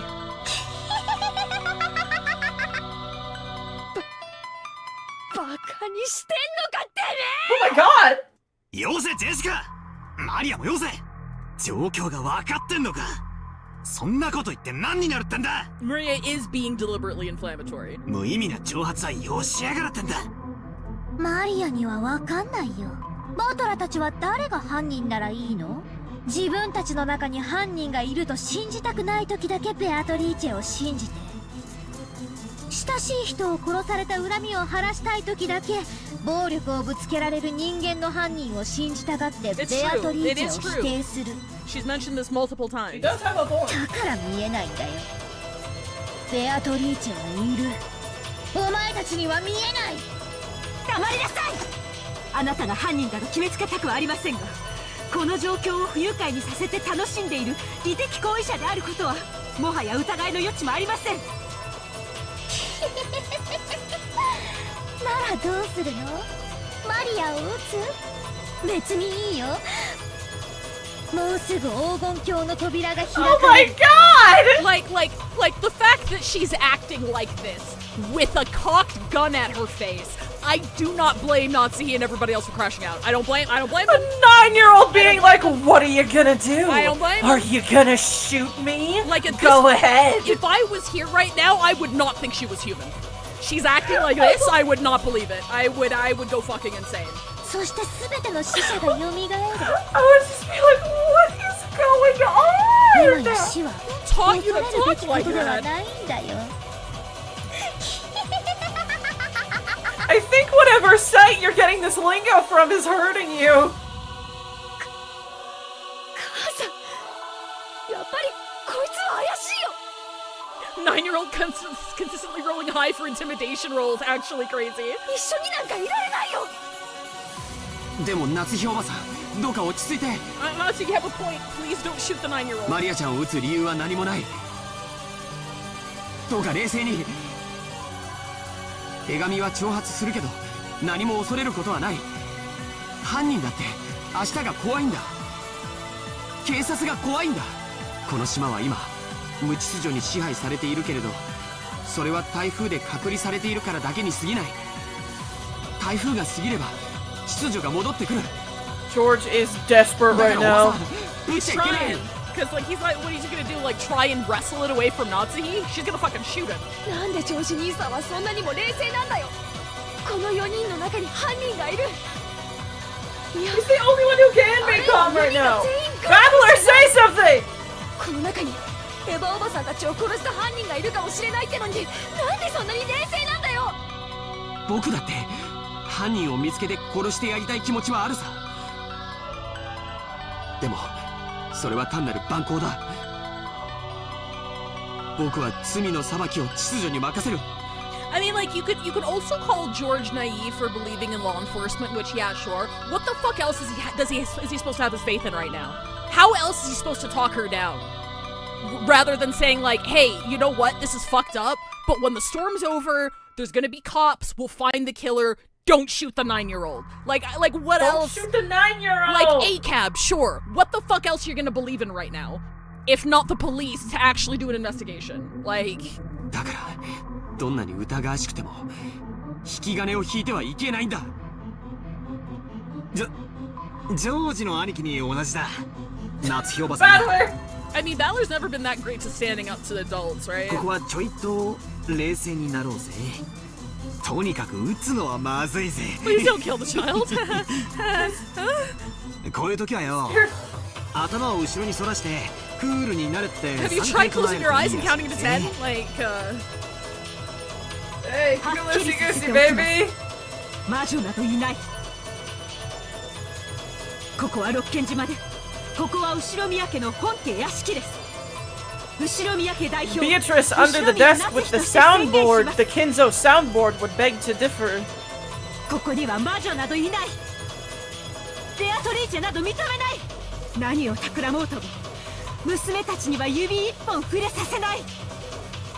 それが母としての、当家代表としての務めです。 those words were the final words of farewell that settled everything. To protect her daughter, Aunt Natsuhi would regard any suspicious person as an enemy. The only reason George Aniki and I were standing on this side was because, by coincidence, we had a clear alibi regarding the letter. If I hadn't approached the portrait, I too may have been at the other end of that gun barrel, treated like a criminal. But even though part of me thought that, part of me was thinking that chasing all of the suspicious people from this room would finally guarantee our safety. Genji-san, Kumasawa-san, and Dr. Nanjo, All of them were on grandfather's side. You could even say that Maria was on grandfather's side, since she had a blind belief in Beatrice. That's right, they're both suspicious. But is this really alright? Is it really alright for us to fight back against the lawlessness of the witch by throwing out all the suspicious ones without due process?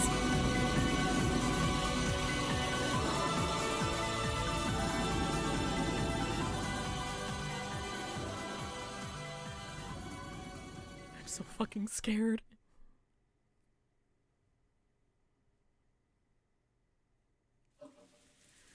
Aunt Natsuya didn't tell them to leave with her own words. But with wordless pressure, she was inducing them to say that themselves. So, if Dr. Nanjo hadn't said those words, this cold silence would surely have continued forever. 落ち着きなさい、夏日さん。だが気持ちはよくわかる。わしだって今朝からの異常な事件続きで頭がどうかなってしまいそうだ。だからわしらを疑いたい気持ちもよくわかる。もし本当に南條先生が無関係なら、私は無礼極まりないことをしているのだと思います。ですが、今だけは分かってください。Ha! She thinks she's gonna see him again. わしらは部屋を出ましょう。どうですかな、She thinks that he won't be paced by the second he steps out. チェスの続きといきませんかな。それをお望みでしたら、ぜひ。私は嫌ですよ。Hi, Puppet Strings. YouTube just recommended me this stream a new Blind Umineko playthrough. Yes, please welcome. Thank you for joining. だってこの中に狼がいると分かってて部屋から追い出されてしまうんですよ。嫌ですよ、奥様。どうかお許しください。What Kumasawa-san was trying to say made total sense. If she was innocent, then she was being ejected into dangerous territory along with the culprit. In the current situation, pressing her to leave this room along with the suspects was almost exactly the same as letting her get killed. However, Kumasawa-san really was suspicious just for being the first one to discover that Kanon-kun had been murdered. At that time, everyone except Kumasawa-san had an alibi. As long as the use of some trick or the existence of some 19th person could not be established, Kumasawa-san was one of the most likely suspects by far. I didn't want to believe it. However, Aunt Natsuya and the rest of us were in such a difficult situation that we couldn't help doubting any of them, Kumasawa-san included. So we didn't say anything to stop Aunt Natsuya from trying to oppressively chase them from the room. We had stopped her from shooting, but when it came to exiling them from the room, we were passively agreeing. Maria spoke to the still fretful Kumasawa-san. 大丈夫だよ。ベアトリーチェは敬う人には優しいから。熊沢さんはベアトリーチェがいるって信じてるもん。だからきっと大丈夫だよ。Your death will be painless. マリアは客間でテレビを見るよ。一緒に見ようよ。ここテレビがなくてつまんないもん。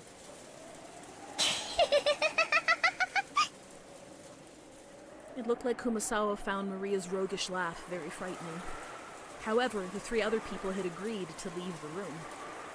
Kumasawa couldn't fight the flow and had to agree, crying as she left the room. それでは夏日さん、今夜はこれで。また明日お会いしましょう。Tyler's gonna wake up and everyone's gonna be dead, bro. 今夜だけは。You think anyone's sleeping? I wouldn't fucking sleep. 警察が来たら、 I think 全員に could. 今夜のこの無礼を必ず謝罪しますから。チェスもよろしいでしょうか。できたら安全なところに。現地頼みます。かしこまりました。仕方ありませんね。子連れの熊が一番恐ろしいと言いますから。源氏も熊沢も本当に申し訳ありません。また明日お会いしましょう。マリアちゃんも冷たいおばさんを。マリアは許す。Oh, she's normal again. 奥様、この部屋の鍵です。2本すべてをお預けします。Genji-san pulled the 2 golden keys from his pocket and handed them to Aunt Natsuhi. それから私が持っているお屋敷内の鍵束もお預け Hey, いたします。 Sapphic Burn Castell. Everyone knows that the best thing to do during a mass murder is play chess. Well, how else are you going to pass the time? What else are you Welcome gonna to do? chat. He pulled out a bundle of about 10 keys of various shapes and handed it over. To the servants, those keys were probably the proof of their position. Being placed in charge of those keys meant that they were trusted, relied upon. Being forced to return them meant that they had lost that trust. Thinking about it this way, there could have been no greater humiliation for Genji-san, who had served here for all these years. However, his usual indifferent expression remained on his face. 源氏、私はお前をお父様がお亡くなりになったら長年の苦労をねぎらって退職を許すつもりでいました。なのにこのような仕打ちを私は心より恥じます。私は親方様より今日までの日々はそれに対するご恩返しの日々であっただけです。どうかお気にやまれませんよ。 I do also love Genji. I love unwavering vigilance. それでは参りますかな、皆さん。おやすみなさい。おやすみ。バトラもおやすみ。あ、マリア、ちょっと待て。 Guilt made me call Maria back. Just a minute. I groped around in my pocket and took out that scorpion key holder. Oh. これ魔除けなんだろ。 I knew he was talking out of his ass when he said he lost 身 it. につけとけ。バトラ、確か落としてなくしたって。あんときゃなんか尺になってなくしたとかホラ吹いただけだ。お前の大切なお守りをなくすわけねえだろ。 Maria silently took the charm. I was unable to say anything after that. それでは皆様おやすみなさいませ。 Unable to respond, we watched them leave, our expressions completely tired out.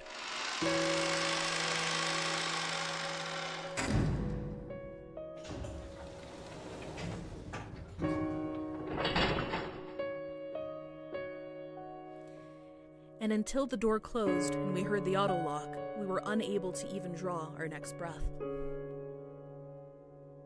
Then, when I was finally allowed to take a breath, I noticed that Beatrice's letter, which I had been gripping the whole time and which was soaked with my sweat, actually had 2 sheets.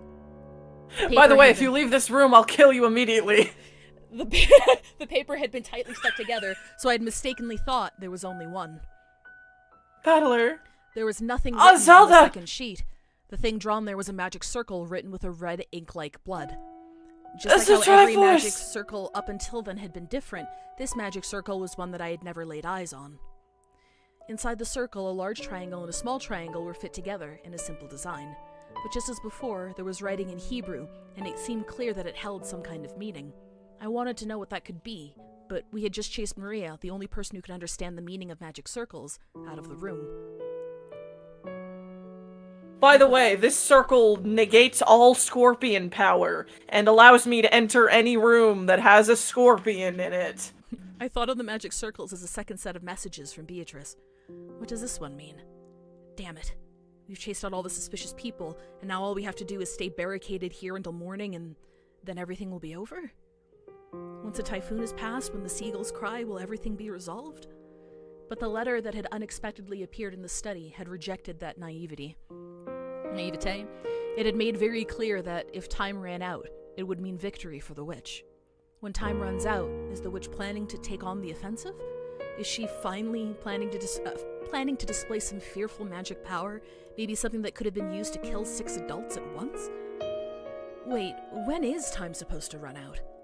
I don't know anything. これでもう安全です。もう絶対に。 Even as she said that, Aunt Natsuki couldn't stop gripping that rifle. There was no release in the tension of her expression. Of course, none of us felt like breathing a sigh of relief yet. At least, not until we could hear the cries of the seagulls once more. Jesus, that scared me. Oh my god, bro! Oh, why is it so zoomed in? Why is it so zoomed? Why is the clock is that big? Why is the Hey, clock is that big? good? Why is the clock big? Why is that good? Is that good? After we chased them out, nobody said another word. We had exiled all of the suspicious ones. Even though we had known that there might be some innocents among them, we had exiled them all the same. We had chased them out of this paradise, where people didn't have to doubt each other. However, our motive for chasing them had been suspicion of our fellow man, the worst kind of crime for a human. If we had been able to accept the existence of a 19th person, of the witch, then we all might still be talking face to face, trusting in each other. In that instant, we had agreed to chase out all of the suspicious people. But had that been the right thing to do? During this endless silence, we could do nothing but be quietly tormented by that sin. Aunt Natsuhi was facing the door, seated all the way back in her sofa, not letting go of her rifle for even an instant. She would probably spend the night staring at the door without a wink of sleep. George Aniki was gazing through a gap in the closed curtains by the window, looking down at the courtyard and the mansion that surrounded it. Whether he was checking to see if any suspicious shadows would become visible through the window, or whether he was engaged in some deep internal conversation, I couldn't tell. Jessica was sitting at an angle on the sofa next to Aunt Natsuhi's, with a dead expression on her face. And every once in a while, as though she just remembered something, she would take out the inhaler that she had used during her asthma attack and stick it in her mouth. I just heard it from Aniki, but apparently Jessica liked Kanan-kun, yeah. It seems that it was such a vague thing that she hadn't realized it herself. You know, it's the kind of thing that other people tend to spot before the person in question realizes it. In that case, she might have first learned of her feelings when the person she liked died. It was truly pitiful and sad. Come to think of it, Kanan-kun had been the one to hand her that inhaler. Maybe she was remembering that. As for me, I was fishing around Grandfather's study, thinking I'd researched the meaning of the magic circle on the second sheet of the letter. Even though we were shut up in here in a defensive position, my rebellious nature made me want to keep up the offense, find some key to all this. We have plenty of time until tomorrow morning anyway. No matter what I do with that time, no one can find fault with it. No one else showed that much interest in this magic circle. Its meaning was unknown, and once we understood it, we were sure to find some message that would cause us unnecessary anguish. I also agreed about this. However, I still couldn't let it go, so I killed time pretending to research it. 熱心だね。何か手がかりになるようなことは見つけられたかい? Hey Savik, thank you for the message. The decision, if you do exclamation mark, what is this game? The decisions went into the version played are deliberate, so we will be sticking with these sprites, but I appreciate it. さっぱりさ。そもそも日本語で書かれた本を探すことからして骨だぜ。じいさまは一体何カ国語を読めたってんだ。大したもんだぜ。Okay, so the... Kanan does kind of look like Sasuke. A little bit, yeah. バトラ君は眠くないの? 誰かが起きていてくれてるうちに休んだ方がいいよ。夏日おばさんは寝ず番をしてくれると言ってるけど、体が持つわけない。ローテーションで休んだ方がいいよ。じゃあ兄貴が先に休めよ。俺は眠気が来るまで。Suffolk Birkenstall, the command is the first one in the pin message. Yes, so what is this game? さっきの魔法 Safer work, Kanan. まあな。どうせ時間は腐るほどあるさ。ベアトリーチェ様がどういうメッセージを込めやがったのか。面白そうだと思ってよ。よせよ。そういうのやってると妙なのに取りつかれちまうぜ。安心しろよ。俺はマリアにお墨付きをもらってるぜ。俺には霊的才能は活気しなんだとよ。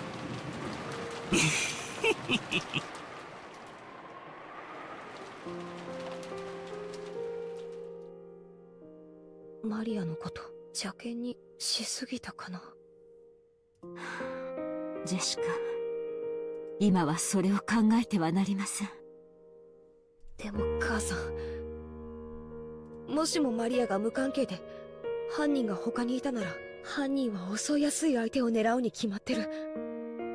それで殺されたなら、私たちは見殺しにしたことになるよ。A gloomy silence settled once again. It looked like Jessica regretted that she let her emotions take a hold of her and snapped at Maria. She always was like that. Always acted tough, went too far, and regretted it later. 気持ちはわかりますが、マリアは犯人と接触し、こともあろうか、その肩を持つように煙に巻く発言を繰り返しています。私はこの部屋から追い出せて清々しています。夏日おばさんって結構きついっすね。9歳の女の子のザレ言かもしれないじゃないっすか。Even though I was being brazen saying that, I myself had thought Maria was creepy on several occasions today and had doubted her true nature. And when Maria had been chased out of this room, I couldn't deny that I'd felt some relief. もしそうだったなら、明日謝罪します。彼らをこの部屋から追い出したのは全て私の責任です。だから、あなたたちが気に病むことはないのです。I could feel a tragic determination in Aunt Natsuhi's words. To protect her own daughter, she would resolutely chase out the suspicious ones. And if, as a result, she had left to die those people who had the misfortune to be suspected, so be it. She was prepared to take full responsibility. なんでマリアってあんなことばかり言うんだよ。自分で自分の首を絞めてるぜ。もともとマリアちゃんが魔女や魔法に傾倒するようになったのは、僕はローザおばさんのせいじゃないかと思ってる。ローザおばさんのせい？何がどう関係してるってんだよ。バトラ君だって気づいてるんじゃないかい。マリアちゃんの本当の父親はずいぶん昔に蒸発してるんだ。Yeah, because we have no idea who her father was. おばさんはそれを海外出張とか言ってごまかしているけどね。後宮家ではローザさんたちに関わる話はタブーとされているところがあります。おばさんは再婚だって考えたと思うよ。でもマリアちゃんの存在が枷になって非常に難しかったんじゃないかと思うんだ。だっておばさんは時折ものすごく感情的にマリアちゃんに当たっていたから。それについては同感だぜ。ローザおばさんはマリアを好きになろうと努力してるように見えた。ってことはつまり好きじゃ再婚の妨げになっているマリアに思うところがあったんだろうよ。母親の感情的な拒絶がきっと彼女の幼い心に深い傷を残したと思うんだ。そしてどこかでオカルト趣味と出会い、心の隙間を埋めるように没頭していく。知ってるかい？マリアちゃんにとって魔女のイメージは決してネガティブなものじゃないんだよ。ほら、昨日海岸でマリアちゃんのノートを見せてもらわなかったかい？ああ、なんだか楽しそうな落書きでいっぱいだったぜ。Yesterday, when we had doubted the witch down by the beach, Maria had gotten all riled up and started explaining about witches, and not one of the pages had shown a picture of an ugly witch. They were all brightly colored, beautiful, cute witches who looked like they were having fun. There was absolutely nothing sinister about them, like a boy might have imagined. There were beings adorned with beautiful dresses who could grant anyone's dreams with their mysterious magic and who made everyone happy. The sorrow of not being loved by her mother. Had Maria sought salvation from the witches as beings who could save her from that sorrow and make her happy? Someday a witch would come, and using her wonderful magic would bring Maria happiness. Even though she believed that, as she grew older, she had to face reality as her fleeting dreams were sliced to ribbons one by one. If, in front of a girl like that, something claiming to be the Witch of Rokinjima appeared, and whispered that she would take Maria to the Golden Land where Maria could be happy. 僕は今頃になって胸中を告白するよ。マリアちゃんを、いや、源氏さんたちを追い出したのは多分いけないことだったんじゃないかな。気まずくはあるぜ。Since Jessica had been the one to face them and slam them with words of rejection, her conscience must be tormenting her a lot right now. なら皆さんはあの手紙をどう説明するのですか？私の後ろにいた4人以外の誰にも置くことはできなかった。それは私がこの目ではっきり確認しています。あの4人が潔白だというなら、どうやってこの密室の8人もの人間がいる中で手紙を置けたというのですか？そうなんだよ。その話が始まっちまうと、確かに4人は怪しいってことになっちまう。だが全然ダメなんだ。ああ、全然ダメだぜ。ダメって何がだい？ああ、もう今さら何の役にも立たないかもしれねえが、またつまりあの4人が本当に犯人だってんならよ、おかしいんだよ。そうだぜ。あんなテーブルの上に堂々と置いたら、この中に犯人がいますよと告白するようなもんじゃねえか。そうだよ、おかしい。やるなら例えば扉の隙間に置いて廊下側から差し込まれたように見せかけるとか。そうだよ、部屋の外に犯人がいるように見せかけなきゃ自分が疑われてしまうことが分かってたはず。ああ、そういうことなんだ。あの4人の中に犯人がいたとして、テーブルのど真ん中に手紙をポンと置くことはリスクばかりで何の意味もないんだ。だがどうやってそこに手紙を置いたかのトリックは置いといて、 It was stuck on the ceiling with a weak adhesive that happened to break as soon as this... すなわちこの部屋の外に犯人がいたと仮定したとき、あの手紙には大きな意味が生まれる。よしなさい、バトラ君。今さら些細な問題です。Nazi quickly guessed what I was getting at. No, maybe she had thought of it long before I had, and had simply held her tongue. この部屋の外に犯人がいて、俺たちが外からは手出しをできない密室に立てこもっちまったらお手上げだ。ああ、そうだよ。この部屋からじいさまがいなくなったって話の時、俺が披露した説じゃねえか。じいさまが自分から出ていくという説。自分から出ていくような何かの細工を犯人がしてまんまと外へおびき出していたのだとしたら。 Come to think of it, even Maria had said it when we found the scorpion magic circle on the doorknob to the study. Beatrice couldn't get through this door, but she might be able to induce someone to leave of their own accord. だとすると私たちは犯人の罠に見事はまって、新しい生贄候補を送り出しちまったことになるぜ。源氏たちもバカではありません。身を守ろうと思うなら、この部屋の次に安全な場所をすぐに思いつくでしょう。Why is it that once you finally get a break, rather than taking a rest, you instead come to me? そこできっと身を潜めています。 Can we get a shout out to Nezumi? Nezumi Raid! Nezumi Raid! Aunt Nazi hadn't answered the question. She herself realized that if the culprit wasn't in that group, that letter could easily have been a trap. However, it wasn't worth the risk of calling back the people she had once thrown out. To Aunt Nazi right now, her greatest and only duty was to protect the children. And to that end, she was thinking a few sacrifices may be an unfortunate necessity. なあ、夏日おばさん、きついこと聞くぜ。もしあの時たまたまジェシカもおばさんの後ろにいたなら、おばさんはこの部屋からジェシカも追い出してたかい？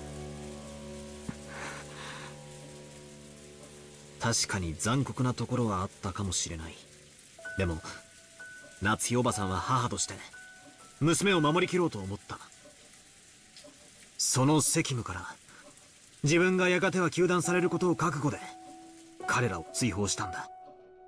俺は別にそれを責めてえわけじゃねえ。ただジェシカはいいお袋を持ったなってそう思ったのさ。そうだね。夏日おばさんは朝からずっと続いているこんな事件の中でも冷静さを失わず、ずっとみんなを牽引してきてくれた。 I mean, she has waved the shotgun around a few times, so I wouldn't say, you know, without losing composure, but... もしおばさんまで混乱していたら、僕たちは今頃全員犯人の手にかかっていたかもしれない。だから僕たちはおばさんに感謝しなくちゃいけないと思う。ありがと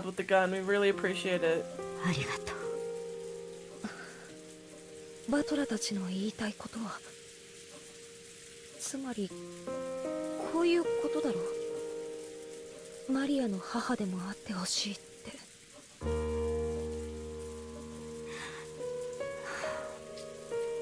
私、マリアのことを実の妹みたいだとずっと思って可愛がってきた。なのにいろんなことがあってちょっと混乱しちゃって、ひどいことをたくさん言って傷つけてしまった。母さん、お願いだよ。マリアもみんなも一緒にいようよ。私たちの中に犯人なんていなかったんだよ。この事件の犯人は魔女のベアトリーチェでいいじゃないか。だか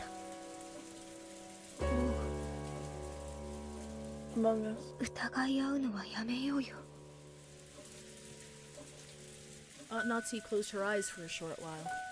Was she coping with her throbbing headache again, or was she thinking of something?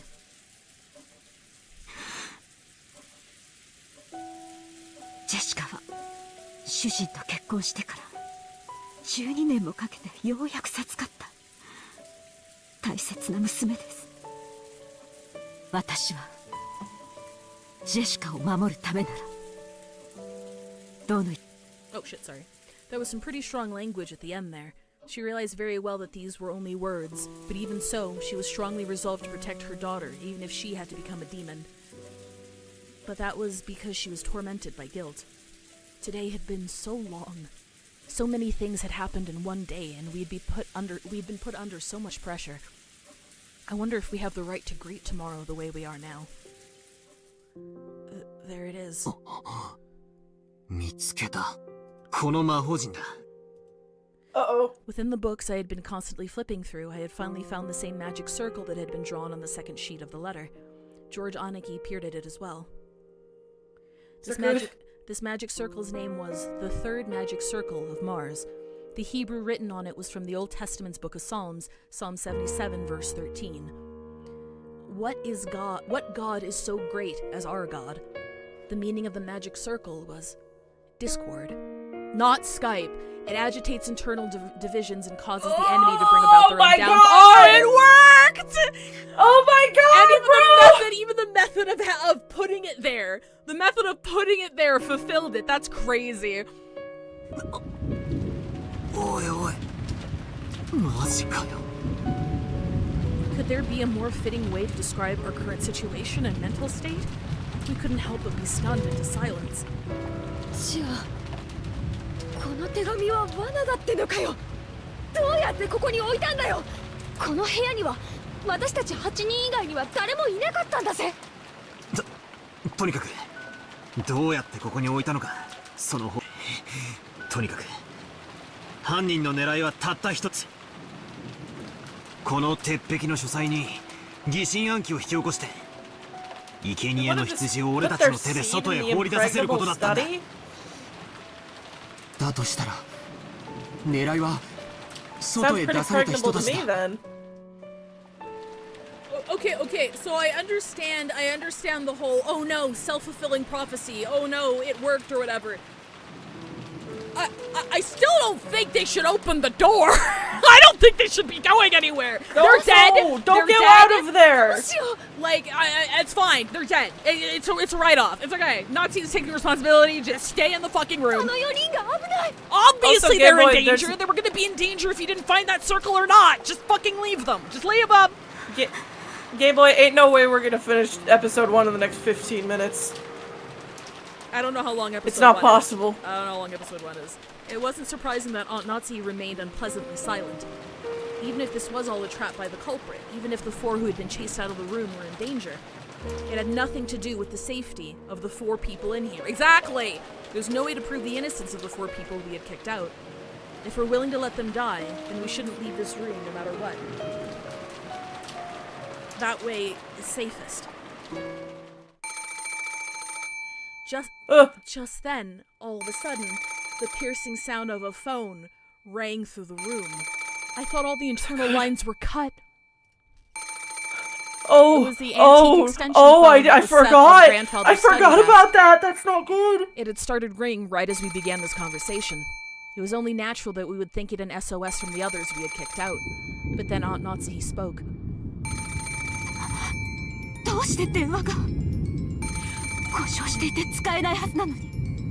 Unless Genji lied! Pick it up. What kind of fucking McDonald's has a message?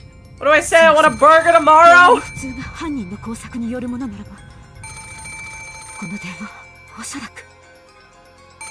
With that one sentence, the ring of the phone, which had sounded like a scream for help, started to sound like a ghastly summons from some unknown person.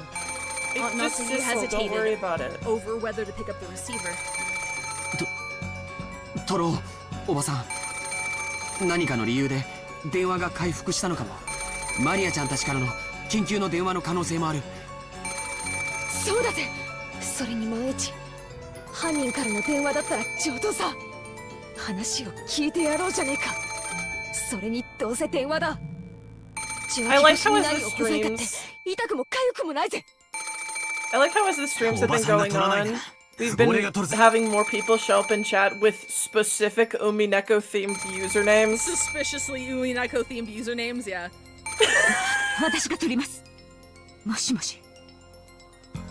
I stretched out my hand to take the receiver, but Aunt Natsuhi picked it up first as if to say she had it under control. We all held our breath trying to figure out who the person on the other end of the phone was. But for a while, Aunt Natsuhi just kept saying hello. A silent phone call. There's no way Maria and the others would do something so creepy. Which means this phone call, might it possibly, really... Natsuhi stopped repeating hello and strained her ears. Because she thought she heard something far away on the other end of the receiver. What was it?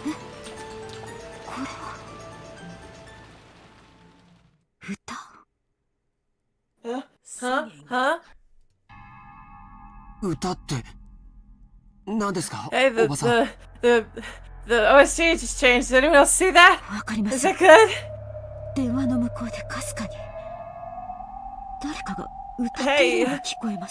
Hey, what's going on? ちょっと受話器を借りますぜ。もしもし。Moshi mosh. I half forced the receiver from the stunned Aunt Natsuhi's hand and pressed it against my ear. At first, I didn't hear anything, but because I had been told about it beforehand, I noticed. Oh wait, not.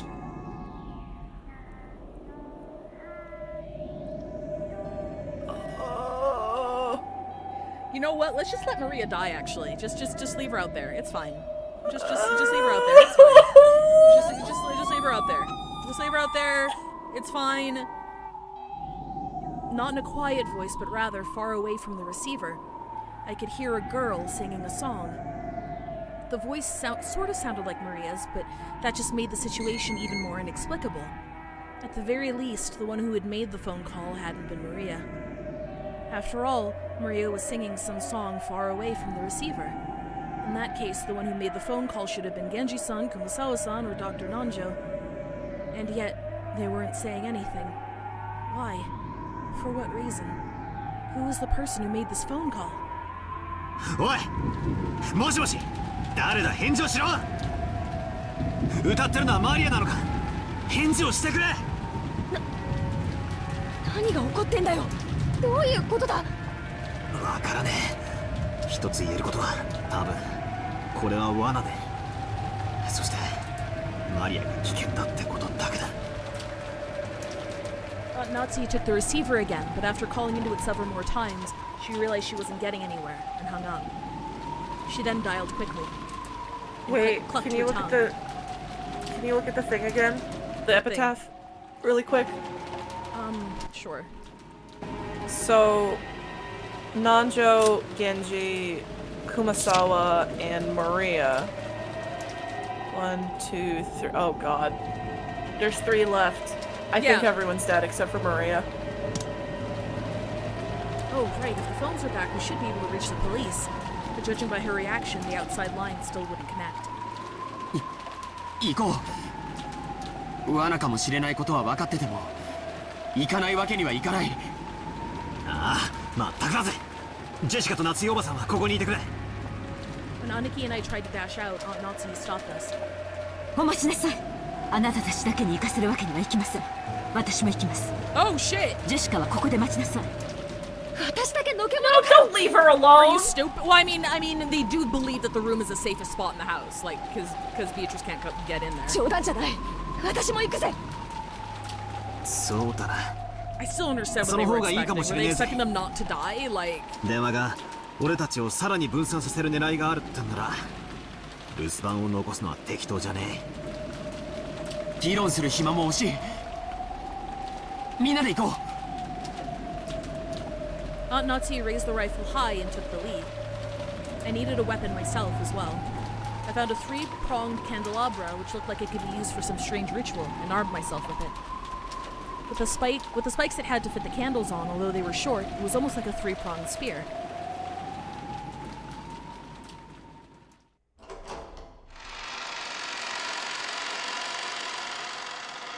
Then the four of us left the study. We left the study, which should have been the safest place inside the mansion. And so we had been lured out, despite the fact that we had barricaded ourselves in a safe, locked room. And perhaps we were even repeating exactly the same series of events that had led to Grandfather disappearing from there. Maria! どこにいるんだよ! 返事をしろ! I listened closely, but didn't hear anything. The mansion was vast, and the sound of the rain even noisier than before, as if the passing typhoon was making its last stand. マリアちゃんは確か客までテレビを見たいと言ってたよね。階下に降りてみよう。そうですね。行ってみましょう。みんなは周りに用心して。ほら。With Aunt Natsu in the center, her rifle readied and her finger on the trigger, we moved in a group, our backs together, checking our surroundings in all directions. As though the power of that magic circle designed to spread discord had brought it all into being. We had split up, and furthermore had been dragged into dangerous territory. In other words, even now in this very moment, we were doing just what the culprit wanted us to do. This was now a strange space where it wouldn't be odd for anything to suddenly occur. Aunt Natsuhi nervously pointed the barrel of the gun at every dark spot and shadow. It felt like that motion was out of fear rather than caution. With the rifle she held in her hand would surely be our trump card that the killer was afraid of.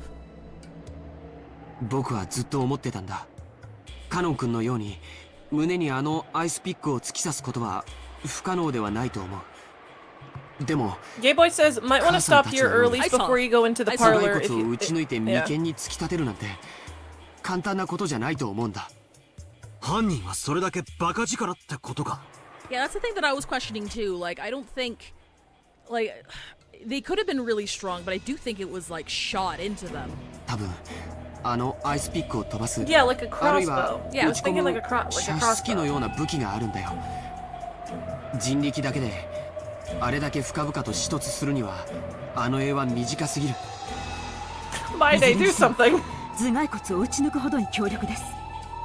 カノンの傷も肺にまで届いていたそうです。もし相手の姿を見ても決して前に出ないように。I have the gun. Nobody get in front of me. 私の後ろから出てはいけませんよ。Just how sinister and frightening was this weapon that could shoot those creepy ice picks? And could I do anything to combat it with just this candlestick in my hand? In the first murder, the culprit had probably assaulted 4 of our parents at once as they discussed the inheritance problem in the dining hall. And we also had 4 people. Apparently, I wasn't the only person thinking this. George Aniki, Jessica, and of course Aunt Natsuhi were stretching their senses to the utmost limit, in the highest and worst state of tension, slowly advancing one step, then another. Ah, what sinful people we are we?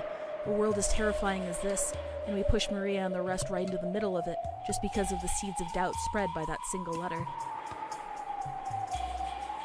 We finally reached the first floor. The parlor was just across the hall.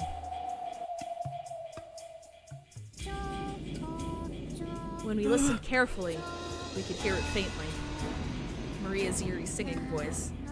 Okay, I think now is a good time to stop.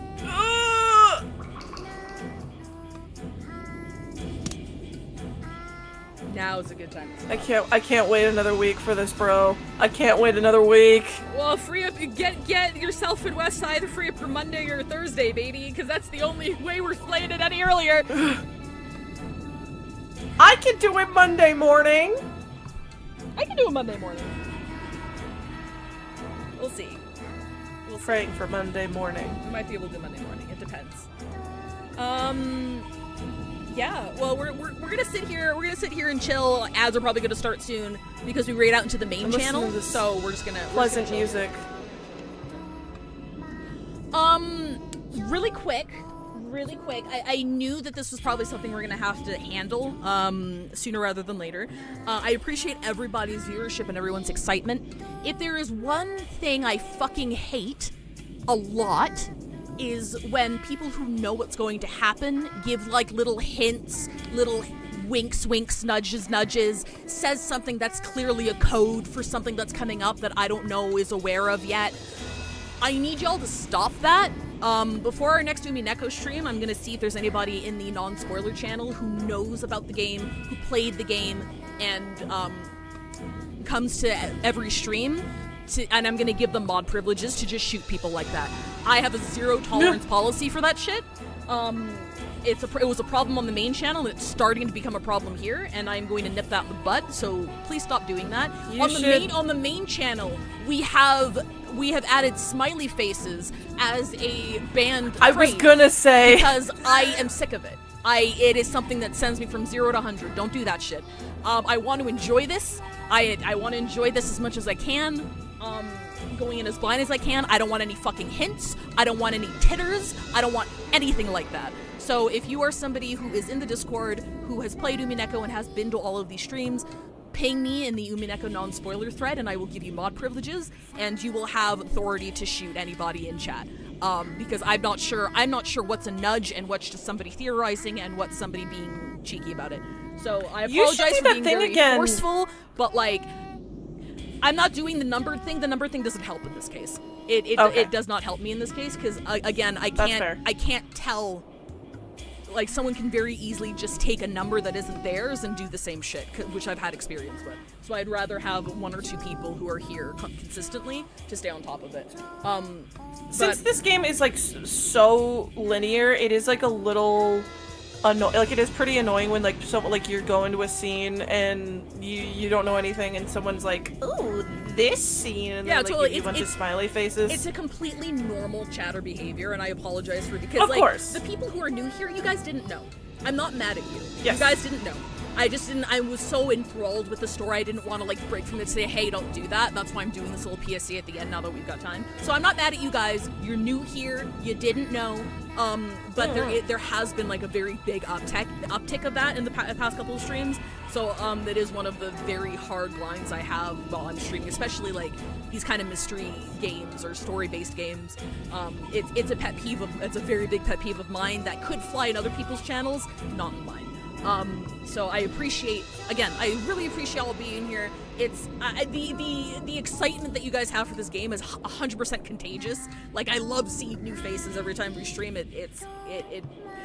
I appreciate that you guys like the playthrough and you guys are watching along. So thank you for being here.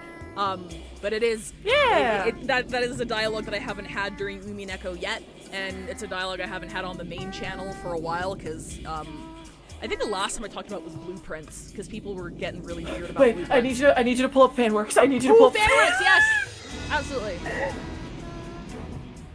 Can you pull it up on stream too? On Discord stream? Yeah, I saw like one picture and I was like, oh my god. Gonna edit. We're gonna lock this.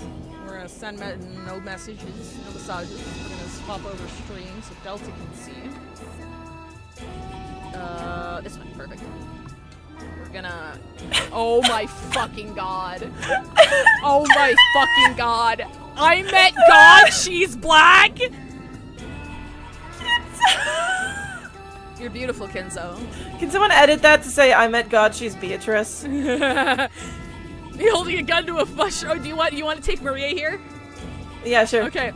Me holding a gun to a mushroom. Tell me the name of God, you fungal piece of shit.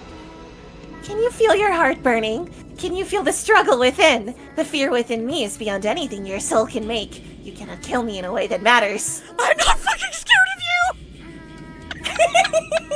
Uh-oh, Beta Vash. Oh, wait, hang on.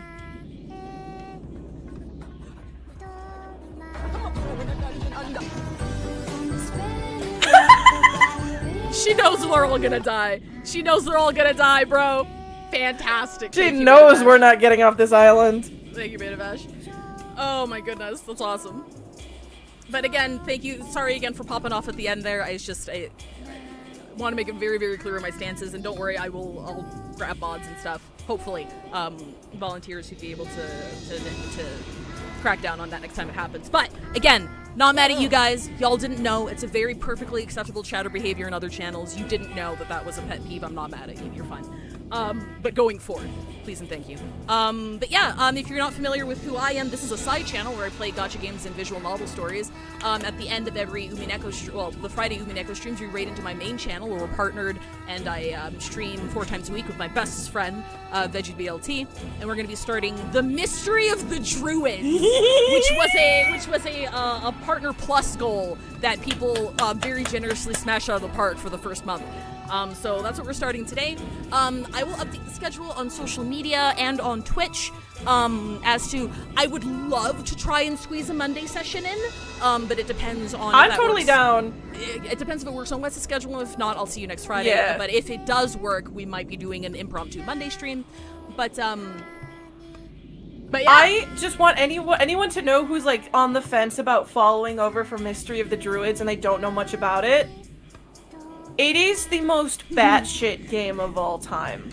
We're gonna have like a good, watching a train excited. Crash. I'm fucking excited. Let me make sure that I'm probably, if it's okay with you, I'm probably gonna follow you over because I noticed that Veg is in the green channel, so I'm like, oh yeah, absolutely. Yeah, if he's in the green channel and he's good with that, yeah, we can do that. I want to see it. Okay. I want to be there. He's not live just yet, so we're just gonna chill for a little bit. Okay.